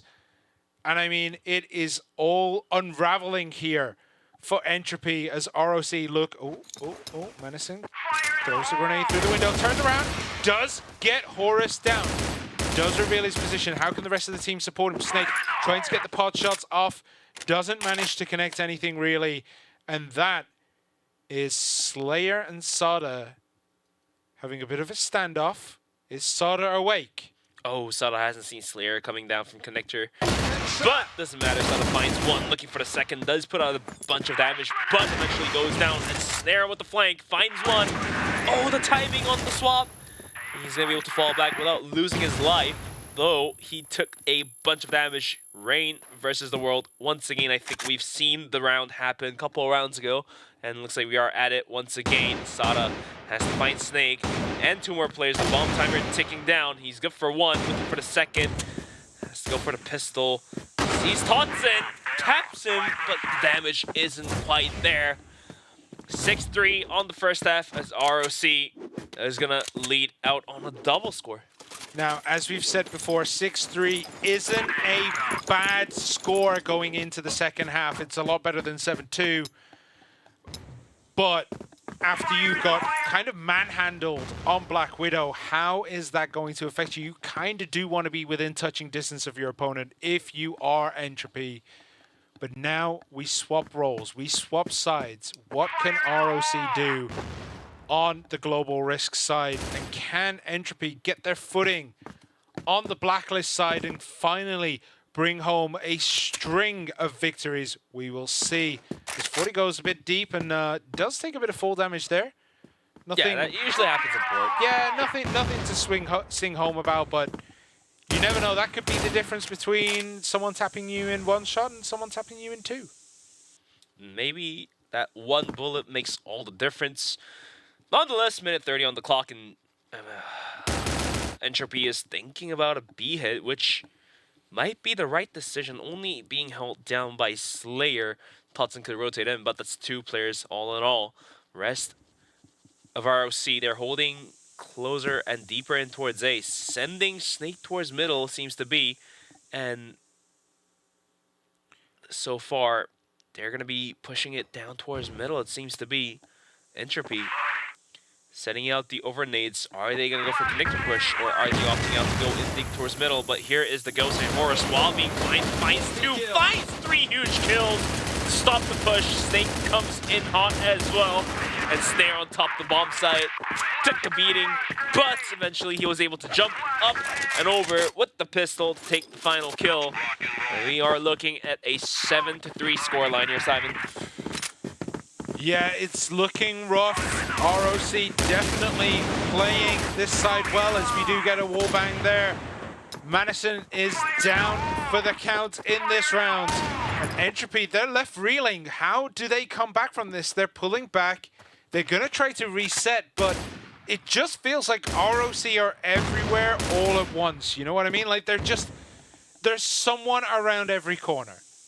Every trap is set. ROC, they seemingly have 7 players on the team. Like, that's how good they are right now, how spread out they are, how they just know the map so well. It's just unbelievable play. This is me hoping to commentator curse ROC a little bit so that it swings the other way. Cleans out the rounds. No, yeah, let's not go there, but thus far, I mean, Entropy has been putting up some sort of fight, but it's not a decent fight. To match up to that of ROC is the issue here. Yeah, and look at this. They're looking towards a B push, right? Look at where ROC are. They were hanging around B. I think they feel it in the water. Slayer is doing the old jump, hop, and peek. And he is going to see this. But look at that. Look at that. Instantly, the rest of the team rotating over to B. It's almost as if it's premonition as EYG actually get the better of that engagement just for a little bit. But now ROC, they're finding their footing as Snare and Horus, last 2 standing. EYG does get the jump shot. Oh, Horus wraps around the back. He gets 40 down.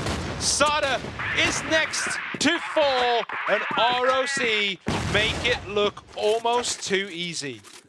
I feel like Entropy has a lot of breath taken away in their lungs, and there's not a room left for them to breathe. 8-3. And ROC, even though they had a single player on the bomb site, they were able to rotate the players in time. Maybe Entropy took a little too long in the B hut to make the actual aggression because their rotation came in hot the moment they heard the pot shots through the window. So maybe that was the difference maker for ROC to pick up the last round as well. Nonetheless, Entropy with the pop flash is going to be sending it in. Slayer waiting, Slayer goes down, and now this time they're going to put the pedal to the gas here. And now the rest of ROC is going to start rotating in. Snake and Totson underneath the bond site. Range tries to swing out, gets the kill. It's going to be Sada to find one actually, and somehow Snare's going to find the kill with the nade. Down to 2v2, as Snare and Horus has it all to do, but the bomb site has been taken. As Horus in hut tries to go for the cautious. And Snare swings up with the pistol. How does he do it? He gets one, but couldn't find the second kill. As looks like the fast-paced tempo that Entropy's bringing is working out, although being a little bit rough, I would say. Yeah, not the cleanest of rounds, but it doesn't matter how clean it is as long as you win it, right? Round is a round, after all. Yep. So Pew does take a bit of damage there, but he's going to be the sacrificial lamb towards Horus. He's having a bit of a peek over the boxes and then decides, nah, I don't want it. But look at how they're kind of strangling the space now for ROC. They're pushing everything over towards A. I think they feel this is coming. As Horus is very, very deep. He gets Pew, he gets 2. And my goodness, Madison does take him out, but that is a deadly engagement as Snare gets the quick scope down on Sada. It's 3 against 2. Slayer, Snake, and Snare, all they have to do is hold on. As Madison and 40, they have to try and find a way to break it. And look at how ROC have split up. 1 deep, 1 on A, 1 on B. They are prepared for a lot. And Slayer just has his pointer. Oh! Oh! Oh! And 40 goes down as well as ROC take another. And they're making it look almost too easy. It's 9-4. They're making it a little too easy, isn't it, Simon? 9-4 already. And thus far, Entropy mightily struggling to hold on to the rounds here. They have to pick this up and 4 or 5 more up to go into overtime. And Entropy, they're going to be gathered outside of B. Slayer is going to toss it in and will realize a decent amount of value. Totson has to hold this one down. He's completely flash go for the madness. Spray down, not gonna happen as Pew's gonna also find the kill onto Slayer. Down 3v5, but Snake was good on the rotation. Finds some damage before rotating back out. On top of the bomb site is gonna be Madness, but Horus and Snare in a coalition is gonna find a kill each. In a 2v3 is gonna be ROC. C4 has been planted, and Horus himself is down very low. Look at Pew's position. He's waiting for Horus to come in, and there is the round being realized by Entropy, but it may have happened a round a little too late. Might just be, but one round is better than no rounds, so they continue on just a little bit longer. So EYG have a lot of work to do, as you can see. Trying just to find the angles now, just sitting deep. But look at Slayer, he's holding that B line as deep as he can without kind of pushing too deep and, you know, revealing himself here. And we do have, oh, he's going very deep.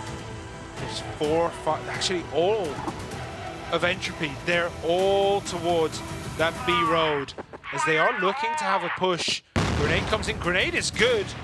Does that give any information? No, but 40 takes a lot of information right to the body, and he's down very, very low. 21 HP remaining on him. That pot shot hit for 80.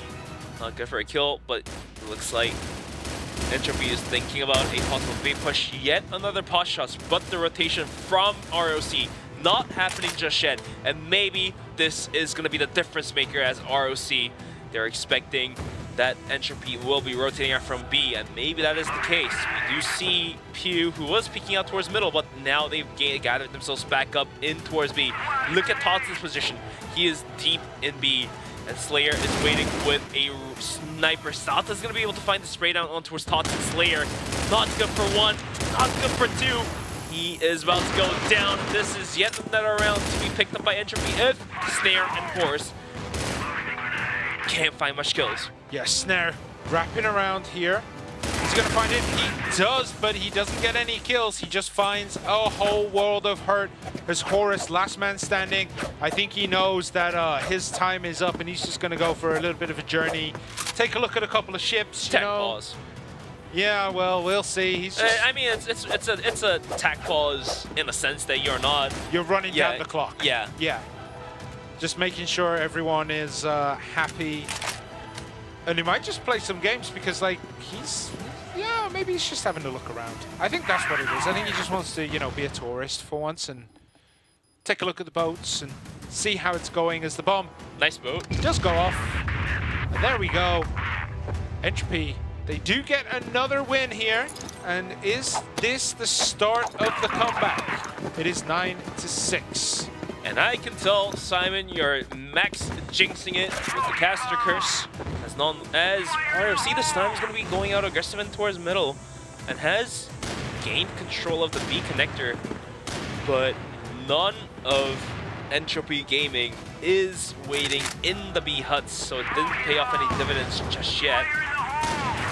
As for now, the C4 and the rest of Entropy is actually lingering outside of A. Not even in connector, but like actually just outside of A long here. And Snare, he's been landing some naughty shots on top of the bomb site. Let's see if he is able to find a couple more. He's still looking at it, he's still thinking.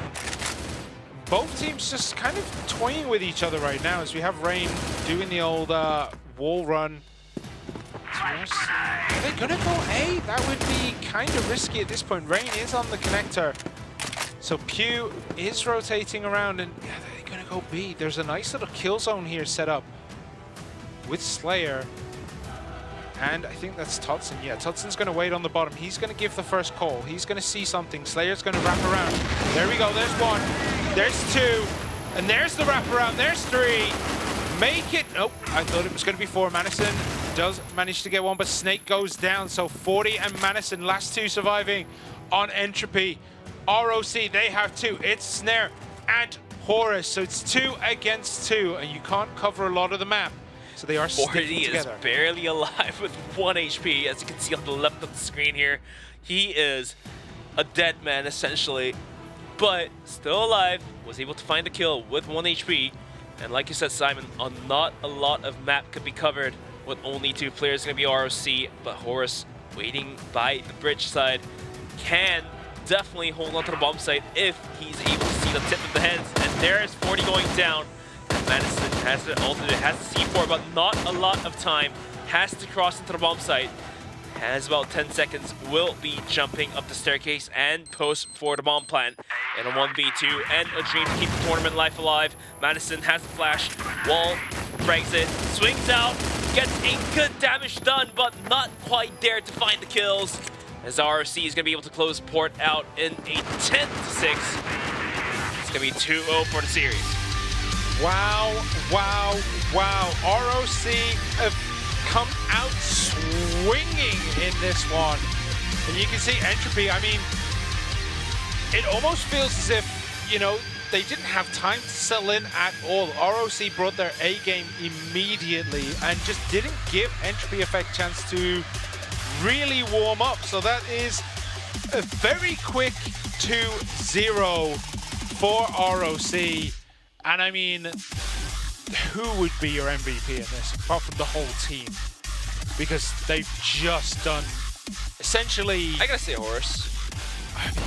But everyone else did really well too. Yeah, I mean, it's really hard to pick out someone who won this. I mean, Sata did pretty well. I mean, for Entropy, Sata did pretty well with the first, you know, counter sideways jump, right? He was in there, he got a kill, whatever, but then he kept trying to do it again and again and again. And then Entropy Effect on this map, they just looked second to every bullet. There was a point where it looked, maybe they were turning the tide and maybe this is the start, but then, I mean, ROC just kind of got set up and it was just one-way traffic. Absolute one-way traffic. Although Entropy was able to put up a decent fight on the port, the caliber wasn't quite there to actually take the map point back into their hands. So there you have it. 10-2, 10-6, at least for Entropy. This is not the end of the day for end of the tournament for them, so still have the losers bracket to go through. Well, no, they're in the group. Oh yeah, still. Yeah. It's all right. It's all right, yeah. man. It's they still have Anubis to play tomorrow. Yeah, it's Anubis tomorrow. Maybe they can get themselves set up in that one. Maybe that will be their turning point because Anubis are already 1-up. If Entropy win, that'll be 1-1. Then this group gets blown wide open. If Anubis win, then Entropy Effect are effectively fighting for maybe a playoff place. Maybe a place, but it only comes down to the results of the games that are going to happen tomorrow and the day after tomorrow, as we have 5 days of straight fun CROSSFIRE coming right at you. So gotta wait and see how everything, the results turn out to be. Yeah, this is definitely a fun match. Who do you pick as an MVP? I think it's Horus, but I honestly couldn't tell you. I think Snare maybe was just positionally a little bit better, but if you're just looking at stats, yeah, I think, yeah, Horus. If you're just looking at pure stats, it's Horus. Madison again being the one shining star on Entropy Gaming, but hopefully they can, you know, recover from this and come back stronger tomorrow. We will see them in the last game tomorrow against Anubis. That's going to be another tough matchup. I mean, Madison has been lifting the weights, but he does need some support from his team to do so. 10-2 and 10-6 as ROC is going to be able to close out the series in a 2-0. And also, going to have to go into Eagle Eye, which could have been the difference maker. I feel like Entropy is, you know, a pretty good team on Eagle Eye as well. And of course, who else but Horus to be picked as MVP? And this guy is sitting comfortably at 1.94 KD. So yeah, absolutely well deserved by the stats, and not only by the stats, also in the plays he was playing in the crucial positions. He was playing the key anchor, and he, on the blacklist side, he was the guy to guide his team into the angles, as you can see on the replay. Yeah, I mean, it almost looked as though he didn't know how to die at times. Like, he'd run into basically an unwinnable situation and come out killing 2 or 3. Like, unstoppable today. And yeah, I mean, all the talk about being the strongest and how, you know, they're just so dominant and everything's been easy. They kind of proved it again today. They are playing at a completely different level to Entropy and maybe to everyone else in the tournament. We're going to have to see how anyone can stand up to this, because that was a very, very dominant performance by ROC. And by Horus in particular. Like, how do you do it? Well, of course, it's no one else but Horus with the superstar plays and also taking the MVP. But looks like we're just about ready to interview our MVP player, Horus, up on the board. Hey, Horus, you made that look almost too easy. Like, how are you feeling after that one? It is too easy. It doesn't look like it. No pressure at all. But yeah, congrats on your win against Entropy 2-0. But tomorrow, I believe you have a game against 3P PingPongPals. What are your expectations going into that matchup? 2-0. Definitely 2-0. So we are not here for this region, you know. Yeah. We're already competing the hardest groups ever in the CFS and all this stuff. So we are here for the champion. We are not here for just to compete on the group stage or stuff. Well said. yeah, you're looking easily to be one of the strongest teams in the Eumena region. Is there anyone that you think could potentially challenge you in a match? No, there is no one definitely in our, in our level. You know, as you say, we already have the experience more than anyone, I guess, in this league. So yeah, we will definitely beat anyone. What a bold statement. But thanks for the interview, Horus, and looking forward to your matches coming up tomorrow and the day after tomorrow.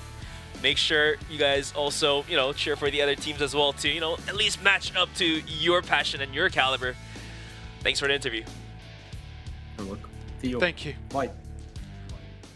The confidence in that team is going to be at an all-time high. You can just see it. That is very high. I'll tell you that. That's on top of a skyscraper almost. You could distill that down and sell it off to anyone. But they've proved it today. They are easily one of the strongest teams. They say no one can challenge them in the region, but we're going to have to wait and see what the rest of the tournament has. Now here's the twist, right? Now that Horus has claimed that they're the best team in the region, now I really want to see of the other teams, maybe Gaimin Gladiators, maybe 3P, maybe, Anubis to, possibly come back and take down ROC, who is seemingly the evil best guy in the region. So yeah, have to wait and see how that unfolds. But we're going to be taking a quick 10-minute break and come back with the final series of the day, which is going to be Gaimin Gladiators versus Inner Circle.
expect CFS 2025 Path Eumena.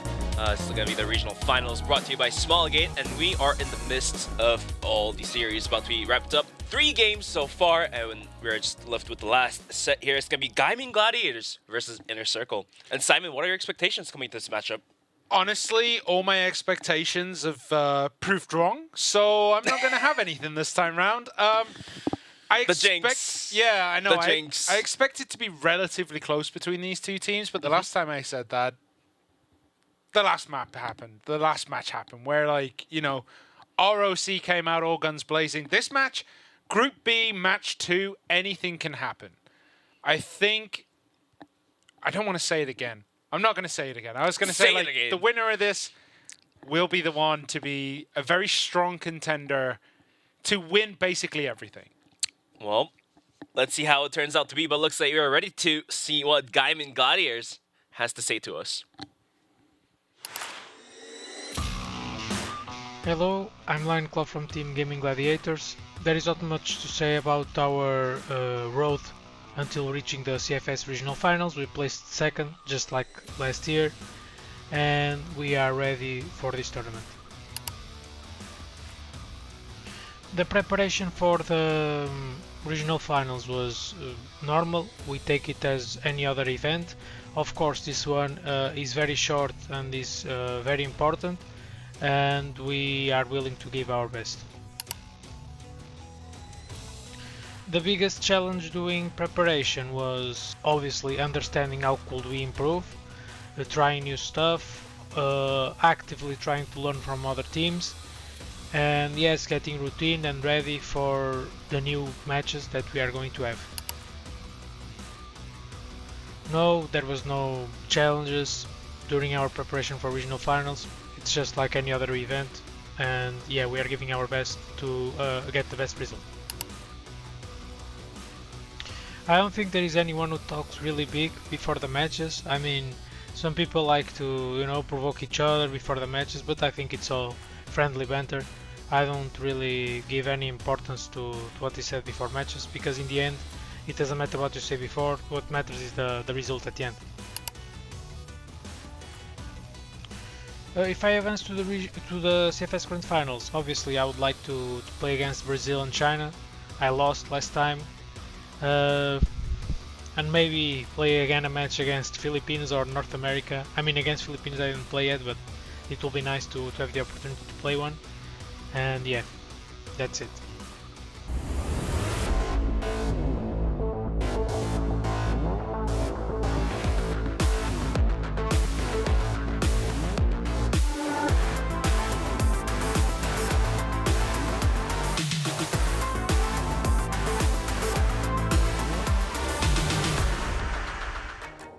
That was Gaimin Gladiators. Lineclaw has been sharing his thoughts on the interview. The roster, of course, looking pretty damn strong. Flex, Zane, Lineclaw, Spoxy, and Raffin, who has went for the shorter form of RFF, but we all know he's Raffin. Yep. Not just that, this team is coached by Loons. Nobody else but him, nah? No, but I mean, like, you look at Loons as the coach, like, as a player, he's been in everything. Like, he has caused the text on my sheet to go down to like a size 2 font. Like, his experience and how he teaches these players is going to be super interesting to see. He's technically the grandfather of CROSSFIRE. Yeah, but he's still younger than we are, man. Like, we need to chill on calling people grandfathers. But yeah. Sure thing, man. But look at this team. This is a team that I think will do incredibly well in this tournament. Former LCK, now Gaimin Gladiators. They are an exceptional team, and it's going to be fun to see how they perform against their opponents in a circle. But now let's go take a look at what their opponent's Inner Circle has to say about this tournament. Hello guys, this is Beck, the captain of Inner Circle team. I played this game as a professional almost more than 3 years, and about our journey leading up to RFA Eumena, we have confidence, we prepared well, and we think we're gonna qualify. First of all, we focus on our mistakes, where we were wrong, so we don't do the same mistake that we did before. Also, we are practicing a lot and we are focusing our individual skills to change destiny of the round on our side. To be honest, for me, the biggest challenge I faced during preparation of this tournament was staying mentally consistent and avoiding burnout because of the long practice sessions and workout with the team. I would say no one disappeared from my team. Sure, anyone can have a bad day, perform bad, but they are still present. They give theirs all support. Win or lose, doesn't matter. We show up for each other every round. That's it. If we advance to CFS 2025 Grand Final, I would like to face Team Falcons. I know they are a hard opponent, but they beat us 2 times so far and I want to get our revenge. My words of determination will be, see you in CFS 2025 Grand Finals.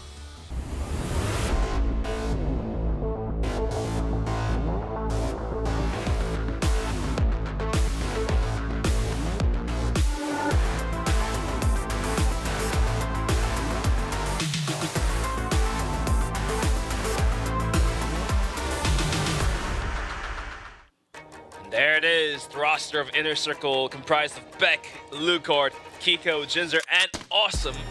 And of course, Lucard having a nice beard, better than yours. I mean, anything's better than mine. Mine's terrible. But, I mean, Alucard is one of those players. I mean, he is exceptional when he plays. He is insane. But talking about, like, the coach Loons and Awesome have a very long and storied relationship together, as well as Ginger as well. Like, they know each other because they've played together. So is that going to come into effect here, where maybe some of the strats they already know because they've played together for so long? But Alucard just throws that spanner in the works because damn, when he plays, it's fun to watch. Oh yeah, Lucard, one of the younger players in the scene, and also the guy who's been doing the heavy lifting for the team he's been playing in, not only for Inner Circle, but the teams previously as well.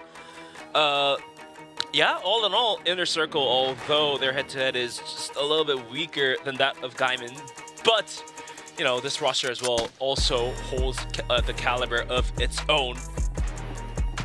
They absolutely do, but this is the team that started with Pietro, MKZ, and HDZ. It was formerly known as Unknight, so there is a rivalry there that we're going to have to watch out for if the teams 3P and this team meet. But here we go. These two teams have played each other quite often, and as you can see, Gaimin Gladiators have generally come out on top. Yeah, it's gonna be a very interesting match between two very stacked rosters. But then again, when it comes down to the more versus of the recent rosters of both of these teams, it's quite even. Season 1, Gaimin Gladiators was on top, but Season 2, Inner Circle was able to take down Gaimin. So yeah, all in all, gonna be a pretty fun match to observe and see and cast. So can't wait to see how everything unfolds. As right now, the key players soon to be revealed. I have a pretty good expectations that Lucard is gonna be up on there. Right. There we go. There you go. Alucard and Spoxy, two great players. Spoxy, 1.44. Dude's playing out of his mind. It's going to be interesting to see how they stack up against each other. But I think the most important thing that we all want to know is what maps we're going to be playing. Because the map selection so far has been absolutely incredible. But we're going to be getting into that soon. And look at the win rate on Ankara for Gaimin. Oh yeah, it's one of those maps. Yeah, but I mean, they've only played 4 times, whereas Inner Circle 16, like, they have a bigger sample size, let's say. So sample bias. Yeah, the sample bias, but still. I mean, Eagle Eye as well. Look at that. I feel like I'm back in my stats 101 class. Thank you, Professor Simon. Yeah, nonetheless, when it comes down to the map ban picks, Ankara, justifiable that is picked by any of the 2 teams. That's going to be New Mexico being banned out, followed by Subbase. Okay, are we going to be able to see some Compound come into play? Well, we're going to go Black Widow first, then Eagle Eye. No new Compound. Oh. Ankara. Oh, there we go, Decider. New compound. Finally. Yeah, I mean, will we get there? Because so far today, it has been 2-0, 2-0, 2-0. Sometimes we might have to wait and see if there's going to be a change in trend. Hoping for one, because I want to see some new compound. I mean, I think we all do, but anyway, I see they picked in Eagle Eye and Gaimin, they picked Black Widow. So keep that in mind. It's going to be a very bloody affair. I think these two teams are going to be very aggressive to start with, and then, you know, slow the pace down to what they're comfortable with. And game control has been the biggest thing between the teams so far, right? We've seen, you know, one team controls the pace better than the other, and then it's just they're playing their own game instead of trying to play someone else's. But we will be getting in to Black Widow very, very soon, as we see I think, are they all playing in the same place? They are, right? I think they're in the gaming house, but yeah. You know, never know if they're all straight or all together. But there you have it, the last series of day number 1 in the group stages. That's gonna be Gaimin Gladiators versus Inner Circle, and opening frag is gonna be taken by Spoxy on towards Zinzer with a quick shot from the sniper, and all of a sudden Inner Circle trying to get into the faces of Gaimin, loses the life of Pico in the process. Down 2 players. Let's see where Inner Circle wants to head towards, because you can see the triple stack down towards middle. The rotation could happen any moment, anywhere, anytime soon. I mean, it looks as though they might try to push B. That's the side they're on, but, you know, they are capable of rotating across mid, and it's pretty free right now. No one's got eyes down that long central passageway, but you can see that there is hesitation from Alucard. Alucard does have the sniper, so he is going to be trying to line up anything he can find, but there's no real movement on the side of GG, and they don't have to right now. It's 5 against 3. They can just sit back, defend, hold as long as they need to, and they have to let IC have to go into them. It's not, you know, they don't have to go hunting. Not GG can necessarily. Yeah. But now the issue is Inner Circle, especially on Black Widow. The map is too big, and a minute is definitely too short of time to work with, and Flex will just bite into that, finding the frag onto Awesome. And Raffin with a pop flash may just swing out once again. Yet another flash being thrown too, so Dead stuck is going to be Beck and Alucard, all being completely flashed. Beck does find one frag, but the C4 is down in no man's land against 4 against the players of Gaimin. So Beck tries to inch in closer, but the swings are coming in from Gaimin. Down goes Beck, and the round is going to be secured by Gaimin Gladiators. Yes, an interesting first round there. GG looked a lot better in the opening shots, but we have to see how they start performing when everyone gets warmed up and, you know, gets settled into the match. We've seen these first couple of rounds is more of, you know, you're testing the water and see if you're getting hot in the lobby. So until the next round, we'll have to wait and see how it turns out to be. A is completely pried open. Flex was watching it from underpass, but he was clapped. Now, Spoxy on catwalk goes down. Zane tries to hold it down by himself in windows, but couldn't stop the bomb from planting. Rapid swinging from an underpass is going to find the drop as well, and Kiko swinging up for a quick double to make things worse. All down to the ends of Rapid. Has to rotate in from middle towards catwalk. Misses the hop jump. Yeah, that's just going to slow him down. There's 15 seconds remaining of the bomb. He's got it all to do. He's going over Catwalk Gingers there, and it doesn't matter. Shot from below. And that, as they say, is that it's one apiece. I want to say one of those tit for tat. No. We're not doing that anymore, man. We decided to stop that, but Flex is going to eat a couple of grenades here. He's going to get smoked out, and he's going to try to rotate around. Does that give them the information they need to know what is happening? But I see they're playing this very smart. They're playing it slow. They're playing to their tempo. as you know, they're not committing to anything just yet. They still have plenty of time to play with. Yeah, I mean, one of the perks of being on the blacklist side is that you are on the driving seat for the tempo. Although Global Risk could technically go on a very aggressive early counter push to gain some ground, but even then, if you're able to just hold that push down, then you're still in the driving seat. So let's see where and how and when Inner Circle wants to hit onto the bomb sites. Zane is deep in enemy territory, is very deep on that the access road here.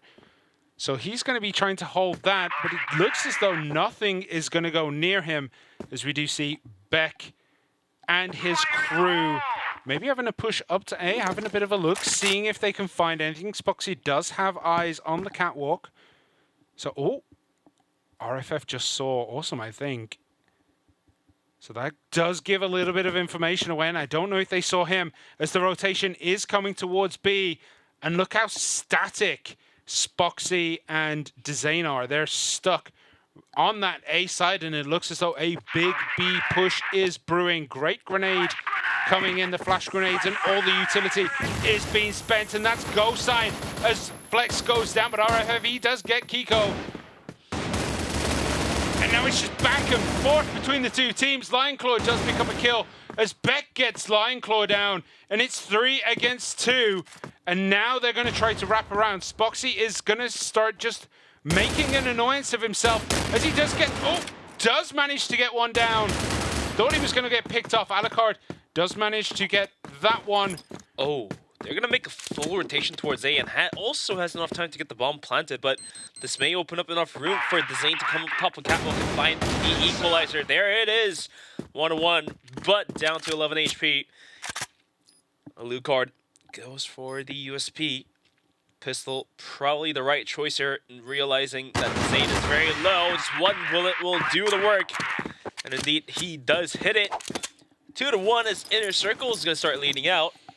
But if they do tie, I can grant you one time of saying tit for tat. I'm not saying it. I'm not saying it. I know you want to say it. But if you don't lie. If you have anyone as your last man standing, Alucard is probably the guy you want. He has those moments where he will just absolutely pop off. He has the skill. It's just whether the team is going to be able to perform around him. And it looks as though Beck is definitely performing far above what you could expect, as there's a bit of sight going on here. Does Flex see Beck? I don't think he does. Beck was right there, and they just moved past each other. That could be a sign maybe to push up mid, up through that central passageway, but they are going to go over towards A. Flex is around the area, but there's no one else on A. He's going to sit from underneath. He might get a couple of kills. Oh no, he starts walking away. Does the push come in soon? Flex throws the grenade down into the central passageway, but no one's really there. He's going to set up shop. He's trying to do too much. He's all on his own. He's got a wide area to keep an eye on. And if IC decide to push now, will it be the right move? It's looking though it might be, but they decide actually to maybe go through central passageway. And here's the fake smoke being sold from Inner Circle, from B down towards middle. And the main push is actually going to be deep in towards middle, and I don't think Gaimin has realized the push is coming to shove this way. But Lionclaw holds it down strong with a quick double kill, and now also Wrath on top of the bomb site with Spoxy in windows. Just being able to take down the frags after frags. And now we're tied. 2-on-2, and you can go for it. Yeah, it's very good between these two teams. But we do see quite a lot of activity going on at A long. Just a lot of utility spent there for this counter rotation as Spoxy just gets absolutely mowed down by Kiko. And that is starting the rotation around. You can see Flex and Lionclaw. They're rotating all the way through the blacklist spawn, but they're going to be very, very slow to this. The rest of GG, they have a lot of work to do. Dzane starts looking at the floor, trying to just avoid. But Awesome is awesome here. He does get 2 assists as Ginger and Beck clear things up. Alucard gets Lionclaw off the board. Flex has a lot to do, and he cannot do it on his own. I see they pick up another win, and it's always important to, you know, give credit where it's due, there was a lot of damage done by Awesome there on those, defending that early push. And even though he died, he gets the credit. Yeah, I mean, as an entry fragger, you're supposed to run in hot and bait shots. And speaking of baiting shots, Jinzer tried to do one of his own. Awesome goes down as well. And now Beck is deep out and towards middle, and somehow he's still alive. So bomb site is open, but I don't know how it was opened up. Yeah, that was a blitz on the side of IC. Beck has completely stopped the rotation from happening. That's why you see these two players of Gaimin wrapping all the way around. But this is also being overwatched by Lucar. And Kiko, doesn't matter. Kiko will just take both kills and all down to the end of this Boxy with 5 HP and nothing else more. Well, at least he has bullets in his gun. He hasn't got to go out slapping and fighting, but instantly taken down there. And that, as they say, is that it is 4-2 to IC. 4-2 indeed. And it looks like after the first couple rounds, it's going to be Inner Circle to pick up the pace. They are fully armed up, it seems to be. And Gaimin wants to spice things up. It's going to be sending 2 players out towards B, deep down towards water. Zane does find one, but gets instantly traded out. Lineclaw, his position. He's hanging out there in the empty spot, gets one with the support of his teammates. So it does hold positions down as Beck will eventually go down 4-3 as Gaimin will put out one more round. Yeah, this is a very entertaining match between two very well-matched teams. And we can see, again, great utility usage. Just poking things out. But, yeah, we're going to be... Taking a quick technical break. Quick technical break. Things happen. Things happen. Yeah, so we just got the news that some of the equipment is malfunctioning on one of the players. So we're going to be just waiting to get it solved out. Won't be too much of a trouble. Yeah. But yeah, the progression of the rounds on the first half here for Black Widow, I mean, I don't think anyone is necessarily dominating on top of each another, but rather it seems to be a more even matchup between these two teams. Yeah, there's definite ebbs and flows. Like, you'll see, you know...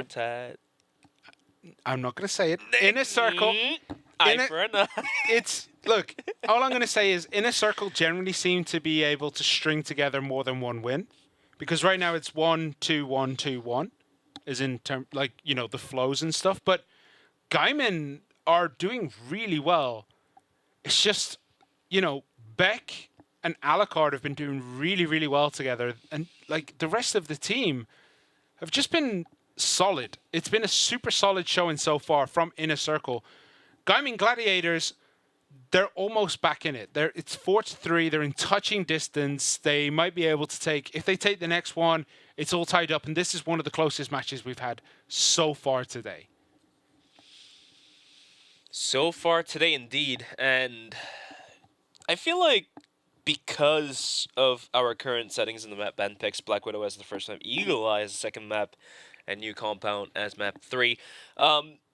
Black Widow and Eagle Eye do share a very common factor that it's a wide map, it's a big map, and the snipers will usually come in hot and handy to be utilized for the teams. So if the results of Black Widow turns out to be one team just obliterates another by the sniper duels, then we are pretty safe to say that Eagle Eye may also be in that lopsided angle.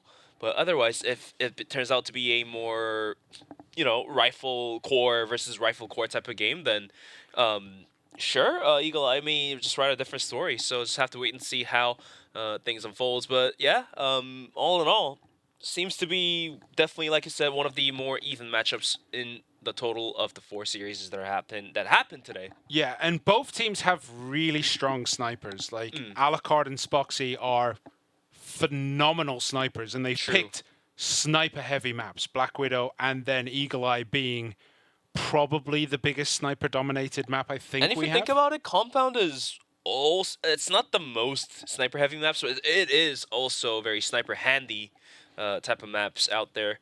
So, yeah, just can't wait to see how everything unfolds. Yeah. But in the meantime, we do have tomorrow's matches as well. And so for tomorrow, I believe we have TBI versus Gaimin Gladiators, ROC versus 3P.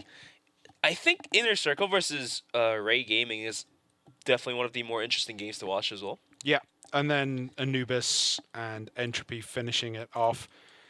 It's going to be a very interesting day tomorrow because that's the day where teams usually put up the strongest fight. That's the day where every shot matters, every decision matters, because if you go down 2-0, you're basically cooked. Yeah, but we'll have more time to yap about the playoffs sooner or later, so I guess we can wait and see if you're able to just bounce back right into the lobby. The technical issue seems to have been sorted out, so let's see if you're able to connect right back at it. It looks as though we're almost into the game. Almost.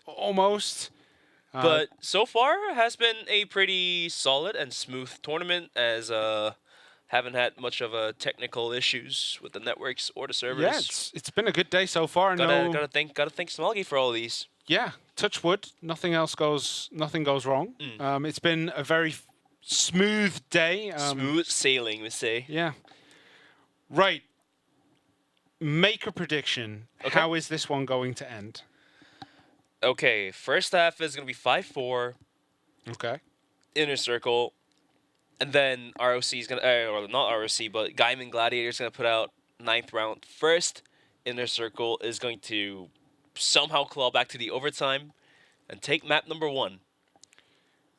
That is a much more detailed prediction than I thought you were going to give. I think it's gonna happen because historically speaking as well, Inner Circle's blacklist is better, just because of the playstyles of the players like Beck and Kiko. And Alucard, I don't know what happened to Alucard. He's still good. He's gotten better, but he's gotten more aggressive as well.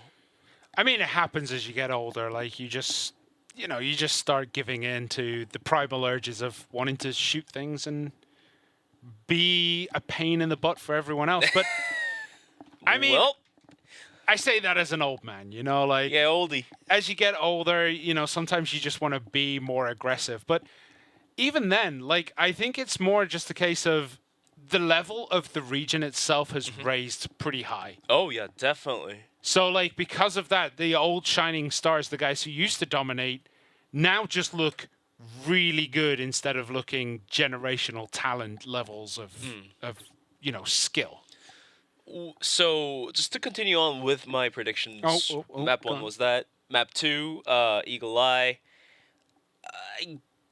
I've seen much of Alucard today, as our observers, who are, of course, working hard, was able to, take down, give us some visions of how Alucard shot, but we weren't able to see much of Spoxy doing much, so have to wait and see more of Spoxy. But, yeah, until then, it's going to be, have to wait for the players to resolve the issue. And speaking of which, we're going to be taking a quick 3-minute break to give the players a little bit more time. So stay right here. We'll be right back in 3 minutes.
And we are back after a short break that was trying to give their players a bit more time to resolve the issue. And we are in the middle of map number 1 of the last series of the day, Gaimin Gladiators versus Inner Circle, which is happening on Black Widow. The scoreline right now, of course, is 4-3 with Inner Circle in the lead. Yes, it is. So we just got to wait for the teams to rejoin the lobby. Let's hope everything is resolved. Any issues are fixed. And what are your expectations for the rundown of the first map? All right, I think the first map is going to be 10-8. And I think it's going to go to Inner Circle. I think the next map is going to go towards Gaimin Gladiators. But as and a I think caster, you're supposed to give the reasons behind the rounds, right? I mean, my reasoning is I just feel like Gaimin Gladiators were slowly getting back into it. Okay. I think they might be able to pull things off. Honestly, I just really like Flex. I think he's really I think it could be justifiable in this way as well. Gaimin was able to put out 3 rounds, even with Spoxy being somewhat offline. So, all in all, if he starts coming online, then you never know if Gaimin Gladiators can make a comeback or even just turn the board around as a whole. Yeah, and also it's a break. Like, even though there's technical issues and someone is panicking, like, oh my god, my internet's not working, or oh my god, my mouse has died. Like, sounds it's still like a one of the reasons. Yeah, we don't know the reason, but if it is one of those, like, honestly, you still have time to talk to your team. You have time to settle down. This is basically a free timeout for both teams. True. And we've seen that these timeouts work wonders. Yeah, they do generally work. It does give you time to reset, gives you time to maybe look at your strategies again and how you're planning to approach the match. And hopefully, we're getting into this one very soon. Because there is definitely a lot on the stake for this tournament. The top place of the playoffs will be granted a seat in the grand finals automatically. The second and the third seeding will be granted a seat in the group stages of the grand finals. So a lot of things on the stake. Not only that, for the regional finals itself, there is $100,000 on the line. So yeah, you have to compete to win to rise above, we say. Yeah, we've talked about this, I think, quite a bit in the past. Is that, like, is getting straight to the playoffs a benefit, or could it sometimes be a negative? Because the other teams are coming in hot. But if you get to CFS group stage, like, you got that warm-up stage, and that is true, but you're also putting yourself at the risk of, you know, being knocked out from the group stages and in the round robins. exposing your strategies and stuff like that. So it's more of like a 70-30, 60-40 type of question where sure, you do get the benefit of getting the hot, you know, feeling hot and, you know, being all fully warmed up. But at the same time, like you said, you're revealing your tactics. You're also putting yourself at the risk of course, anything could happen in CROSSFIRE. So, like, you're putting yourself at the risk of getting knocked out from the tournament. So, yeah, the 60 will definitely go towards just going straight into the playoffs. So, you know, and on top of that, the first place prize of the regional finals as well. We're talking about some real money here, so that's the difference maker, I would say. 20 grand for the first place. 20 grand. 20 G's. 20 bands. Yeah, I would say what do you the say? other ones. What do you say in the British region? 20 grand. Oh God. Why? Yeah, boring. What else would I say? Like that's just what it is. It's 20 grand. Pounds. Well, it's not in British pounds, is it? It's in dollars, I think. Yeah, exactly. So I can't say pounds when it's in dollars. Fair enough, but yeah. Just a quick reminder: this is the first day to kick off the regional finals. We do have 4 more days.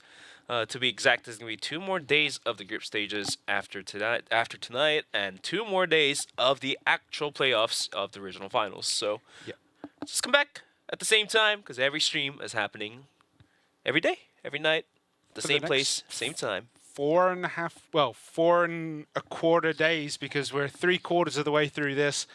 Just to give you a quick recap of the day, Group A, match 1 was between Anubis and PingPongPals. Anubis. I love the name. I know, right? It does get hard to say if you're trying to say it fast, which is why we switched to 3P.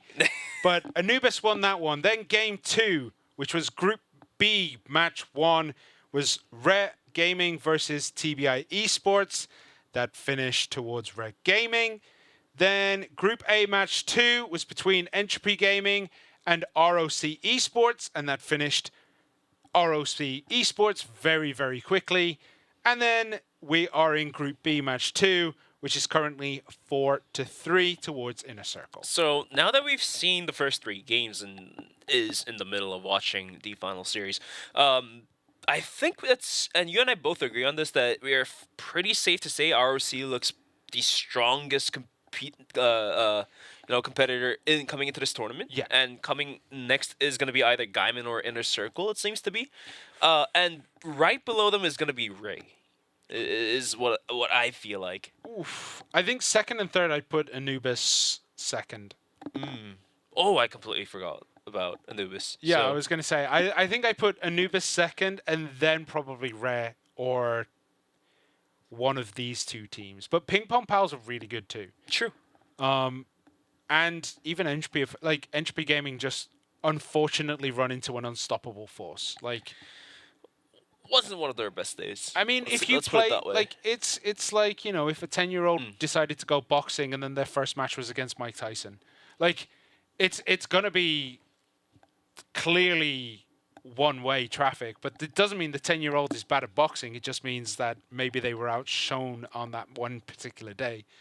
Maybe in another 20 years, the 10-year-old could take out Mike Tyson. There's a possibility, but nonetheless, we got the news that the issue has been completely resolved, as we are just waiting to bring you guys the game any moment soon here. 4-on-3 on the scoreline, of course, Black Widow. But just to add on to the trend that I was talking about, Black Widow, Eagle Eye, both more of a sniper-heavy map. Spoxy not online just yet. So if he comes online and provides food for his team, then we might be able to see Gaimin Gladiators close this one out 2-0. But if it comes a little too late, Inner Circle might just be able to close this out in a 2-1 or 2-0. So really, it just really comes down to whether Spoxy can come online. I mean, that's putting a lot of pressure on one player. I mean, But that is the truth. But I mean, everyone else is there. Like, you can't just say it's a one-player team, right? I mean, everyone else is providing. Right? I'm not gonna. I honestly, I think Spoxy was he doing. told me to say this. I did not. I think Spoxy was doing relatively okay. He just wasn't on fire. But sometimes it takes, you know, it takes a little time. yeah. It takes time. Especially as a sniper, sometimes it just takes that little bit longer to get the clicking down to get your pre-shots. But sometimes it is just the run of the green, right? Like sometimes you're on it and you're pre-firing and hitting everything, and then sometimes you're pre-firing, giving your position away and getting. Yeah, I mean, collapsed we've seen that happen with Madison in Yeah. Port. He was shotting basically all five shots in the magazine down towards the middle, and he essentially gave his position away, not only the sound, but also the bullet chasing. So he got, I think there was at least 2 of the rounds that he was doing it. He got gunned down through the smoke and through the wall. So sometimes it just happens. It happens 90% of the time, 100% of the time. You keep saying that, man. It hurts my soul. The agony, I can feel it, but yeah. Nonetheless, looks like we are getting ready to just hop into the lobby in just about a couple minutes. So yeah, I mean, we don't have other information to give you at this point in time. Just that there are some issues that are being still worked out. We thought they were solved, and then it turned out they weren't resolved. So teams are still trying to set up and trying to get into the lobbies. And we need to just make sure that everything is solved, making sure that, you know, competitive integrity is kept. We don't want someone playing with no W key or something like that. They can only crab walk. has there ever been a situation where a tournament happens online and a player doesn't have a substitute equipment that they have to play without a key? I mean, like in the entirety of esports. I think at one point there was a StarCraft tournament where the one player couldn't do it because his keyboard broke and then didn't have a suitable replacement. But that was a long time ago. That's like 20. Oh God, I was gonna say 25 years ago. And that actually might be 25 years ago. Yeah. Oh. Well, yeah, my brain heart. nonetheless, it looks like we are ready to hop into the game once again. Or rather not, because we just got the news that the player has the issue continuing on. So, yeah. All in all, though, so for Gaimin Gladiators, their performance at the eSports World Cup that I was able to cast was a little bit underwhelming, I would say. Okay. Maybe because they had to compete with the top teams from different regions, but all in all, it felt to me in a way that their performance was a little bit underwhelming. Hopefully, they were able to go back to the drawing board and fix the issues up that I was able to see. If that is the case, they might be able to become the top contender in the in this particular region. So, above ROC? Sure. Yeah. Sure. Okay. I mean, they had the caliber. Only felt to me in the way that certain things, maybe the positioning, maybe the team coordinate, like individual mechanics were kind of going toe to toe with like top Chinese teams. But you know, when it comes down to the micro factors of the team, were kind of, you know, like inching away. Whereas if you do see how the Chinese teams play, how the top Vietnamese teams play, everything kind of clicks together, right? They play basically by the seconds. There's 5 of them, but they're essentially one person playing. It feels like it's one person playing 5 games instead of 5 people playing. Like, here's the thing, mechanically, there may be a difference in terms of who's better or who's weaker, but there isn't a whole lot of a difference. Even if you're weaker than a certain player, it's not. It doesn't mean that you can't click the head of the other player. It's just that a better player than you has higher chance of clicking your head off. But it doesn't mean that you can't retaliate. Yeah. There's not too big of a gap. I mean, there has always been a pretty big gap, I would say, between China, Brazil, and then the rest of the regions. But the rest of the regions are definitely improving, and that's the one thing that is taking a lot of time. But the talent's coming through. Yeah, and to add on to that, now let's say the mechanic levels are somewhat being equalized, somewhat calibrating together. Then what makes the difference in the tournaments? My answer to that question is going to be, of course, the team dynamics and how the team moves as a whole. Of course, 5 players, essentially one team, right? So it's the synchronization, basically. Yeah. So it feels like the best teams in this game almost have like a telepathic link to each other, where they know exactly when to go. Like, if this person sneaks out one way, someone instantly is wrapping around the back to make the most of like the kill zone and the crossfire. But yeah, we can yap about the synchronization just a little bit later, as we are going to be taking a quick 5-minute break to resolve the issue. But we promise you, we'll be right back with the game, 4-3 on Black Widow. Gaimin Gladiators versus Inner Circle. We're going to be back after 5 minutes.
And we are back with the final series happening underway. It's going to be Gaimin Gladiators versus Inner Circle in the tournament CFS 2025 Eumena Regional Finals. This is Bench, joined by Simon once again. So yeah, 4-3 was the scoreline happening on Black Widow, to be followed by Eagle Eye and then into New Compound, which we weren't able to see the whole of this tournament. We were able to see some of Port and the rest of the maps in the first 3 series, but other than that, haven't had the chance to see the New Compound come into action. Yeah, we haven't. We got Mexico though. I was going to say we've had Mexico more than I think I've ever seen Mexico in a tournament myself. So it is nice to see that the map variety is much wider than it used to be. Yeah. But we are underway on Black Widow, a map that literally everyone knows inside out, back to front. I think we've all played it inverted. I think we've played it in black and white. We've played it like it probably was on an Atari 2600 some point. Like this map is older than time itself. You can play it on a graphing calculator, is what I'm going to say. But nonetheless, the stream is delivered to you at a Small Gate campus studio. We got beautiful people here. The PDs are working hard. The observers are, of course, delivering you the top-notch observing moments to bring you every single moment happening live in game. But nonetheless, the issues right now were identified to be closer towards the internet issues, which I think are being sorted out here. But yeah, just waiting to deliver. Just can't wait to deliver you guys some more top-notch crossfire of Eumena to you guys' ears. It's always kind of weird when you do get these technical issues when, like, you know, you're hyped up, you're getting going, and then you have to stop, and then you have to stop again, and things just don't go the way they planned. Sometimes that's what happens when on online tournaments, right? Exactly. Everything is online, everything else is the internet, so everyone knows that issues can happen, and we can just run out of juice, I guess, would be the internet. I don't know how the internet works. Oh, no, it's more like it really depends on your internet service provider, and of course the players use whatever they want to use, sometimes of which causes an issue, sometimes it works out flawlessly. I mean, even so right now our studio is in South Korea, a country known to have one of the top tier internets.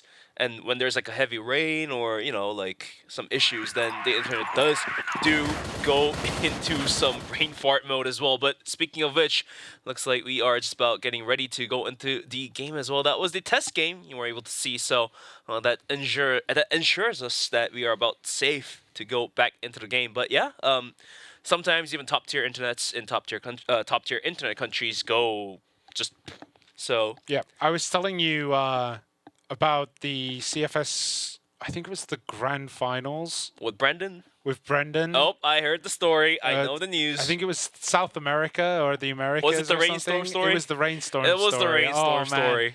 So basically, the Brazilian teams were playing, and I can't remember who it was. And the monsoon season in that specific region. Yeah, it was one storm that was covering like half the city. It took out one of the team houses. They get everything back up and running, and then by the time they get everything back up and running, the storm had moved over to the other side of the city and killed the other team out. And then we were sat there waiting for like 3.5 hours while like everything got sorted and repaired. And yeah, I mean, issues can happen out of anything. It could be when it comes to online tournaments. When it comes to online tournaments. So please bear with us. Yeah, as we're trying to get this this map underway. Hopefully, should happen soon. TM. Soon TM, I mean. But so like besides internet, when it comes to online tournaments, in a different game of course, but I had this one problem where we are in game and we're, you know, yapping and casting very live, and one team disconnects all of a sudden. So what happened was a truck had hit the power pole outside the gaming house, so it took out the entirety of the electricity of the building. Damn. So what had to happen was the team, they had to move to the indoor stadium to use the equipment there because the power outage wasn't going to be fixed in the next like couple hours. But then again, the traffic was an issue because it was about time when companies started to wrap up the businesses. So Yeah, was fun yapping for 3 hours, but Yeah. So a lot of things happen in esports when it comes to online tournaments, of course. Do wonder what the weirdest thing to happen would be. Like, I'm sure someone out there who's done esports has a story that would like completely blow Oh, our I'm minds. sure Like, there's weirder ones after another when it comes to if you want to yap about like whatever happened. because I remember watching like outside esports as well. Like, I can Okay. only imagine what kind of technical issue you could have on like Busan Beach. Oh, the tide came in, and like unfortunately we had to pack everything away or something like that. That would be Actually, that's absolutely a nuts. possibility on an offline stage if you host it like near certain weather type zones. And I've seen people trying to wrap up the stage because they weren't the stage wasn't waterproofed. Yeah. Off topic, but I went to a gig in Korea one time, and it basically the heavens opened up and it threw down so much rain that a band who had been cancelled previously when they came to Korea because of rain almost got cancelled again because it was so heavy, and it was at a festival both times. Like, it rained so hard they couldn't Outdoors. play. Second time round, same thing again. But once again, we are just waiting for the players to rejoin. Hopefully we'll be back into this soon. We'll get some news to you when we find out. So just to refresh everyone's memories, it is currently 4-3 to Inner Circle. We are on Black Widow. This is Group B, Match 2. Match 1 ended with REH Gaming taking out TBI eSports in a very Broly close... with some bold statement in his interview comes to prove that he was telling the truth. Yeah. Yeah. I mean, the teams that know they can smack talk the others because they know they're good are usually the teams that are good. Just like ROC Esports, when Horus was just like, yeah, nothing's a challenge anymore. Like, we are this region kind of thing, you know? Like, Speaking of which, good to nice that you mentioned it. Going back to what I was saying, so mechanically, individual players' mechanics, it's now kind of on par with like different regions. Even the top regions sometimes get outgunned by more so underdog type of region. But the real difference maker I want to stretch on is if the mechanics are about the same, just about tit for tat. I know you hate it, but if it's about the same, then what does it make? What makes the difference between the teams? It really just comes down to the team mechanics as a whole. Like you mentioned, these Chinese teams, they practice, they grind in the hours to know exactly the timing of when the enemies are coming in and know exact timing what you should be doing when your teammate's doing a certain thing. If your teammate's pop flashing this angle, then are you going to be flanking on that side? Or are you going to be... So everything is organized and everything is, put to a specific timetable by the seconds.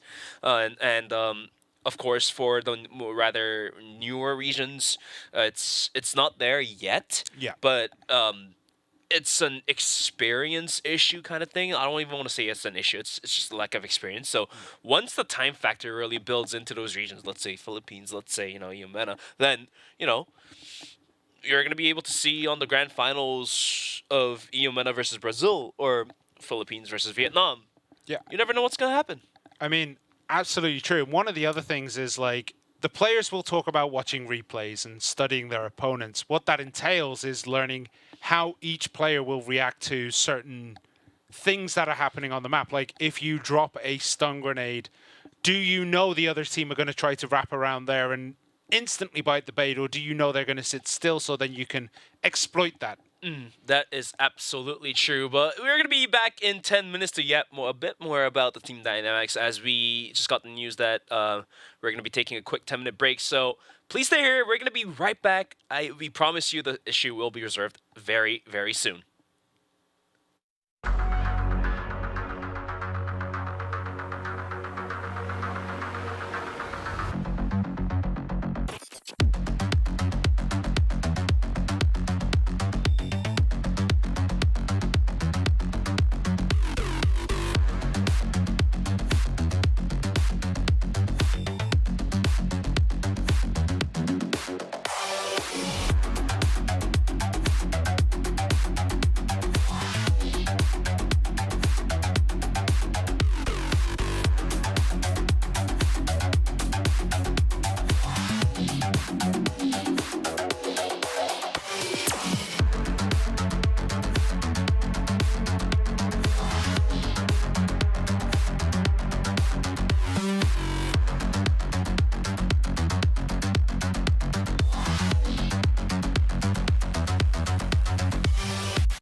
story time. So once Simon and I were casting CROSSFIRE a couple of years ago, or last year rather, we also had a similar issue that's resembling right now. Which region was it that we were casting? I think it was... Was it Americas? I think it was Americas. Which story are we going with here? Because I'm lost of what story you're going, because all you've said is we were casting. And there was one of the technical pauses that happened in the region, I believe. It was Eumena. I think it was Eumena. And yeah, I mean, it happens. Issues can happen at any time. And yeah, we're just waiting for this one to be resolved, so we're back on camera for that. Yeah, nonetheless, was a pretty swift day. I believe should swiftly move into the final game as well. Yeah, so we got a question from one of the viewers, and what is happening with the players right now. So to answer that question, what really happened was the internet was breaking down, so the players in a specific region, don't want to name who, or where, were getting ping spikes to 900 almost. Yeah. It's been settled down to about the level of 100, but for an FPS game like CROSSFIRE, you need a better ping than that. So we are trying to figure out, and we have been figuring out the ways to lower his ping back down to in about 1030 area. Yep. So yeah, just have to wait and see how everything else unfolds, as we are now just waiting to resolve the internet connection issues of certain players. Like we said many a times before the break, anything and everything happens in online tournaments, and internet issues of the players are the least of the problems, I would say, which usually gets solved within, let's say, in about 20-30 minutes maximum. Yeah. I mean, he could always run to the nearest coffee shop and start playing on their Wi-Fi and see how that plays. Can you imagine carrying the monitor in the tower down the road to try and get a new Wi-Fi signal? I don't know, mate. You're stretching it a little too far. So, actually, I've seen a guy. So, this is in Korea, of course. Yeah. And I know this story. I was at a local coffee shop by my university, and I was there to get some caffeine in myself, study for the exams and all that. And the next thing I know, this guy is coming in with 2 pretty big bags, and this guy's setting up his PC. It was a full-blown PC with RGB, and I don't know how he got through. I don't know how the owner let him do it. Maybe he's a complice or something. But he was playing and watching all sorts of stuff on his PC for the next 4 hours. I was there at the cafe. Hey man, sometimes the Wi-Fi down at the local coffee shop is better than the Wi-Fi at home. I'm not gonna lie, it does happen. Depends, because one of the things as well, obviously inside baseball in Korea, but Korea is a very apartment-heavy country, which means there's a lot of conflicting Wi-Fi signals. So sometimes you go to a coffee shop and there's nothing around. They have way better Wi-Fi than you do at home. My Wi-Fi is... True. The internet is great. The Wi-Fi, kind of garbage. Yeah, usually the LAN is better than the Wi-Fi, even for myself as well. Although perks of living in Korea, fast internet speed. Let's say you want to download about let's say 100 gigabytes of a game, then only takes you about 2-3 minutes.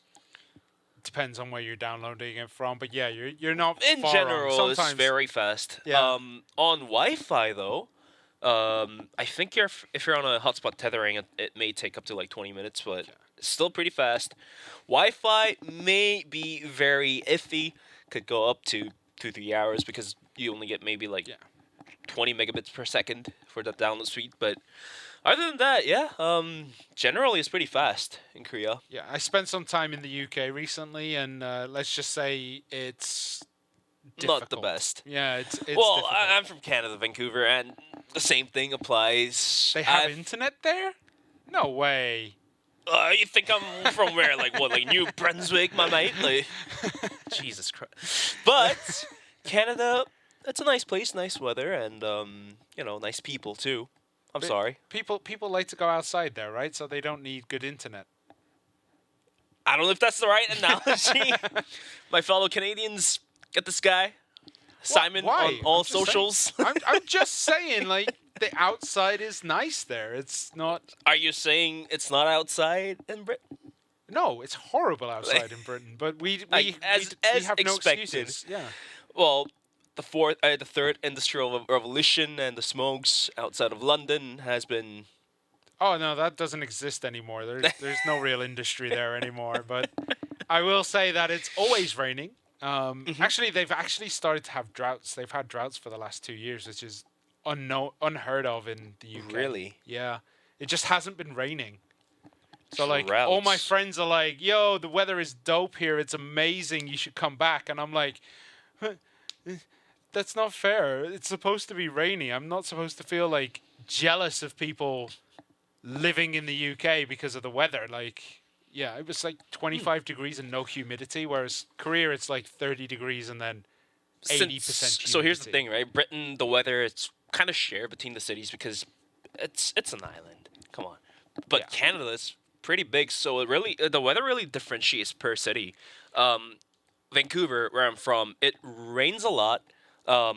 When during the summer, it does get hotter now these days, but like back when I used to live long enough, it wouldn't get too hot, and during the winter, it wouldn't get too cold. That it doesn't snow all that much, but it rains instead. So tons of rain in Vancouver, and then now you switch things over to the Toronto area. What happens is during the summer it gets very hot. During the winter it goes down to like negative 20 degrees Celsius. So one of the tougher cities to live in, but has a lot of people too. So if you can't tell, we're buying time because there are technical issues. You didn't have to say that. All in all though, yeah, Vancouver, pretty nice place. Also a home to a lot of eSports tournaments as well. Definitely want to bring some CROSSFIRE back in Canada once we have a chance to do so. But I think there's only a couple like North American teams. I believe I saw one that competed in the last year's grand finals. Hoping to see them back again. There were some cool guys. So they definitely do play, and it does have a scene. It's just nowhere near as strong as some of the other regions, like the North I mean they put out a good fight. They put out a pretty also good fight. they generally go against the South Americas as well, which is Brazil basically is one of the top regions. Yeah, no, it's a tough fight, but sometimes it's a hard fight, but you have to fight. Yeah, you have no other options. You have to go against. And they're doing it. They're doing it with tooth and nails, and that's valiant effort. That's the bravery of a man. And speaking of being brave, is us as well to yap about any and every story coming to our mind. So yeah, Smallgate campus. Let's talk about that. So, CROSSFIRE brought to you by Smallgate. We are at an off-site studio, which is actually located inside the headquarters of Smallgate in Korea. They have a really nice coffee machine, and I've been just leeching off of the money that Smallgate is making. I think I've drank at least 200 cups thus far. Yeah, like body weight in caffeine.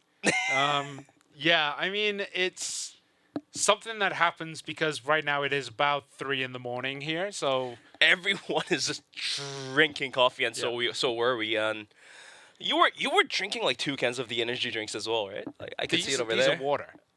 This is seltzer water. Caffeinated. Oh, okay, seltzers. All right. It's just sparkling water, man. Like it I don't know. It keeps me alive sometimes when I'm super tired. So for me, I have a very high caffeine tolerance, so I've been just drinking cups after cups every break we take. And I have about like 5 used cups over here on the side. You guys can't see. We have a small desk next to us to put our belongings, like our cell phones, our wallets, and the cups and all that. So I got about 5 cups that I've drank. Might need one more, depending on how everything goes over there outside. Nonetheless, the campus is great. It's in a good location called Pangyo, which is just about, let's say, 25-minute drive down from Gangnam. You're not gonna be stuck in the traffic because there's a highway that is directly connected to here. Yeah, but it's and still also pretty there's heavy in the mornings. In the morning, yeah, true, but like about let's say like 6 p.m., 5 p.m., it's usually the traffic's pretty good, and also there's a subway that's connected directly to here. So yeah, they also have some free food outside that we can, you know, munch on. Had a bunch of sugar as well to keep ourselves alive. The coffee, of course, working wonders. And yeah. Okay, right. Let's get back to CROSSFIRE.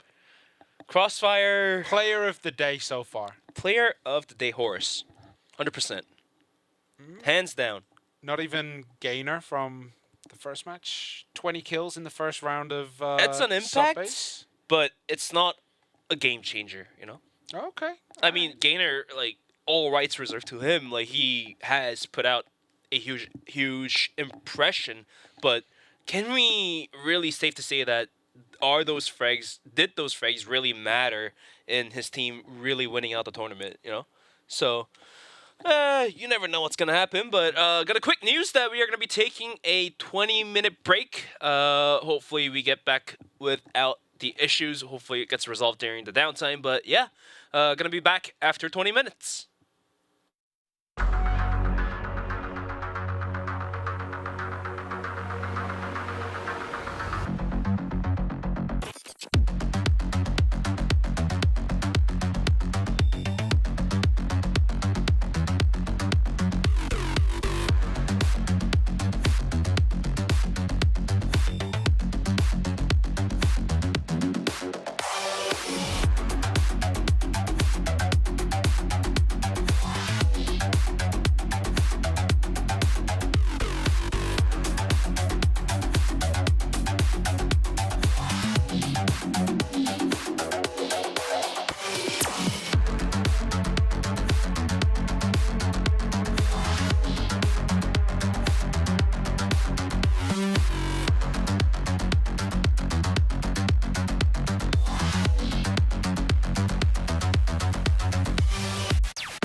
Welcome back to the stream. This is Bench, joined by here today with me is Simon, and we are in the middle of CFS 2025 regional finals of Eumena. We are in the middle of the final series of the day. Gaimin Gladiators versus Inner Circle had some quick technical issues coming through, but looks like the issues has finally been resolved. Sorry for gotta apologize to you viewers for lying to Simon lied to you guys that it's gonna be solved pretty quick, but I didn't lie. But I do want to say thank you for sticking with us. Definitely a big thank you for sticking around with us. Yeah, it's something. But we're waiting to see what's happening. They're just having the test matches going on right now. So hopefully we get to go into the game any moment soon. Yeah, it is currently 4-3 to Inner Circle. Black Widow. On Black Widow. Followed by Eagle Eye, then New Compound as the decider. If we need it. If we need it. If we need it. I want to see it. I mean, I think we all want to see it. Because I haven't seen Compound being played in all the compounds. This is a new compound, so can't wait to see how these two top teams are going to be strategizing themselves in the new updated map. Have seen New Mexico come into play. Really loved the new addition of the revolving doors. Gotta open it up, gives the sound cues of your opponent team as well. So, yeah, a lot of neat stuff, neat system being added up to spice up the game a tad bit more for you players as well. Nonetheless, yeah, we got 5 days of solid CROSSFIRE brought to you guys in the course of 5 days. Yep. Of course. Today is day 1, which means we've had match 1 and match 2 for Group A and Group B to, you know, bring it back up so that everyone still remembers, because it feels like it was forever ago. It was 2-0 to Anubis Gaming over PingPongPals. It was 2-0 to REH Gaming over TBI eSports. That is Group B. Anubis and PingPong are Group A. Then Group A match 2, Entropy Gaming versus ROC eSports. ROC eSports rocked Entropy Gaming in that one. That was another 2-0. The entropy decreased. And we are in Group B match 2 for Gaimin Gladiators versus Inner Circle. Two teams who have a lot of history between the players, and especially the coach of, I think it's Gaimin, is Loons. For those who've been tuning in to CFS for a very long time, you probably know who Loons is. Loons has played on Penta, played Lazarus, GV, and now he is the coach of this team. Yes, indeed. And speaking of history, I feel like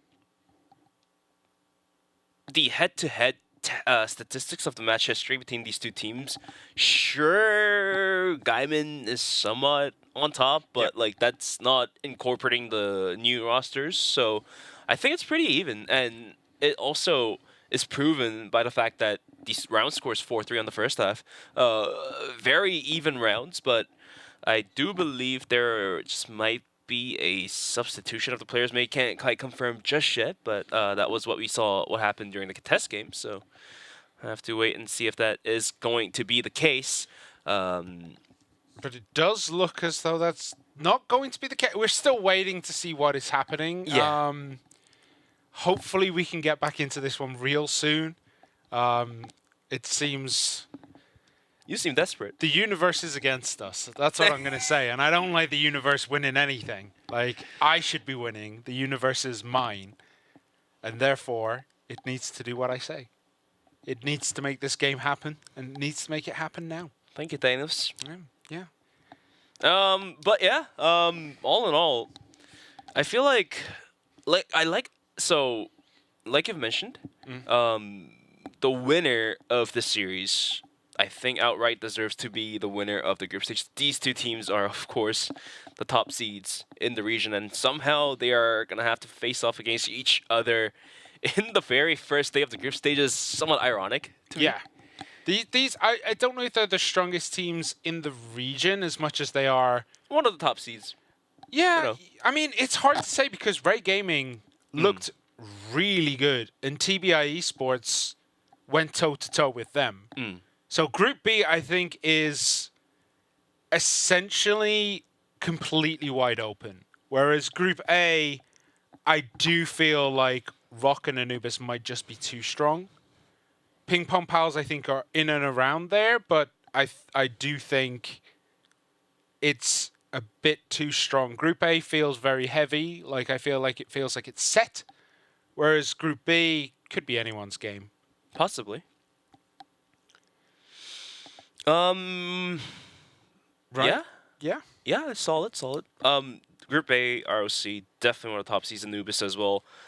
Off to a slow start. They almost dropped the first map, but they were able to claw right back in and take the map point back away. So that's what happened in Group A. But for Group B, we still have one more game to go. Ray looked pretty good.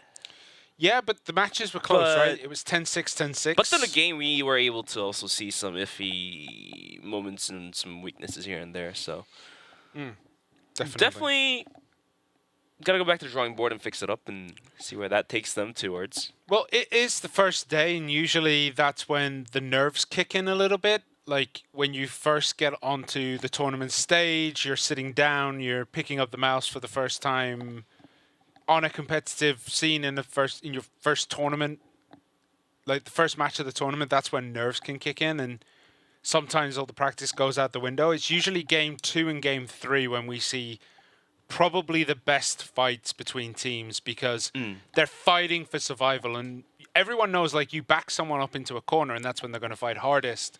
So the teams that lose today could still make it out of the group because they'll win tomorrow and the day after. Like, it's definitely something that can happen. We just need to wait to see if it does happen. And if you win by luck, win by chance, you don't get the chance to fix up your mistakes. But if you do end up losing, then you are more than definitely going to be going back to watching the replays, figure out what was wrong, what was right, what could have been done better. And those factors will eventually come into play the day after today, you know. It could be tomorrow, it could be on the 3rd day of the group stages, and maybe that just might be enough of a kick for you to drive your whole team out, claw out into the playoffs. The one thing you can't do, though, is go 0-2. Like, if you go 0-2, that's a done deal. you're That's cooked. a done deal. Yeah, you're cooked. 1-0, 1-1, perfectly fine score lines.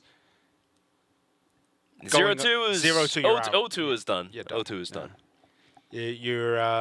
Yeah, we do see some teams throw a spanner in the works on the last day. Like, they're 0-2 and then they go toe to toe with, like, the top of the group, and then they just whoop them.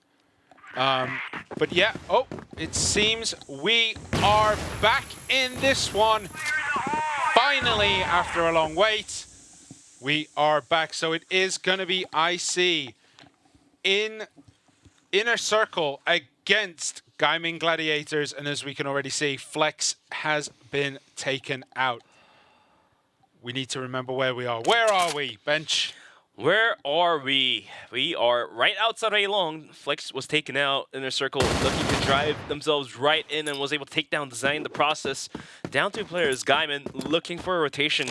Desperate to hold on to the bomb site. Spuxy gets in there, but Inner Circle is going to be rotating all the way around, which is actually going to be back to look down towards B. So good reset coming in from Inner Circle. They want to burn into the clock and really get into the nerves of the remainder of Gaimin Gladiators. Well, the thing is, like, the counter rotation by Gaimin is in, so they've now got 2 on B, 1 on A. So they're looking to just try and eke out any information that they can get, but nothing really is being given by Inner Circle here. Like, they're very well split. They're not really pushing towards a bomb site at the moment. One flash goes out. You can see the call comes in. Everyone get to A. But Inner Circle, they're static. They're just waiting it out, biding their time, trying to find the right window where they can surgically strike against Gaimin Gladiators. Just about 40 seconds left onto the clock here. And Inner Circle really just burning the clock down to the wire. Finally moving the C4 out from middle in towards B connector, it seems to be. And that may just be the right bet. Unless the C4 comes in this way, Spoxy quickly alms down Pika, who was bringing the C4, make that a double. Looking for a third here, not enough time, and maybe Inner Circle has cooked themselves of a round that could have been won easily into something else. Yeah, they just waited too long, and GG, they get the win. And we were saying, like, they were playing very statically, I see there, and they got punished for it. They were just too slow, and they didn't manage to get anywhere near. They were forced into panic play, and GG capitalized. It was 5 versus 4 versus 3. I mean, it was supposed to be a round that was rather very favorable, and then all of a sudden you have Spoxy dropping 3 players with the C4, and because Inner Circle has burnt the clock down, they can't rotate out. That was the name of the story there, and this time, after a tragic loss, we are tied, I believe, at 4-4. Inner Circle is going to be planning out for a B hit, so after a long pause, Gaimin is making it back up on the board. Yeah, it looks as though Inner Circle are maybe going to be sniffing towards B, but they've dropped the C4, which does sometimes mean that they're going to maybe throw in a fake, as RFF, he does see the grenades go off. He does know there is at least 1 or 2 people near B. They're in the waterways right now, but they could easily just push and break through. Flex is on the middle section. He's going to go against Beck anytime soon. Are they going to see each other? Do they know where each other are? Beck taking a look. There he is. He sees it. And oh, Beck takes down Flex. And now it's 5 against 4. And that seems to be the go sign for IC as they push through onto this B site. Guns are blazing as Ginger takes 1. Awesome gets another. It's 4 against 2. The C4 goes down. They're not making the same mistake twice as the time is now on their side. They have 30 seconds to hold this bomb site. Mightily struggling to hold into the bomb site. The C4 now is planted. The Zane was able to find the frag before going down. Spoxy went down, leaving Zane all alone in a 1v3. Nice wallbang does connect on Ginger, but the timer is down to about 14 seconds. Not a lot of room there as the double peek comes through. And IC instantly puts up a round of their own up on the board once again. There we go. It is 5-4 at the end of the first half. Now they're going to switch sides. Was that what we were expecting when we were coming back into this? What do you think? What was the expectations you made? Well, I mean, was that something we expected to be, you know, looking at a 5-4? I think we were looking 6-3. I think we were looking at a 5-4. Oh, okay. Yeah. All right. It's been so long, I can't remember what our predictions were. It's been a while. Yeah. Feels like a week ago. Almost feels like the next day. Yeah, well, it is basically the next day. It got me there. Well, nonetheless, we are going to be switching sides, as it's going to be Gaimin Gladiators to be playing on the Blacklist side if we finalize the switching of the sides, and it's going to be Inner Circle to be playing on the Global Risk, I believe. Yep, it is indeed. We're just waiting for the players to rejoin the lobby. We have to remake because of the disconnect. Side switch. Yeah, so we have to remake the lobby so that they can switch sides. So we're just waiting for this one to start, and it is actually starting real soon. Real soon. And looks like we are just about to get into the lobby right now, as because of that half being finalized as a 5-4 scoreline.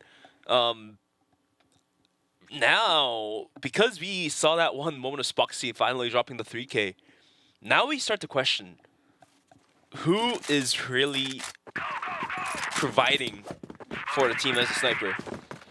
Well, if Spoxy starts popping off, then that's, you know, the scary part, the right? whole team is going to start going in. But we have a massive push here as Ginger goes down to Flex. And it does look as though they're going to threaten A and then counter-rotate. And it does look like Beck might just about get some knowledge of this. I'm not sure if he saw everyone rotating down the back, he might have had some vision or some sound cues, but he has decided to move back up to the catwalk and is back in A.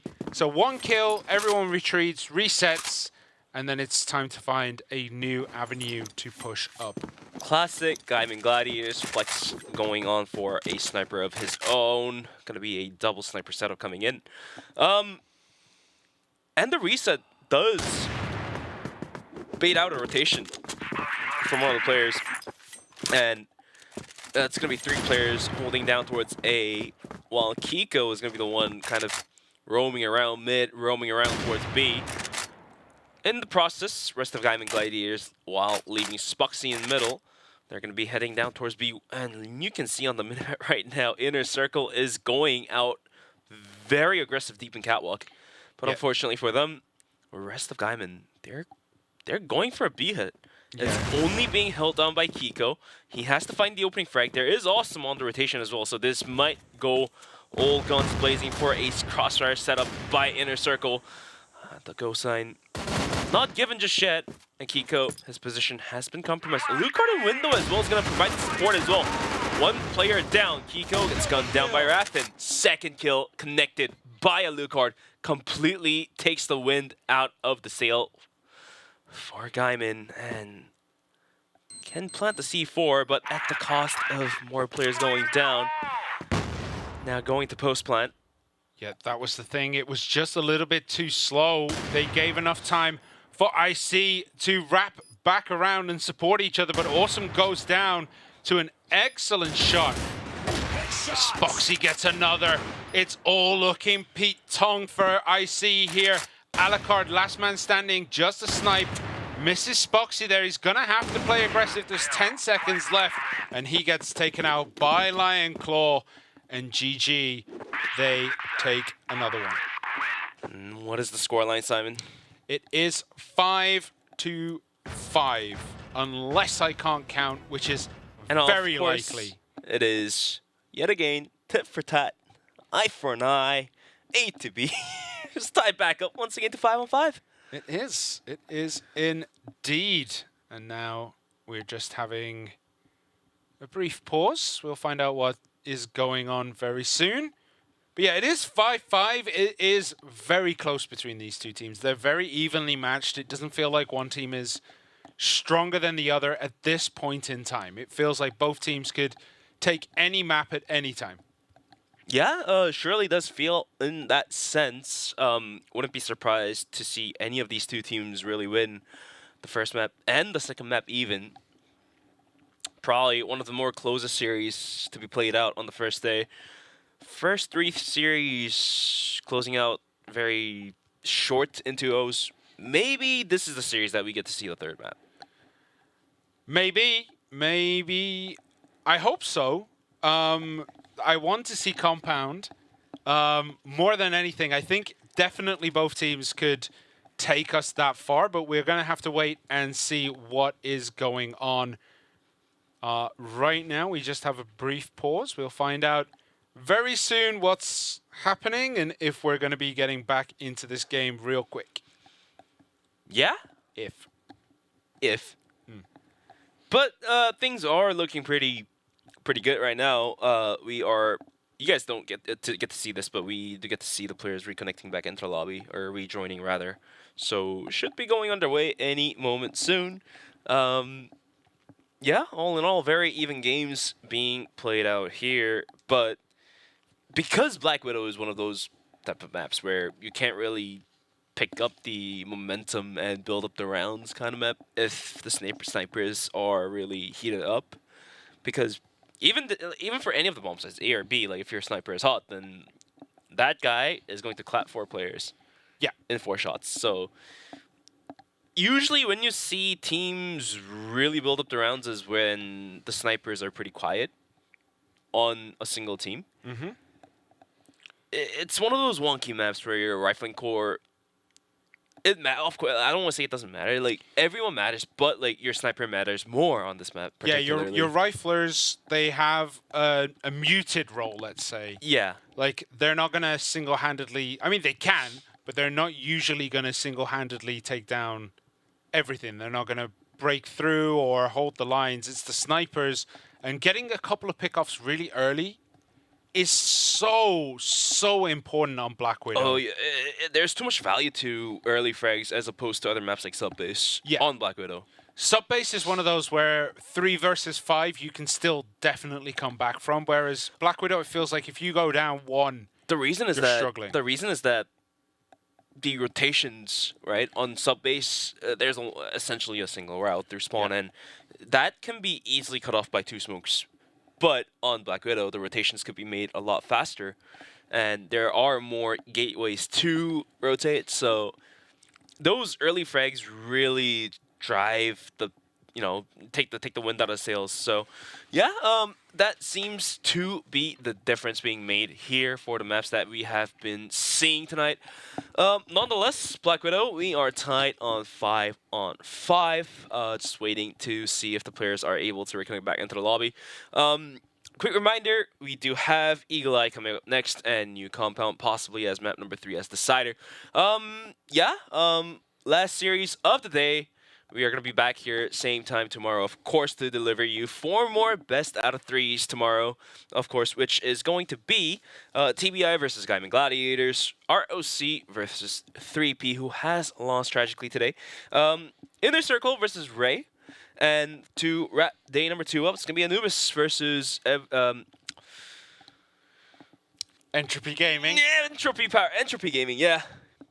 Thank you. You got me there. It's been a long day.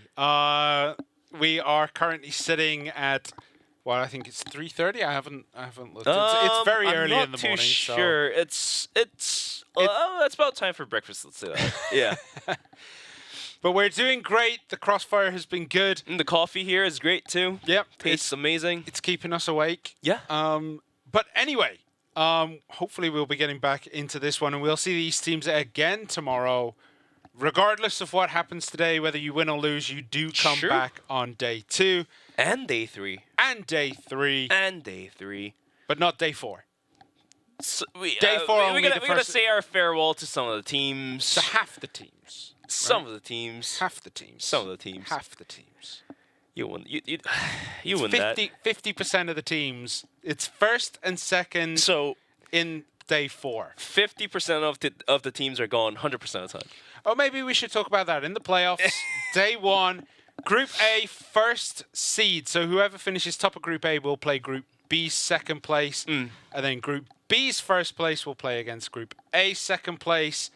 And then there will be a finals match where it's going to be the semi-final match, winners against each other and the losers against each other. The winners will... The winner... I think the losers bracket gets played first, and then the winners bracket is like the final for the regional finals. Maybe. It makes sense. Yeah. But there's something to play for in both of those scenarios because the winners match, the 2 winners, they're looking to get that automatic seed into the playoffs for the grand finals. The loser obviously goes to the group stage. And then between the 2 loser matches, one of them is going home, one of them is going to the global finals. So there's a lot to play for on that final day. But we can't get to that final day without today, tomorrow, Friday, and Saturday. So you got to make sure that you tune in for each of those days. But then again, everyone gets a piece at the cake, even though they do end up getting knocked out and is sent back home.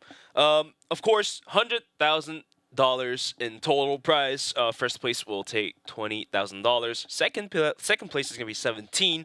Third is going to be 15, and so on and so forth. But the last 2 teams, 7th and 8th, they still get $8,000. So they still get something for their participation. Oh, I mean, it's not as if it's not nothing, right? It's quite a bit of money, but they've worked hard for it, right? The difference is huge. It's more than 2.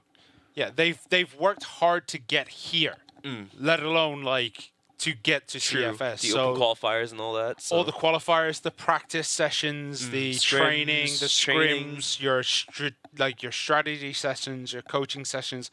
Working out is important as well. Staying healthy is obviously great for these teams because gotta get the gyms in. Exactly, you gotta get the benches in. You gotta get your bench in. I'm washed up now. I'm too old for lifting heavyweights. I'm older than you, right? Yeah. Yeah. When was the last time we were at the gym? Oh, so I had a really bad shoulder injury, but before that was about 2 months ago. All right. And that was every day for 2 years. You're never too old to go to the gym. But were you doing any, I was doing weightlifting? Yeah, of course. Okay. What do you think? I'm so old that I'm so brittle that I can't You're just on the lift treadmill. weight? I just stand there on the shaking machines that they have in the treadmill, Korean gyms. just walk in for like 2 yeah. hours straight and go on the bicycle with your phone. No, dude, it's 140 deadlift, I think. That's not bad. Yeah, That's solid. Not bad for someone who has a terrible back. Some of the players in the pro CROSSFIRE scene, they also have a built body as well. Yeah. Can't quite recall the names, but I've seen people lift some heavy weights at the hotel gyms. It wouldn't surprise me if during CFS and whenever they have an international tournament where they're all gathered together, they're trying to out bench, trying to out deadlift. Oh, I'm sure there is a rivalry, and then especially in the gym. Yeah, and especially when you know the other person, but you don't know them well enough to talk to them, but you know who they are. You see them, and you've you're seen how much they lift. Yeah, this guy's benching 180. You walk past them and you're like, sup. And then you just start trying to outdo each other. Yeah, that's definitely going to happen. And somebody will injure their backs, and the doctors will have to come in. Smallgate gets not so happy, and haven't happened yet. But now that we talk about it, I think there's a pretty solid chance that somebody gets an injury. But can we call it an esports injury? No, that's a it doesn't gym bro classify as an esports injury. No, that's a gym bro injury. An esports injury is like RSI. Obviously, you got to take care of yourself. You got to hydrate. It all matters. Or wrist tunnels. That's repetitive strain injury, RSI. Yeah. Carpal tunnel syndrome. It's all part of the same thing. Thank you, Doc. You could kick your toe on the desk. That's a definite injury. Electrocution. I mean, nobody talks about how we deal with death every day when we're playing games. Anything could happen. Casting too. We are surrounded by voltage. And I didn't think about that until now. Now I'm scared. So you think you want to get some extra, for the risk? Fine. I have my rubber socks on. I'll be fine. Well, that's our life as a caster. We are surrounded by bunch of voltage. We got a bunch of lights around us. All right, just to remind everyone, it is 5-5. Nice reminder. Yep. Just to let you know, we've said it like 14 we just played. Can we just yap about something round. else? I think we yapped enough about CROSSFIRE. We're just waiting for the No lobby to way, be man. made. No way. There's no such thing as yapping too much. But it is round 10. Well, round 11 when we get back. It will be the second round. But a good news is that we can see right on our screen that the test game is going on. So that's a good hint to us that the game should proceed any moment soon, with no further delays, I believe. I hope so, but I don't think. I think they're still just testing things out. So, yep, we will get news to you, and we have the news. So hopefully soon. Yeah. Fair enough indeed. Tell me about EWC. It was a great experience. The flight, of course, had a direct flight, so didn't have to. It wasn't a direct flight. Never mind. Had one layover, but it was pretty short, so it was not too bad. Hotel was really nice. The food was great. The venue itself was also an absolute banger. Right at the heart of Boulevard, so. Really good. It was a great opportunity for me to be there. How were the games? The games were also great. I was casting the V stream alongside with Valdez, Paladin, Scriv. So we were a small squad of 4 guys just yapping at the game. All in all, the games were great. We were also able to cast one of the top games as well, Baisha versus Evolution Power, I believe, all gamers game as well. So yeah, had a bunch of show, and it was a great show as well. Nonetheless, I'm still a little bit jet lagged, but it's helping me out. When did you get back? Like a month ago. Still jet lagged a month. Come on, man. I'm still jet lagged. Come on, help me out here. I think it's helping me out right now. Is it though? Yeah. Yeah. I'm pretty awake. During the break, he was not awake. He was. What do you mean? I mean, you sat on the sofa and. You're snitching now. I am, yeah. You sat on the sofa and your eyes started to droop. I saw it. What do you mean? What? Well, that's a blatant lie. Can't really. No, I mean, I'm starting to fade myself. Don't worry about it. Like. All right. Yeah. Well, enough of EWC. More of CFS 2025 Eumena Original Finals. Yeah. I feel like. What are your top three? Top three players, top three teams, top three right countries, now. top three teams. Obviously ROC, Anubis would be my top two. What top three are you smoking on, Simon? What do you mean? No, it's just a meme. Oh, okay. Yeah. Well, I don't know who the third would be though. PingPongPals is a. PingPongPals look good, Ray look good, TBI look good, even though they lost. And even Entropy, Madison was putting up a good fight, so can't really leave them out from the talk as well. Exactly. So it could be anyone. Honestly speaking, ROC, Anubis, and either of Gaimin and Inner Circle. I can see that, but I honestly think Ray looked really strong. It'll be better to talk about this tomorrow when we get a bit more data. If we have Ray in the talks as well, that means we have to pick 3 teams out of 5, which also means only 3 teams will go into having the chances of going into the grand finals of the 5. So this tournament, to me, feels like a bloodbath. Yep, it's stacked. It is absolutely stacked. And looks like we're just about ready to hop into another test game, it seems to be. Not entirely sure. Just waiting on the news here. Yeah. 2 groups, single round robin, so you lose twice, you are knocked out. And when you go into the playoffs, it's going to be a best out of 5. You lose, you're gone. Yep. You lose, you are absolutely gone. But there's a lot on the line.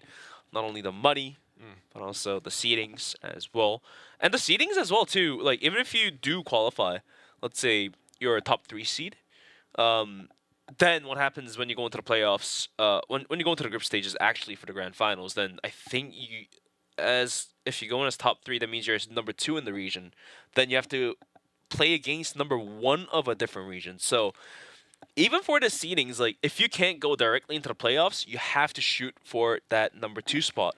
I think it's a draw, isn't it? It's a group draw on the final day of the regional finals in China. I think the regions are drawn, but like it's and you'll be 2 and 1, 2 and 1, yeah. right? You'll be I separated. don't think 2 and 2 plays. I don't.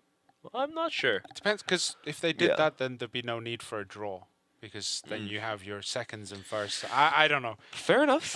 But we just have a test game running right now. It is currently ongoing. I would say that Gaimin Gladiators have the better of this one, but we can't show you because it is a test game.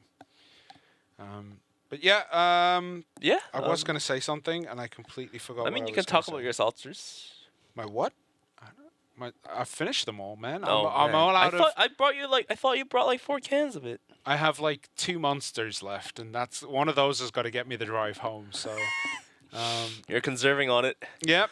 Oh, saving the precious resources. Gotta get the gas in the tank, which is going to be caffeine in your body. Yep. Yippee ki yay! And looks like we are ready to have the actual lobby to be made here. So should be pretty solid, and should be going into the game any moment soon. 5-5, of course. Yep. Side has been switched. Now that Gaimin is on the other angle of attack, what do you think is going to happen realistically based on our short observation of the past couple of rounds? Because to me, it feels to me in a sense that it's working, but it's like you're looking at a square wheel rolling around. For GG? Yeah. Why do you think that? They won the rounds, but it's not as I mean, none smooth as it feels to me. You're right, but I Yeah. think both of these teams are very evenly matched. I don't think we're going to get those super clean sweeps. I mean, think if it's gonna be the back card and is forth. rolling, the card is rolling, but I think there's a square wheel on the card, and it's still rolling. When both teams are equal, everyone has square wheels. Like we're all just kind of like you'll be moving, and then the other team will take like one, and then you just go back and forth. Well, that is true. I remember what my question for you was going to be. So now that Mexico isn't the old Mexico, it's the new Mexico. Okay. In a best of 5, what 2 maps do you think are going to be banned? Depends on the team and depends on the region. If we are talking about Eumena,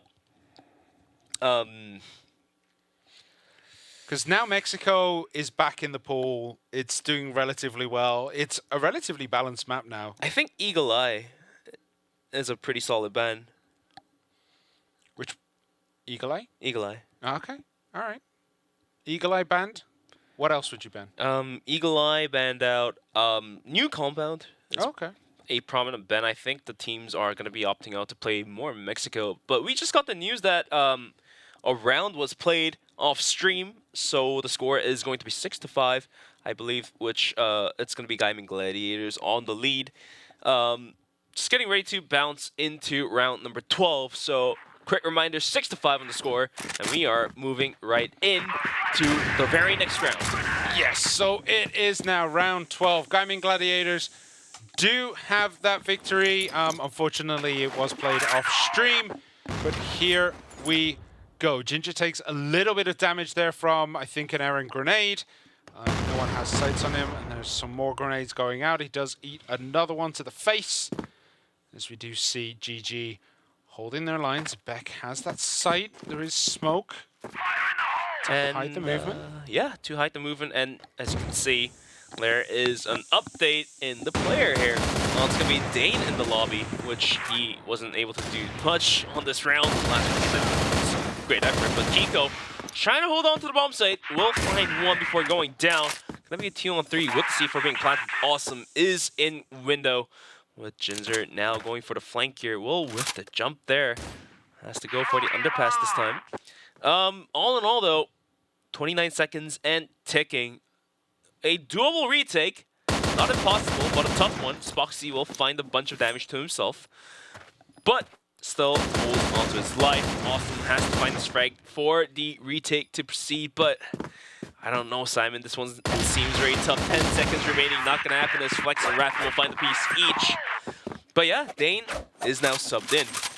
Yeah, Dane is in, and it is now it's looking like it's going to be running away from IC as GG take 3 on the bounce. Just checking.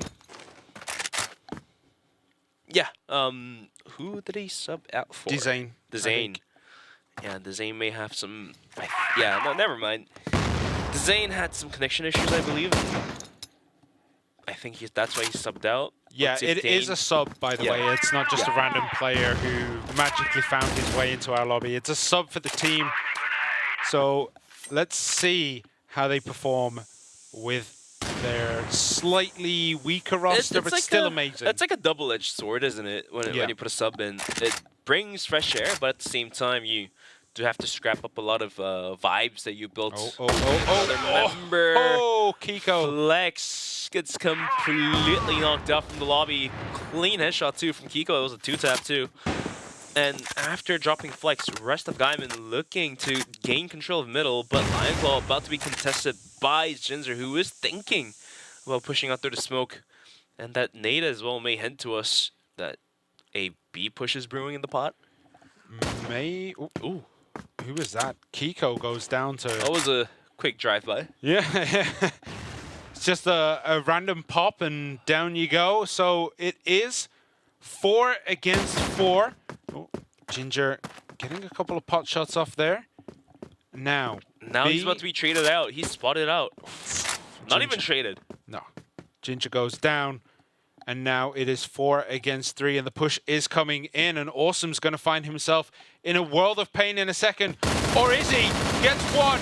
Can he make it 2? He cannot, but Beck cleans up Spoxy. It's 2 against 2. now the issue is there's not a lot of time on the clock, like how Inner Circle did, and they have to get the bomb planted. The issue is once the C4 is being planted, the player could step out from windows just like that.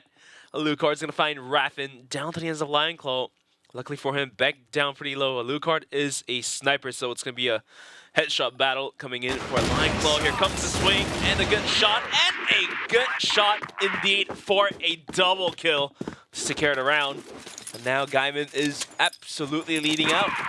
Yeah, I mean, jumping through the window there to get that final kill was smooth as, and that makes it 4 in a row for GG. So the scoreline is going to be? The scoreline is going to be 8-5, unless I'm wrong. But we are getting a timeout on the side of IC. This is not technical, this is tactical.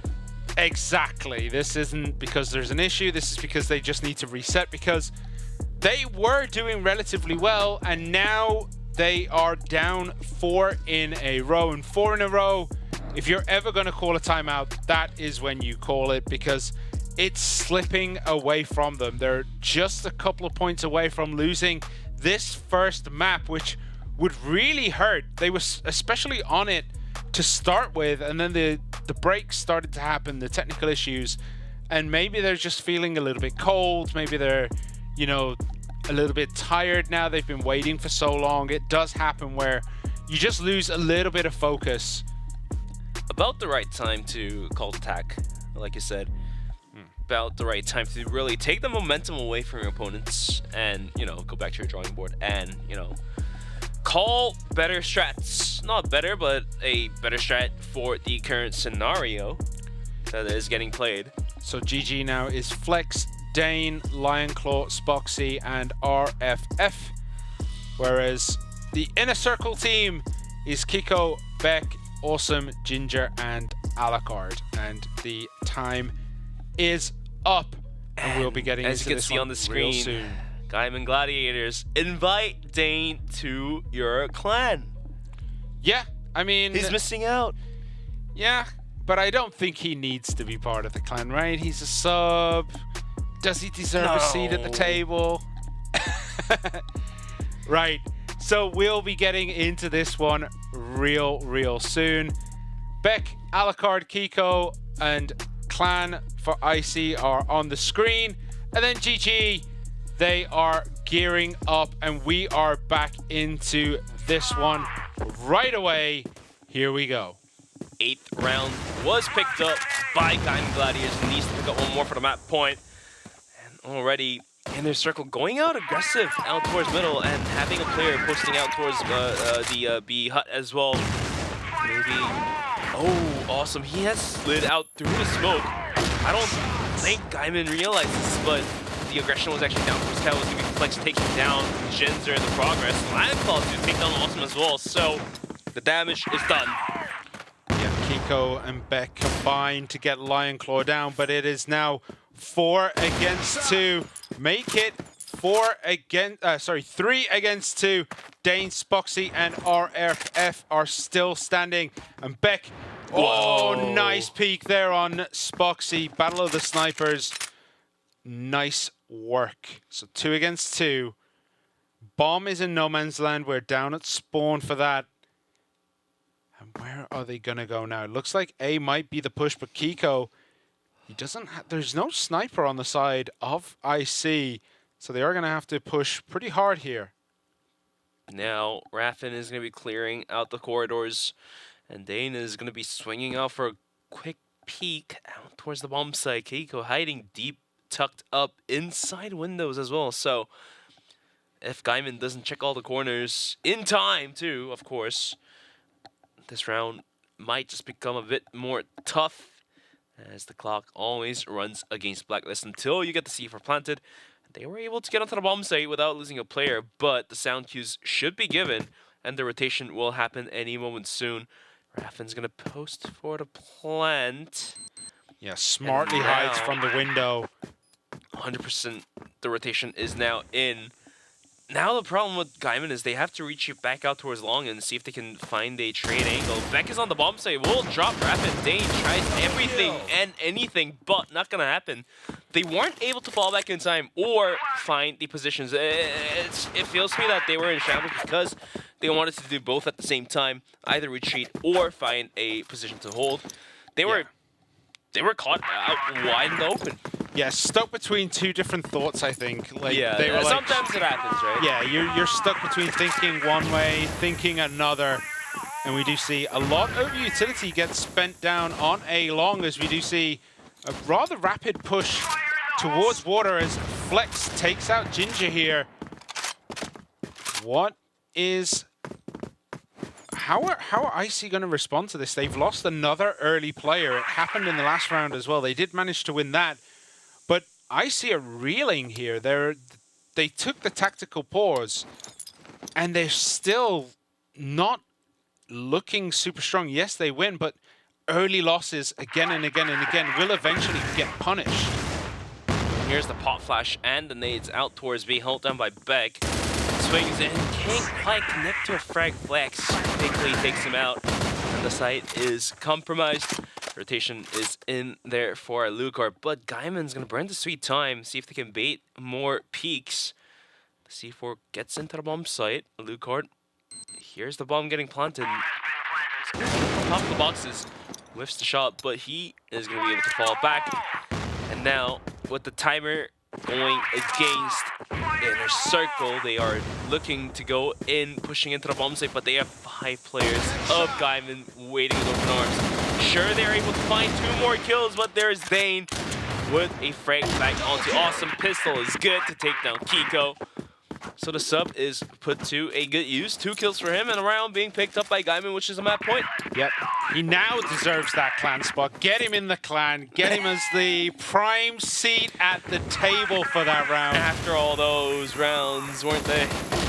Oh, but he goes down here early. Kiko picks up a double kill here. That's insane. And suddenly it's 5 against 3. Inner Circle much stronger at the beginning of this round than the last 2 rounds. Can they bring it home? Can they bring it home is going to be the real question. Even though down 2 players, Gaimin looking to find some equalizers is going to have Flex hanging out towards B and Spoxy in towards Catwalk. Well, Flex will go down and a 2v5 starts cooking up in the pot. Yeah, and I just realized it's 9-6 as RFF gets down Kiko. So if GG win this, they do win the map. They are on map point as Spoxy picks up Ginger with an excellent snipe through the smoke there. And now it is 2 against 3. Spoxy and RFF against Beck, Awesome, and Alucard. You know what? 2v3 is better than 2v5, and they just did it rightfully so. Took down 2 players of Inner Circle. This is going to be hard. They push in. Oh, he whiffs the shot. Look at Awesome's position. He is waiting patiently. They think Alucard's a solo player holding it down. Yeah. But they might actually get rewarded for this. We do see Beck making the rotation, but we do also see RFF. He seems to be wise to it. I think he knows something like this is definitely on the cards, but maybe he'll get a bit complacent here. Maybe he'll start pushing. And they're going to... Alucard has the line of sight, misses there. Oh, but nails that one. RFF and Spoxy go down. And there is still life in Inner Circle yet. So here we go. It is 9-6. 7? I think there we go. A scorecard. I looked quickly at the scorecard. It hadn't updated yet. It happens. It happens. There's a bit of delays here and there, so... Okay, so we do have a nice fan spread out by Inner Circle here, as they're just trying to get any information they can. Whereas Gaimin, they are beginning to maybe push up the stairs of Waterway here and maybe just collapse into B, but they're still pretty open. There are 4 over towards B as grenades start coming out from Awesome. Doesn't connect with anyone, I think. If it did next to no damage. So we see Flex Having a little peek around the doors here. Will he see Ginger, who is eagerly anticipating this? Holding the door. And they're going to maybe go for this. Ginger peeks out.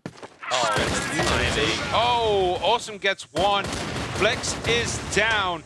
Spoxy does get Ginger. That's 1 for 1. 1 for 1, but that was a miraculous hit by Spoxy of Ginger jumping away with the boxes, and also through the Spoxy gonna take down Lion Claw in the process. Raffin can't do much in his position, and Spoxy dead stuck despite the quick scope on towards Awesome for 1v3, but sitting at about 10 HP. I'm not sure if he has it in him, but if it's anyone else on his squad, it's gonna be him to pull the undoubtable clutch here.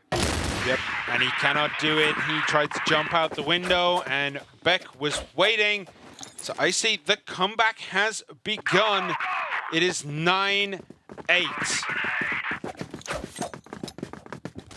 One more round for Inner Circle to get us into overtime.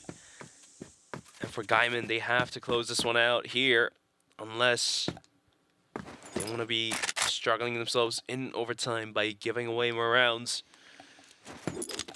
Nonetheless, a slow-paced round here by Gaimin. They have planted Flex deep in towards A long and is rotating the rest of the players out towards B. Haven't really peeked out towards middle at all. Maybe Spoxy did through the small gap by the spawn area. Otherwise, mid is left unwashed. I think they're going for the trade kills out towards B and see where it takes them from. Nade from Inner Circle, realizing a bit of value on towards Lion Claw. The second nade won't be connecting at all. Yeah, and there's no rotation at the moment from Inner Circle. They're just biding their time. The pressure is on for Gaimin Gladiators here because they have so much to do. If they win this, they take map 1 after however long they were waiting for this. With a sub, can they get it done? That's 1 down. Beck is out for the count. Now they're going across the catwalk, but Dane goes down. Alucard takes him out through flash. Lion Claw looking for Alucard, gets him there with the pistol. The utility is going to be used to just provide a little bit of cover, but the C4 is in no man's land. It is dropped underneath, and if Inner Circle know about this, it's going to be very hard for GG to go around and pick it up. Awesome trading off here as they do get Lion Claw. Lion Claw is down. It's a 3 versus 3. It was a tough recovery, but at the end of the day, GG was able to take the C4 back into their hands and got the C4 planted. In the process, Ginger was able to find a quick headshot through the wall on towards Flex, leaving Spoxy and Raffin onto the clutch. Here comes the retake. Spoxy on catwalk, good for 1, but gets jumped by Ginger. Raffin and bomb site gets 1 now in a duel against Awesome, who is down low. Get is going to be Raffin taking the round and closing out map number 1 of Black Widow in favor of Gaimin Gladiators. Yes, that was incredibly close. 10-8, the closest match, I think, of today, except for the one that went into overtime. But regardless, a great match between two very evenly matched teams. They are toe-to-toe right now.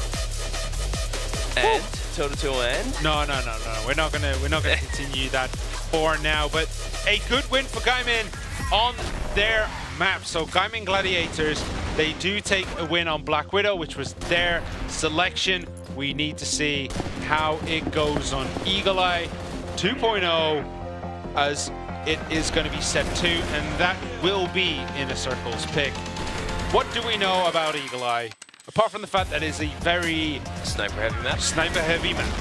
So I think the right-flank core, besides the loot card on Inner Circle, is not at their full condition, I would say. Well, full condition maybe. I just think of a better term to speak of, but yeah, the right-flank core is not on it right now. Yeah, they're not dialed in. Yeah, completely. They're not fully dialed in. There we go. Eagle Eye, of course, even though it being sniper heavy, like, you need the rifling core to get on board, to take control of hotel, to take control of it, to take control of Team A. So if Inner Circle can't, you know, make up for the differences that was made in Black Widow, then Eagle Eye, I think it's safe to say it's going to go towards the side of Gaimin Gladiators. Yep. Well, we're going to have to see what happens, because Eagle Eye is one of those maps that can devolve into a rifle-heavy kind of thing when you have most of your fights around, let's say, Hotel. That's where your rifling core is super important, because there's not many super great lines of sight into that area. But obviously, you know, you can climb up and around some of the fences and get some decent angles, but they're very, very tight. And yeah, this map is done. Black Widow is over. It might feel like the longest map that we have done in a very, very long time. It was a marathon. It was a marathon, definitely not a sprint.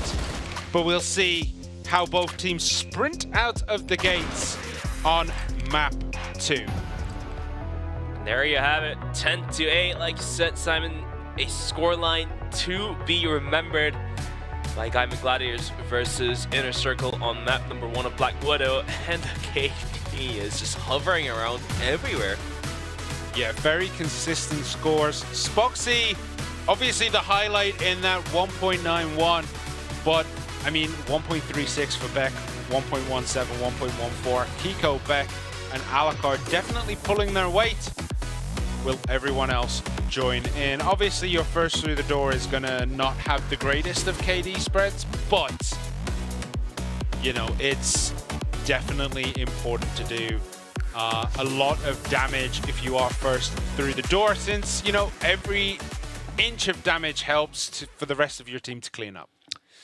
Yeah, and now that we're going to Eagle Eye, those numbers hopefully do support their team in picking up some more rounds, because Eagle Eye is one of those wonky maps where you lose like 3-round differential or something, then it becomes really hard to retake. Yeah, it's definitely one as well where like getting the bomb planted is really, really hard. Retaking the spot feels nigh on impossible. Like, it is so difficult to break, like, either of the zones. I mean, the cable car side is a little bit easier, but again, it's a very difficult map for a retake. You don't often see a 4v4 retake because everyone is down and dusted most of the time. Yeah. It's usually, it comes down to like 3v2, 3v3, 2v1, 2v2s. So yeah, haven't seen a 4v4 happen just yet on Eagle Eye. And we've seen some really interesting like defensive maneuvers on the Global Risk side where I can't remember who it was so long ago, but they choked out 90% of the map and basically forced everyone up Hotel. Definitely something you can do on this map. It is risky, but you are the Global Risk, so you may as well, you know, play to your namesake. I've also seen some teams throw punches out towards B, out towards A, and go aggressive as Global Risk. Even for the Eagle Eye that was played tonight here at the first day of the original finals, we saw the Global Risk side going aggressive out towards middle, gaining control of the ground and taking the fight to the face of the Blacklist side. And it worked out wonders. They were able to pick up the round, but right after that, just everything fell apart. So, I mean, it's one of those maps where anything can happen because there's so many different avenues for attack. Obviously, on the Blacklist side, you want to try and hold the watchtower in the middle, but it's not a necessity. We've seen teams win this map time and time again just by 5-manning down Hotel or 4-manning Hotel and having one person who's looking towards the opposite site just to make sure you don't get wrapped on. I mean, like, anything is possible on this map. Essentially, Eagle Eye, every round seems to be a map of its own because how diverse you can pick your strategy from. The progression of the rounds as well, like the results can't be like anticipated, even though the progression may be somewhat equal up until the middle point of the round. But let's say we are ready to go right back into it. Map number 2 of the final series of the day, Gaimin Gladiators versus Inner Circle. And we're ready. Down goes Raffin to the M14 of Beck.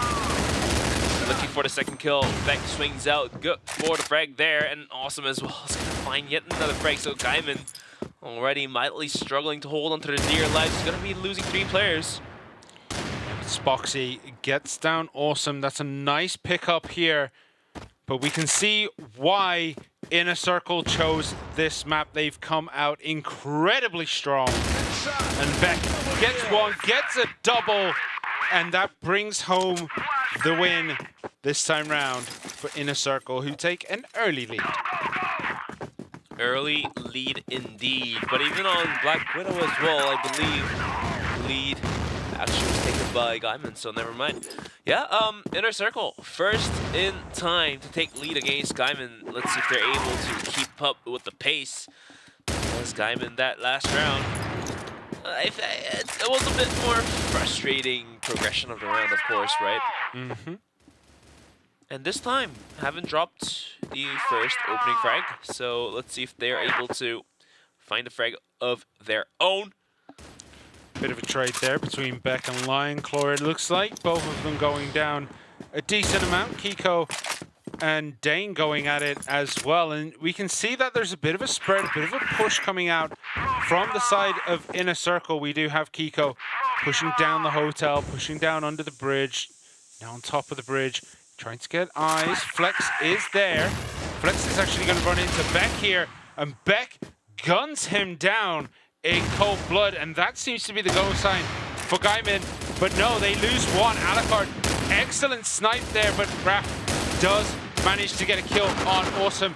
We do see him try to jump and gun, but Kiko gets the kill on Lion Claw, and everything is going wrong for GG at this point in time. But look how low Inner Circle are. There's one, there's two, and Inner Circle, they close it out again here.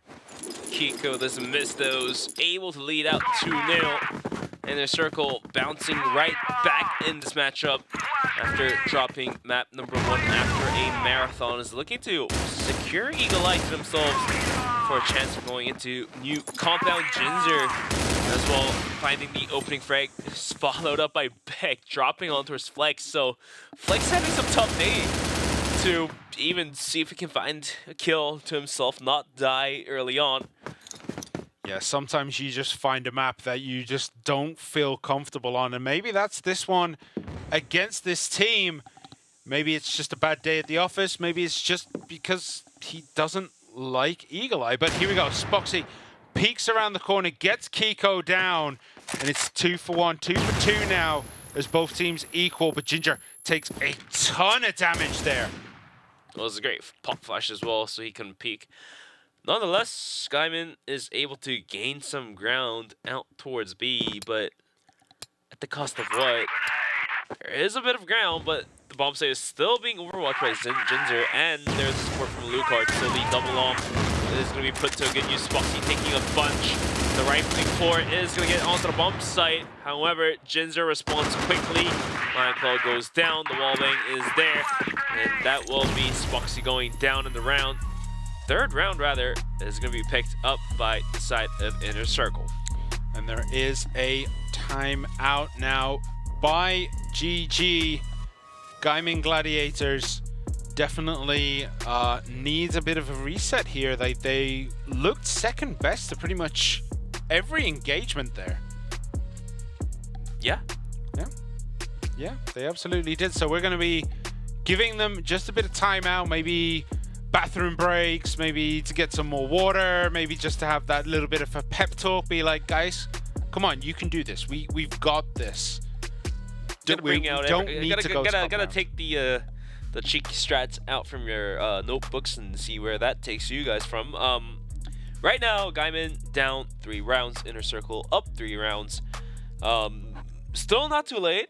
It's only the first 3 rounds being played, but if Gaimin does drop this round after a pause especially, then things are getting pretty dicey for Gaimin. Yeah, it absolutely is. But you can see in a circle, they're just chatting to each other. This is one of the benefits of being in the same house, in the same room, is that you can just look at each other. You can just be like, dude, come on, man. Like, we're brothers. Pick it up. We're better than this. We've got this. Don't worry.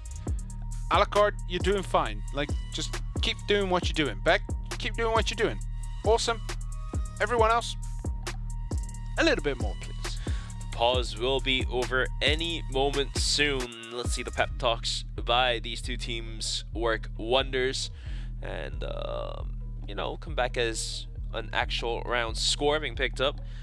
Nonetheless, the pause is now officially over and the players are rejoining back into the lobby after this tech. So, yeah, 3-0, Inner Circle in the lead. And for Gaimin to win a round, Simon, what do you think is the biggest requirement here? Because patience?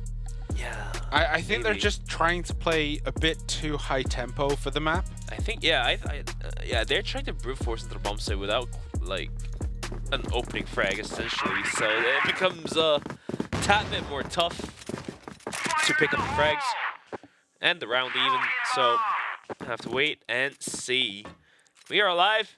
Round number 4. We see a middle hold here by Flex. He's just going to do that, like stay there, but there's no one near him. We do see a 3-2 split, no one really keeping an eye on mid. They just know that the watchtower's taken. Like, we know they're there. They're not going to do much from that position. But the grenades coming in over towards A site does push everyone back just a little bit. Awesome chilling out here. Alucard down by the stairs, just making himself known. And yeah, they're kind of just peeking at each other. They're having a couple of pickoffs, back and forths here, but nothing really getting done. Lioneclaw and Alucard, though, have taken quite a bit of damage, I assume, from grenades. And the utility situation is about even as well, so there's still plenty of toys for both teams to play with. We do now see Flex maybe eyeing up Kiko here. So he comes in, and there we go. Flex gets Kiko. Where are they going next? This might just be what GG need. They get that early frag. They're one player up. Now it's time for them to pick a side and push, and it looks as though they have, as we do see a big push coming in B. But we also see Beck chilling in the back. Will he get the drop? Is he going for the knife? He's got to be, right? You don't go this close without going for the knife. Oh, no. That was... Could have done it. That was someone playing with their food. Anything could have happened there, but he waited and waited and waited. But then again, it baited the rotation out, right? Yeah. So Gaimin gets a free bomb plant going to the post plant as opposed to what I mentioned in a 4v4. So I guess there was one chance in the line there. Raffin quickly sprays down too, so that's awesome. Seeing Lioneclaw hold it down, pistol play, good work being put out by Spoxy. Lioneclaw wraps it up. Gaimin Gladiators is going to be able to put a round up on the board. Yes, they are. It is 3-1, and that's exactly what Gaimin needed after their timeout. As we are on board, Spoxy just taking a quick look up that long, long road. But again, middle taken by GG, giving them the options, giving them a little bit of information, not too much though. Nothing really happens in mid. Oh, Spoxy with the quick scope on Ginger there, just seemingly had all the time in the world if he wanted it to line that shot up. Wide out in the open was Ginger, and now Awesome and crew have a lot to do. Definitely have a lot of work to be done by Inner Circle. Although they're still in the lead 3-1 by 2 rounds, Gaimin has the man advantage. They have the clock to work with, and like I mentioned, Eagle Eye is one of those maps every round acts as a series of its own because of how diverse you can play around with the map.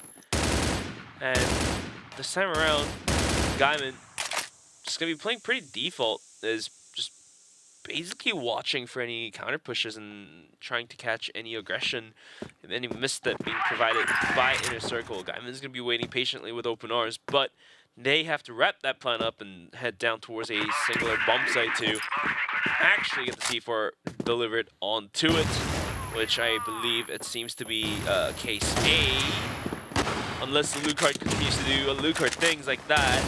Looking for the second. Oh, he gets the second. Looking for the third. He gets the third. Looking for the fourth. The pistol almost did it. Very, very close, but the damage is already done to the side of Gaimin Gladiators. Yes, indeed, and the bomb is going to get planted. They have control over the site. There's no one nearby, and it looks as though Spoxy's looking for a cheeky pickup. As they pop around here, he might get Kiko first. Oh, he peeked a little bit too soon. Got caught out, gave all the information away, and now Flex has it all to do on his own. He is flashed out. He's going to start getting picked up by Beck, and Beck closes it out. Will they find the bomb? Yes, they will. Plenty of time left in the circle. Once again, take another round. It is 4-1. 4-1 is going to be the scoreline. As we are ready to bounce into round number 6. Some early lead stacks down towards middle. And it does find a decent amount of value. Kiko back also completely blinded. But somehow Coalition is going to be able to find 3 frags total. We're now tied 2-on-2, and as we say that, a quick drop by Spoxy into Lucard. The sniper duel won by Gaimin in 2v1. Jinzer as well now spotted out. The C4. Oh, if Flex goes down, this could tell a different story. Flex holding on to dear life. The nade might just do the work here, but there is enough room for him to run away. Tactical retreat there by Flex, but very. They have the advantage, they press the advantage, and Gaimin Gladiators take another one. And I mean, that is what we were talking about. That big, big push into center can heavily backfire. And that's exactly what happened that round. Inner Circle just got completely wiped out, and they lost the round for it. Surely indeed costed them the round. Now, Gaimin this time is going to be guiding themselves in towards Hotel on the Overwatch. I believe it was Kiko, and he's been having a solid day today. He's fragging left and right alongside with Beck, alongside with Alucard. Of the 3, Alucard was probably the more quiet player, at least for the lobby mate here tonight. Nonetheless, Gaimin opting out for a slower paced approach. The C4 held by Dane at the underside of the staircase inside of Hotel. Minute 30 left onto the clock. Where do they want to take this fight in towards? Seems to be B, but Jinzer says no, take it away. Takes away the life of Flex quickly. So now it is an early pickup on the side of Inner Circle, and we've seen how important those early pickups have been on this map. You get that early kill, and more often than not, it is enough to just propel you forward in the rest of the map. So you see Spoxy making a bit of a retreat, trying to maybe line up with everyone else. He does, I think, see Alucard, or knows roughly where at least one other person is, as Spoxy does go down to Alucard. Alucard gets the better of that sniper exchange. Becky's hiding around the corner. There's 1-for-1.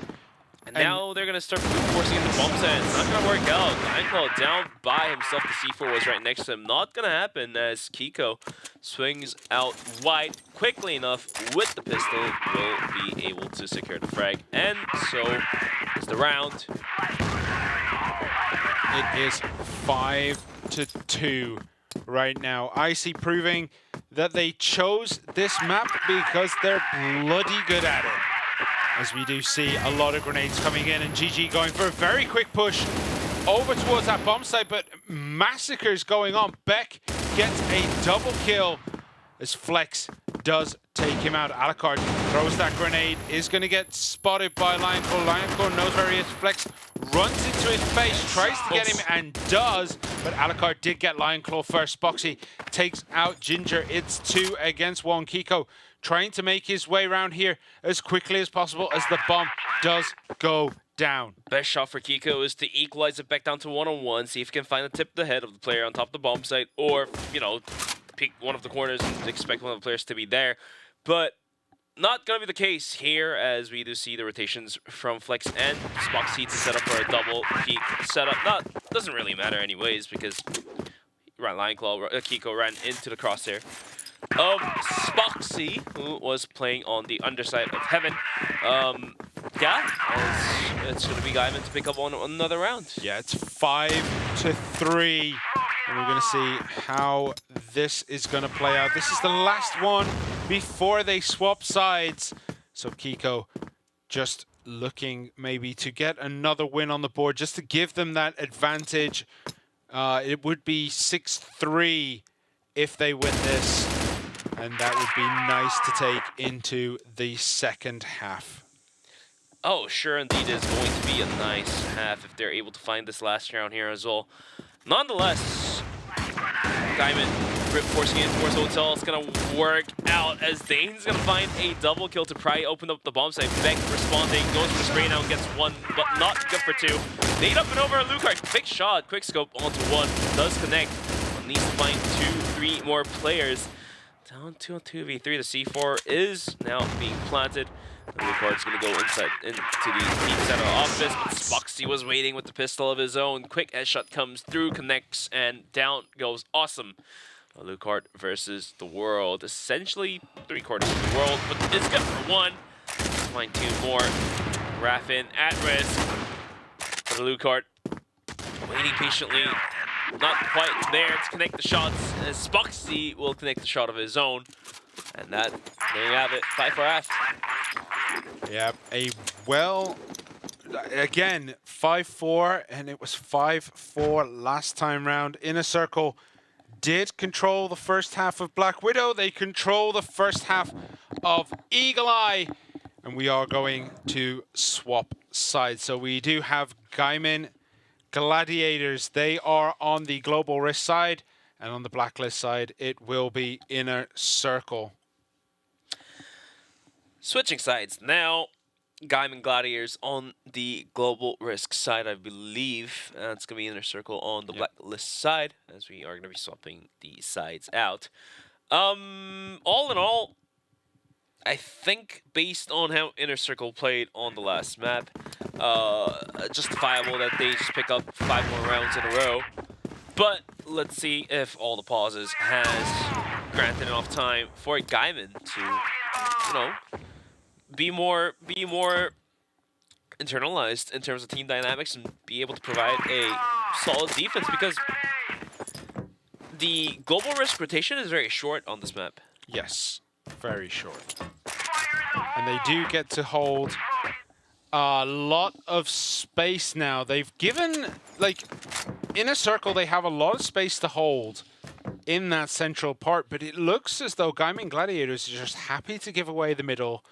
They're looking to hold A. This might just be reconnaissance at work, knowing that on this map, IC do like to push A first if they are the Blacklist.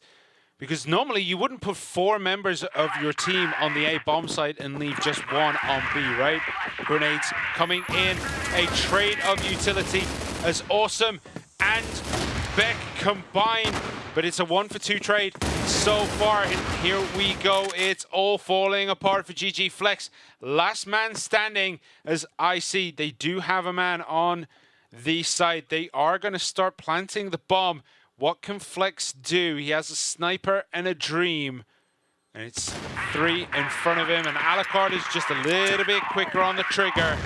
And that is a good win here for Inner Circle. Put 4 players, but doesn't matter for Inner Circle. They just brute force in on towards the bomb site. The flashes up and over, the pop flashes popping to the side.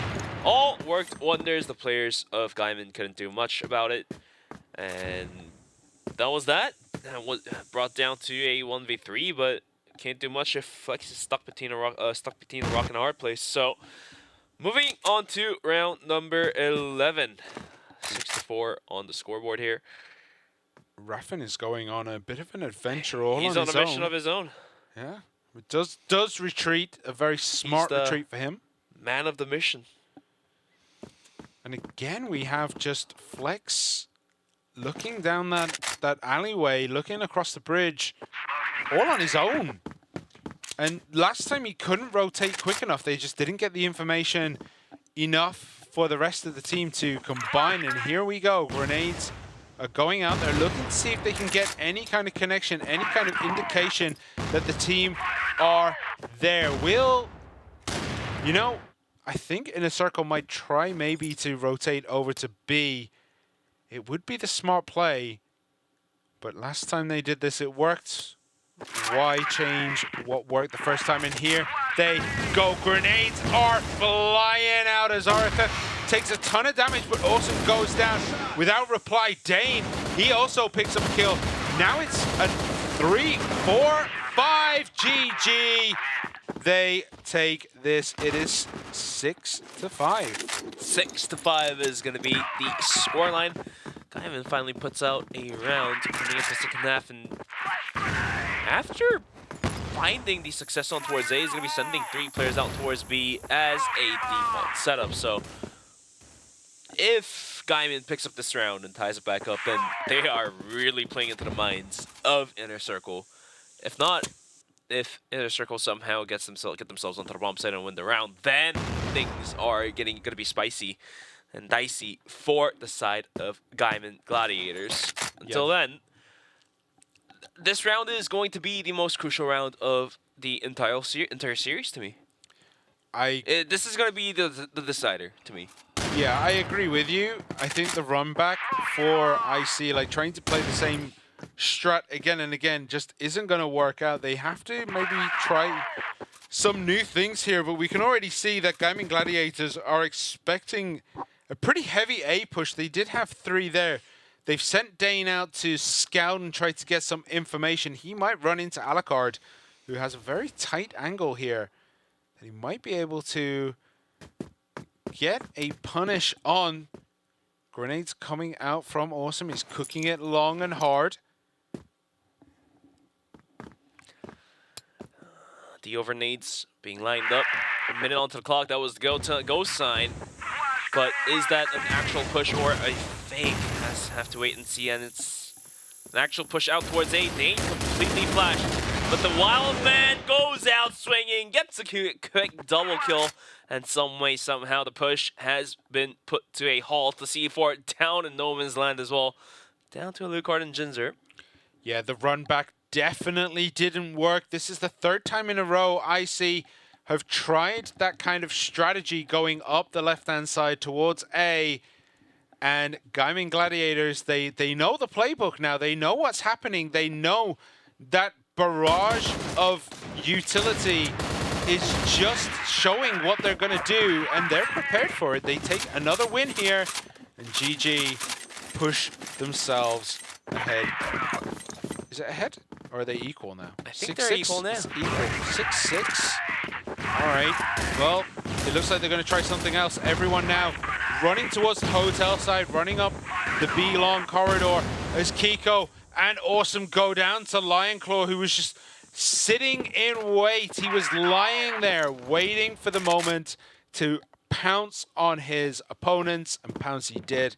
2 down, nothing in return for Inner Circle. Well, it's going to be a long and a hard round for Inner Circle. After dropping 2 players.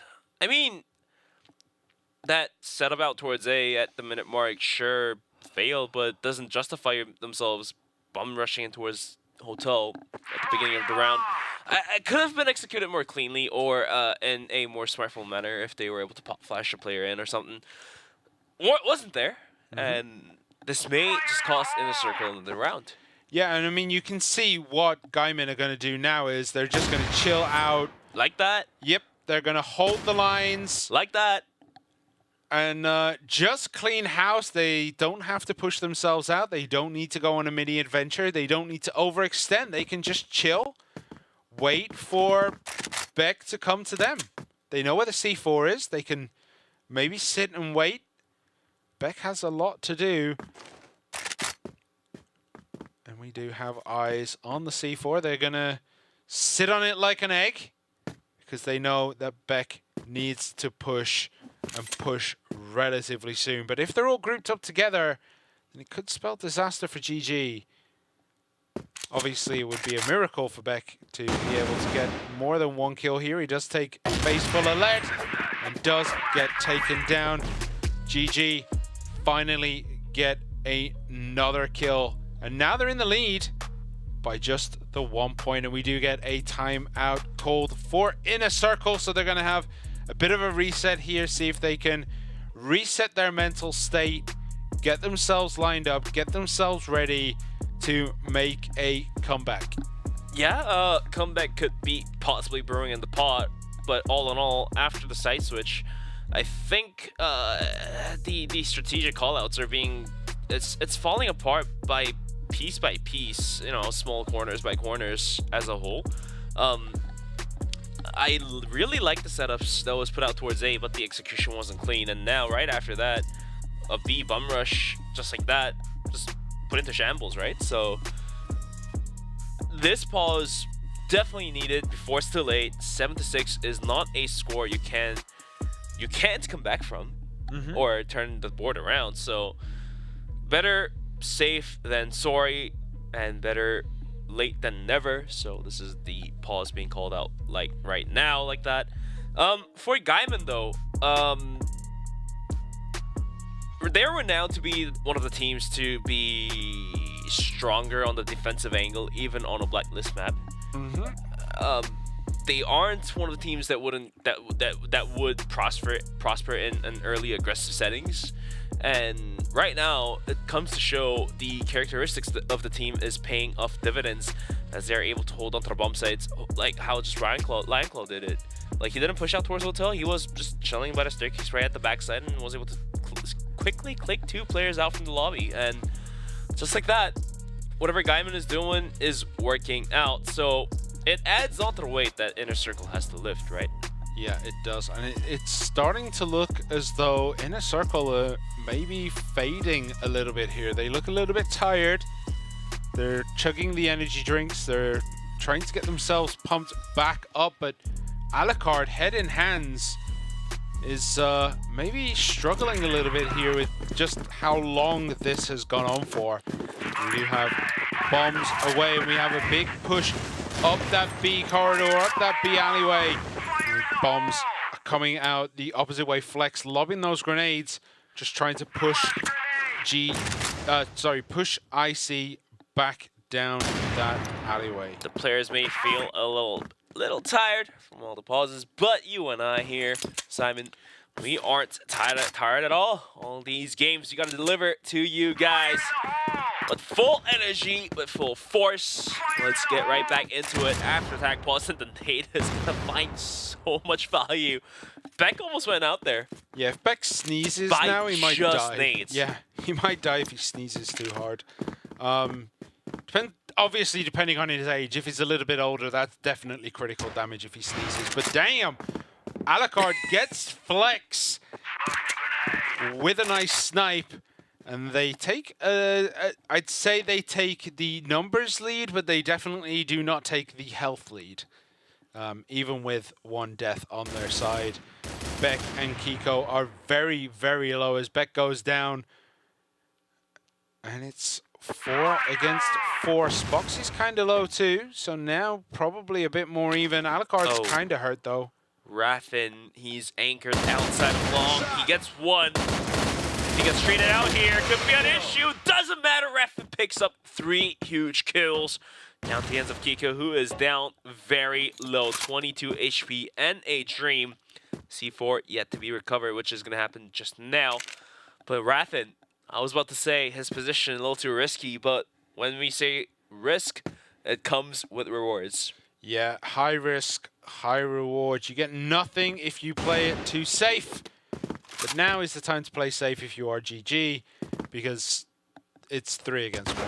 And Spoxy is honestly on it, gets a nice kill there, and that extends the lead just a little bit more.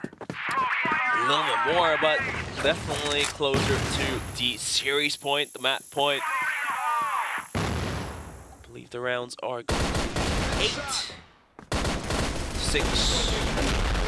That replay from Raffin and the final kill. But moving on to round number 15. Let's see where Inner Circle wants to take the fight towards. Hasn't been working out past couple rounds. Maybe just running it down towards middle might be the key. Maybe. Don't but work again, out towards A, don't work out towards B. Might as well run it middle, right? Yeah, but eventually they have to swing towards one of the bomb sites. They can't just stay in middle and hope for the best. Take it from there, right? Yeah, just throw the bomb. Just throw the C4, like, set it up as Beck goes down to Spoxy. Spoxy from downtown cleaning house here. The C4's dropped. He has eyes on it, I think. He's going to know when someone picks it up. Oh, Does actually, he? didn't. I don't think so. No, I think he didn't know it was there, but he still has eyes on that angle. Awesome with the grenade. And they're going to push up through the middle here, but Dane is waiting. He gets one, makes it two, I think. Yep, but it's two in return for Ginger, and now it's 2 against 3. Flex, Spoxy, and Raffin against Ginger and Alucard. And they have it all to do once more. The remaining 2 members of Inner Circle just have so much pressure on their shoulders to try and keep themselves in this. Remember, it is 8-6. If they lose, it will be match point to Gaming. Yeah. Gaming Gladiators. Gaming Gladiators. Gaming Gamers. Well, nonetheless, 30 seconds onto the clock, and Inner Circle was poking their nose down towards the A bomb site. They're going to rotate out instantly, but I don't think there's enough time. If they book it right now, I think it is possible that they can get the bomb planted at least, but the rotation coming out from Gaimin can easily be winnable unless the position of Ginger pays off. The minute Alucard's going to go down. Flex on the hunt. Ginger has to get the bomb planted, but he is getting caught out. And speaking of getting caught out is the C4 as well. The defuse will come through. And the 9th round will be picked up by Gaimin, and Inner Circle at risk of dropping this series. Yeah, and it's almost a shame. They've started strong in both maps, but they just lacked the stamina really to carry on going. And we do see a big push coming in from IC. They have nothing to lose. They pick up 2 early kills, and that just might be what they need to stay in this. But no, GG come back. It's a 1v1. It's Flex against Kiko. How is this gonna play out? It is a bit of a standoff here. They're looking towards each other. Flex walking around. He's gonna try to get the wrap, but I think Kiko is aware. Nice pick off there. And there we go. Kiko, he picks up the kill to keep Inner Circle in this one. Inner Circle is keeping the dream alive. They're still having their backs against the wall. 9-7 being the scoreline here. Let's wait and see how this one unfolds. Kiko takes a bunch. Ginger takes a bunch from Flex. The all-sniper is put to a good use. Flex and Dane goes down. Gonna be 2v4. Spoxy and RFF has to do it all. Down to the ends of Spoxy in a 1v4. C4 will be planted. Inner Circle have just turned the aggression up to 12 right now. They are playing at max. Yeah, they're just, they have nothing to lose. They've gone completely aggressive. And Gaimin Gladiators, they just haven't reacted well enough to this tempo switch. I don't know, mate. The volatility on this team is insane. It's max speed being put into, max amount of gas being put into the engine of Inner Circle. Does grant them one more round, 9-8, I believe. With full dedication, they want to go into the overtime. Gaimin wants to close it out here. Going for the double sniper setup once again. Flex thinking about pushing out, but looks like he might just be playing by hotel and see where that takes him towards. And also that 4-player stack from Gaimin Gladiators on towards the A bomb site, but Inner Circle not really showing interest in going down towards A just yet. But every single round that Inner Circle went to A, it progressed out like this. Yeah. They had the C4 lingering out towards middle. They had the players poking, prodding, and gaining information, and they're gonna line up the smokes and send it down towards A. And this might be yet another round that Inner Circle runs into the open arms, open waiting arms with a big bear hug that Gaimin is about to provide. Unless they take it down towards middle and wrap around towards B. That's exactly what they're doing, but they might get closed in on by GG, who know this is coming now. Kiko gets flex. So it's 1-0. 1-0 indeed. C4 soon to be punted. But look at this flank that Gaimin is doing with the Lion Clan on Raffin. If Alucard is spotted out, this is a dual retake. Speaking of dual retake, Raffin finds the frag onto Beck. On the hunt to find Alucard. Spoxy goes down by Awesome in 2v3 and a Dream. Alucard, oh, the timing is so off by Raffin, unfortunately for him. Down to the ends of day, can't do it. It's gonna be an overtime. You're tied 9-9. It is indeed 9-9. So we're gonna have and overtime. We love this music. We do.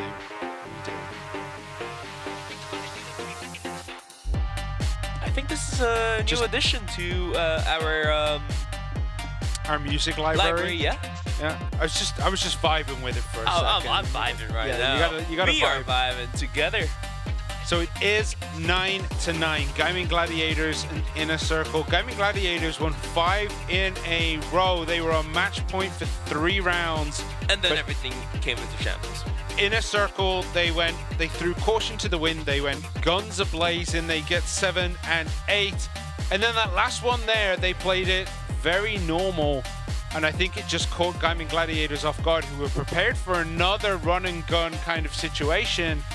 Speaking of run and gun, didn't expect to have a funk enjoyer in our production here, but I love it. Is that who this is? Oh, the genre, yeah. Well, nonetheless, we are about to go live back into the first half of the overtime. It's going to be Gaimin Gladiators on the Blacklist side. And it's going to be Inner Circle on the Global Risk. Lion Claw leading the charge. Alucard on the response. Good for one that was meant to take him out, actually. All of a sudden, Gaimin brute forcing in towards A. To rotate the C4 in towards the bomb site as well. Dane gets another kill down for the side of GG. Flex gets another one. Ginger, last man standing, in this over-aggression has worked out yet again. Whoa. And all right, Ginger, I see where you're taking this one in towards. All right. Unfortunate mistake is going to happen to the side of Inner Circle. If you don't play Eagle Eye all that often, it does happen, but it's going to be Gaimin Gladiators to pick up the first round of the overtime here, yeah? If you haven't done that, have you even played this game? As we do have a 1-to-1 trade as Kiko takes out Raffin. Lion Claw takes out Kiko. That's the trade there. Lion Claw taking a bit of damage here. Doesn't deal much in return. He's going to peek up, but does now get Ginger. Beck goes down as well. That's a double kill for Lion Claw, who is then taken down by Awesome.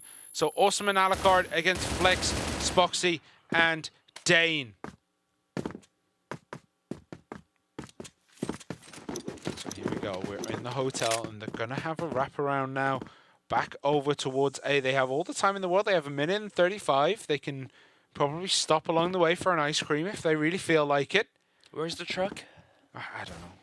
There's got to be an ice cream shop somewhere. I mean, there's a hotel. Alucard, looking at it, not seeing much. They're not getting any information. And now they just about have enough time. There's 1 minute 10 left as Gaimin Gladiators are now moving back over towards B. Ooh. This could be caught off guard. Do have Awesome on the watch, on the Overwatch. Well, this is the commit. They have to commit now. There's only 50 seconds left. I mean, theoretically speaking, they still have enough slot of time to pull off another rotation, but it becomes too darn risky, right? Because you don't know where the position of the other second player of Inner Circle is going to be at. The C4 posted, planted, going to the post plant. Yeah, not only that, the rotation would have to be lightning quick, and you can't take your time and, clear every corner, which is what Alucard's trying to do now. He's trying to clear his corners, as we do have a wraparound coming from Flex.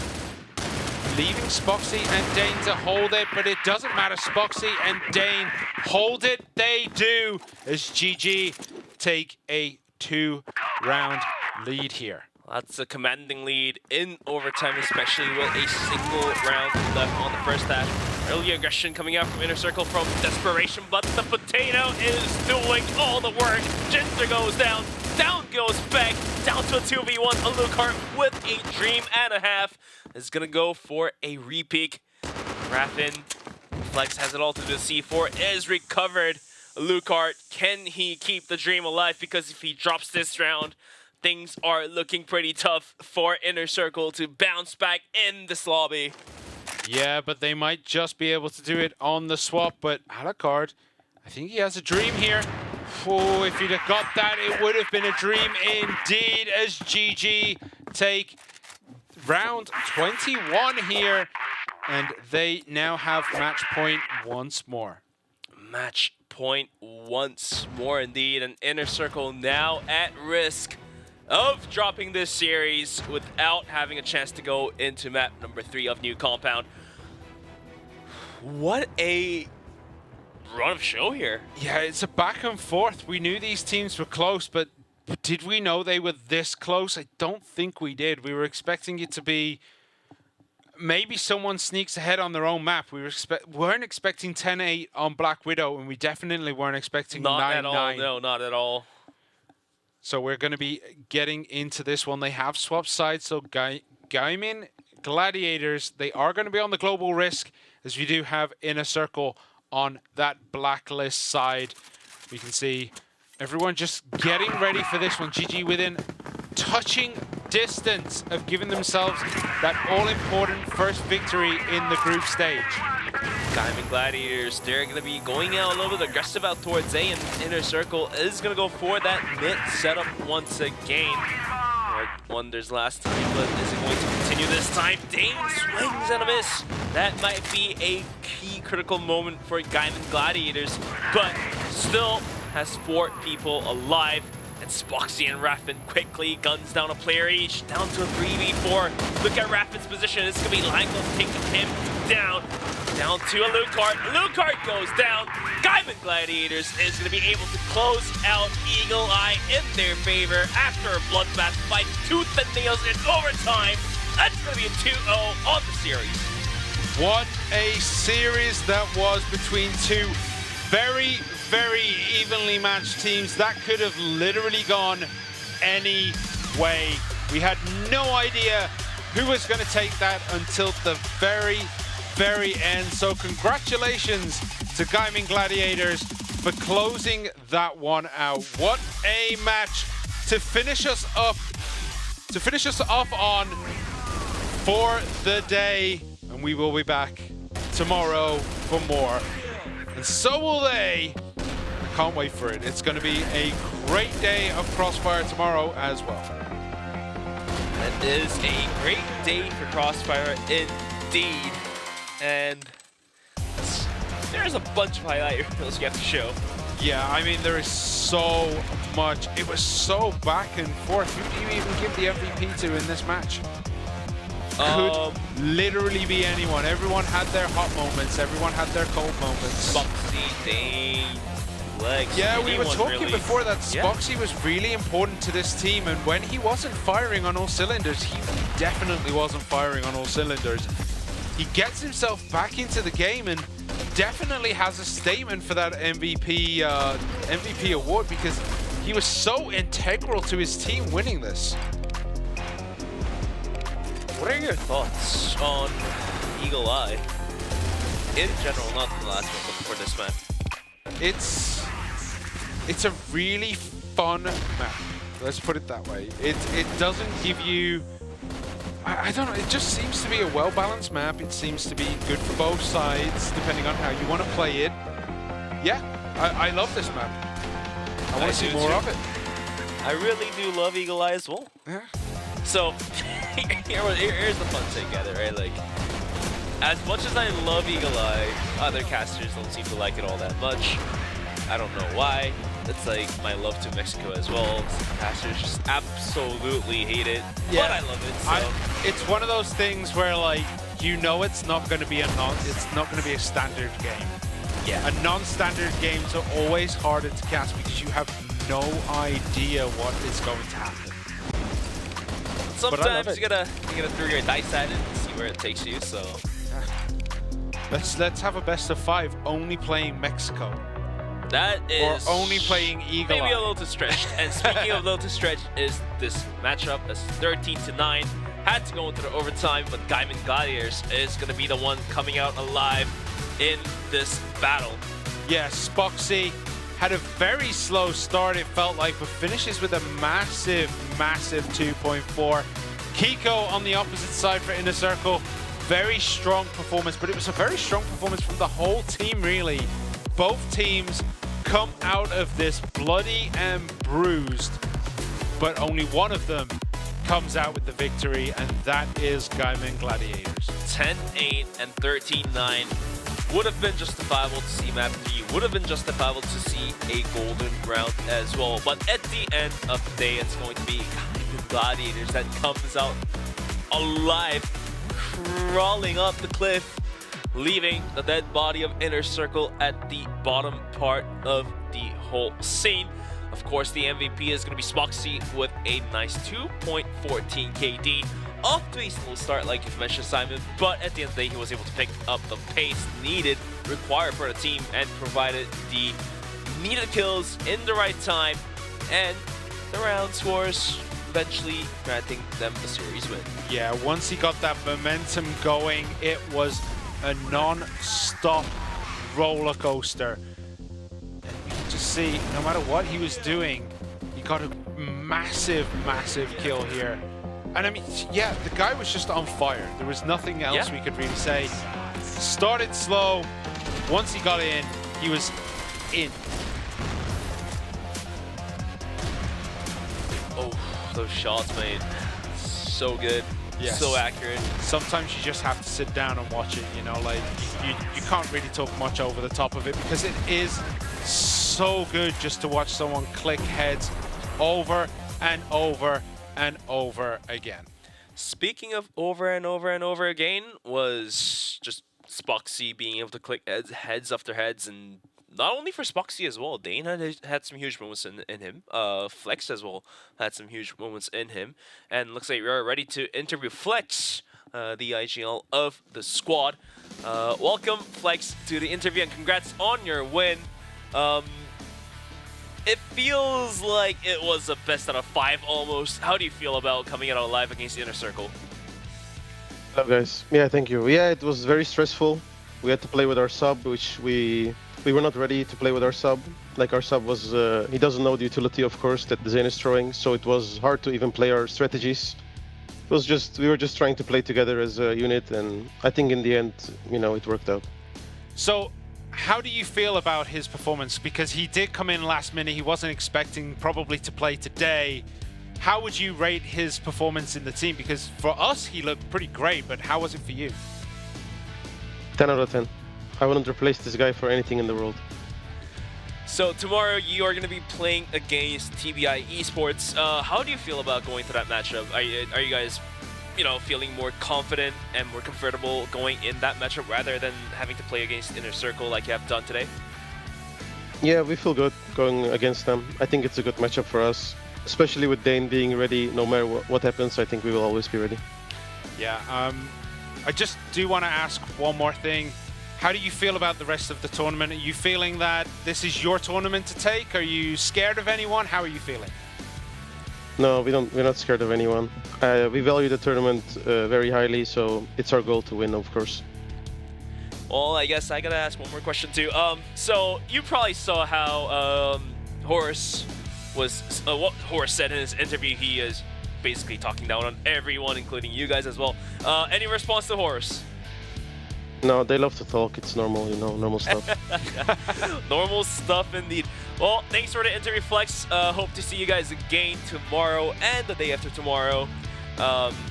Best of luck for the future of the tournament. Thank you. Thank you. Wow. That does it for us, I think. What a day it has been.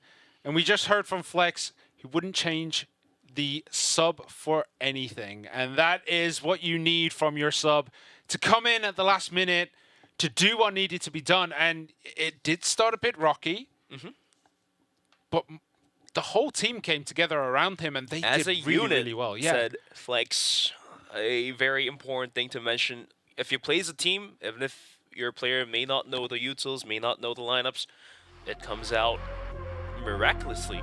So that wraps it up for us for day number 1. It was Anubis versus 3P ending in 2-0.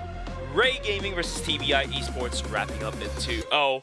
So was the 3rd series of the day, as ROC came out as the winner as a 2-0. And that was the final series of the day, Gaimin Gladiators versus Inner Circle, which Gaimin Gladiators, after a long, hard-fought battle, came out alive 2-0. But that doesn't wrap the tournament up. We have 2 more days of the group stage to be covered with me and Simon, and 2 more days of the playoffs to come through.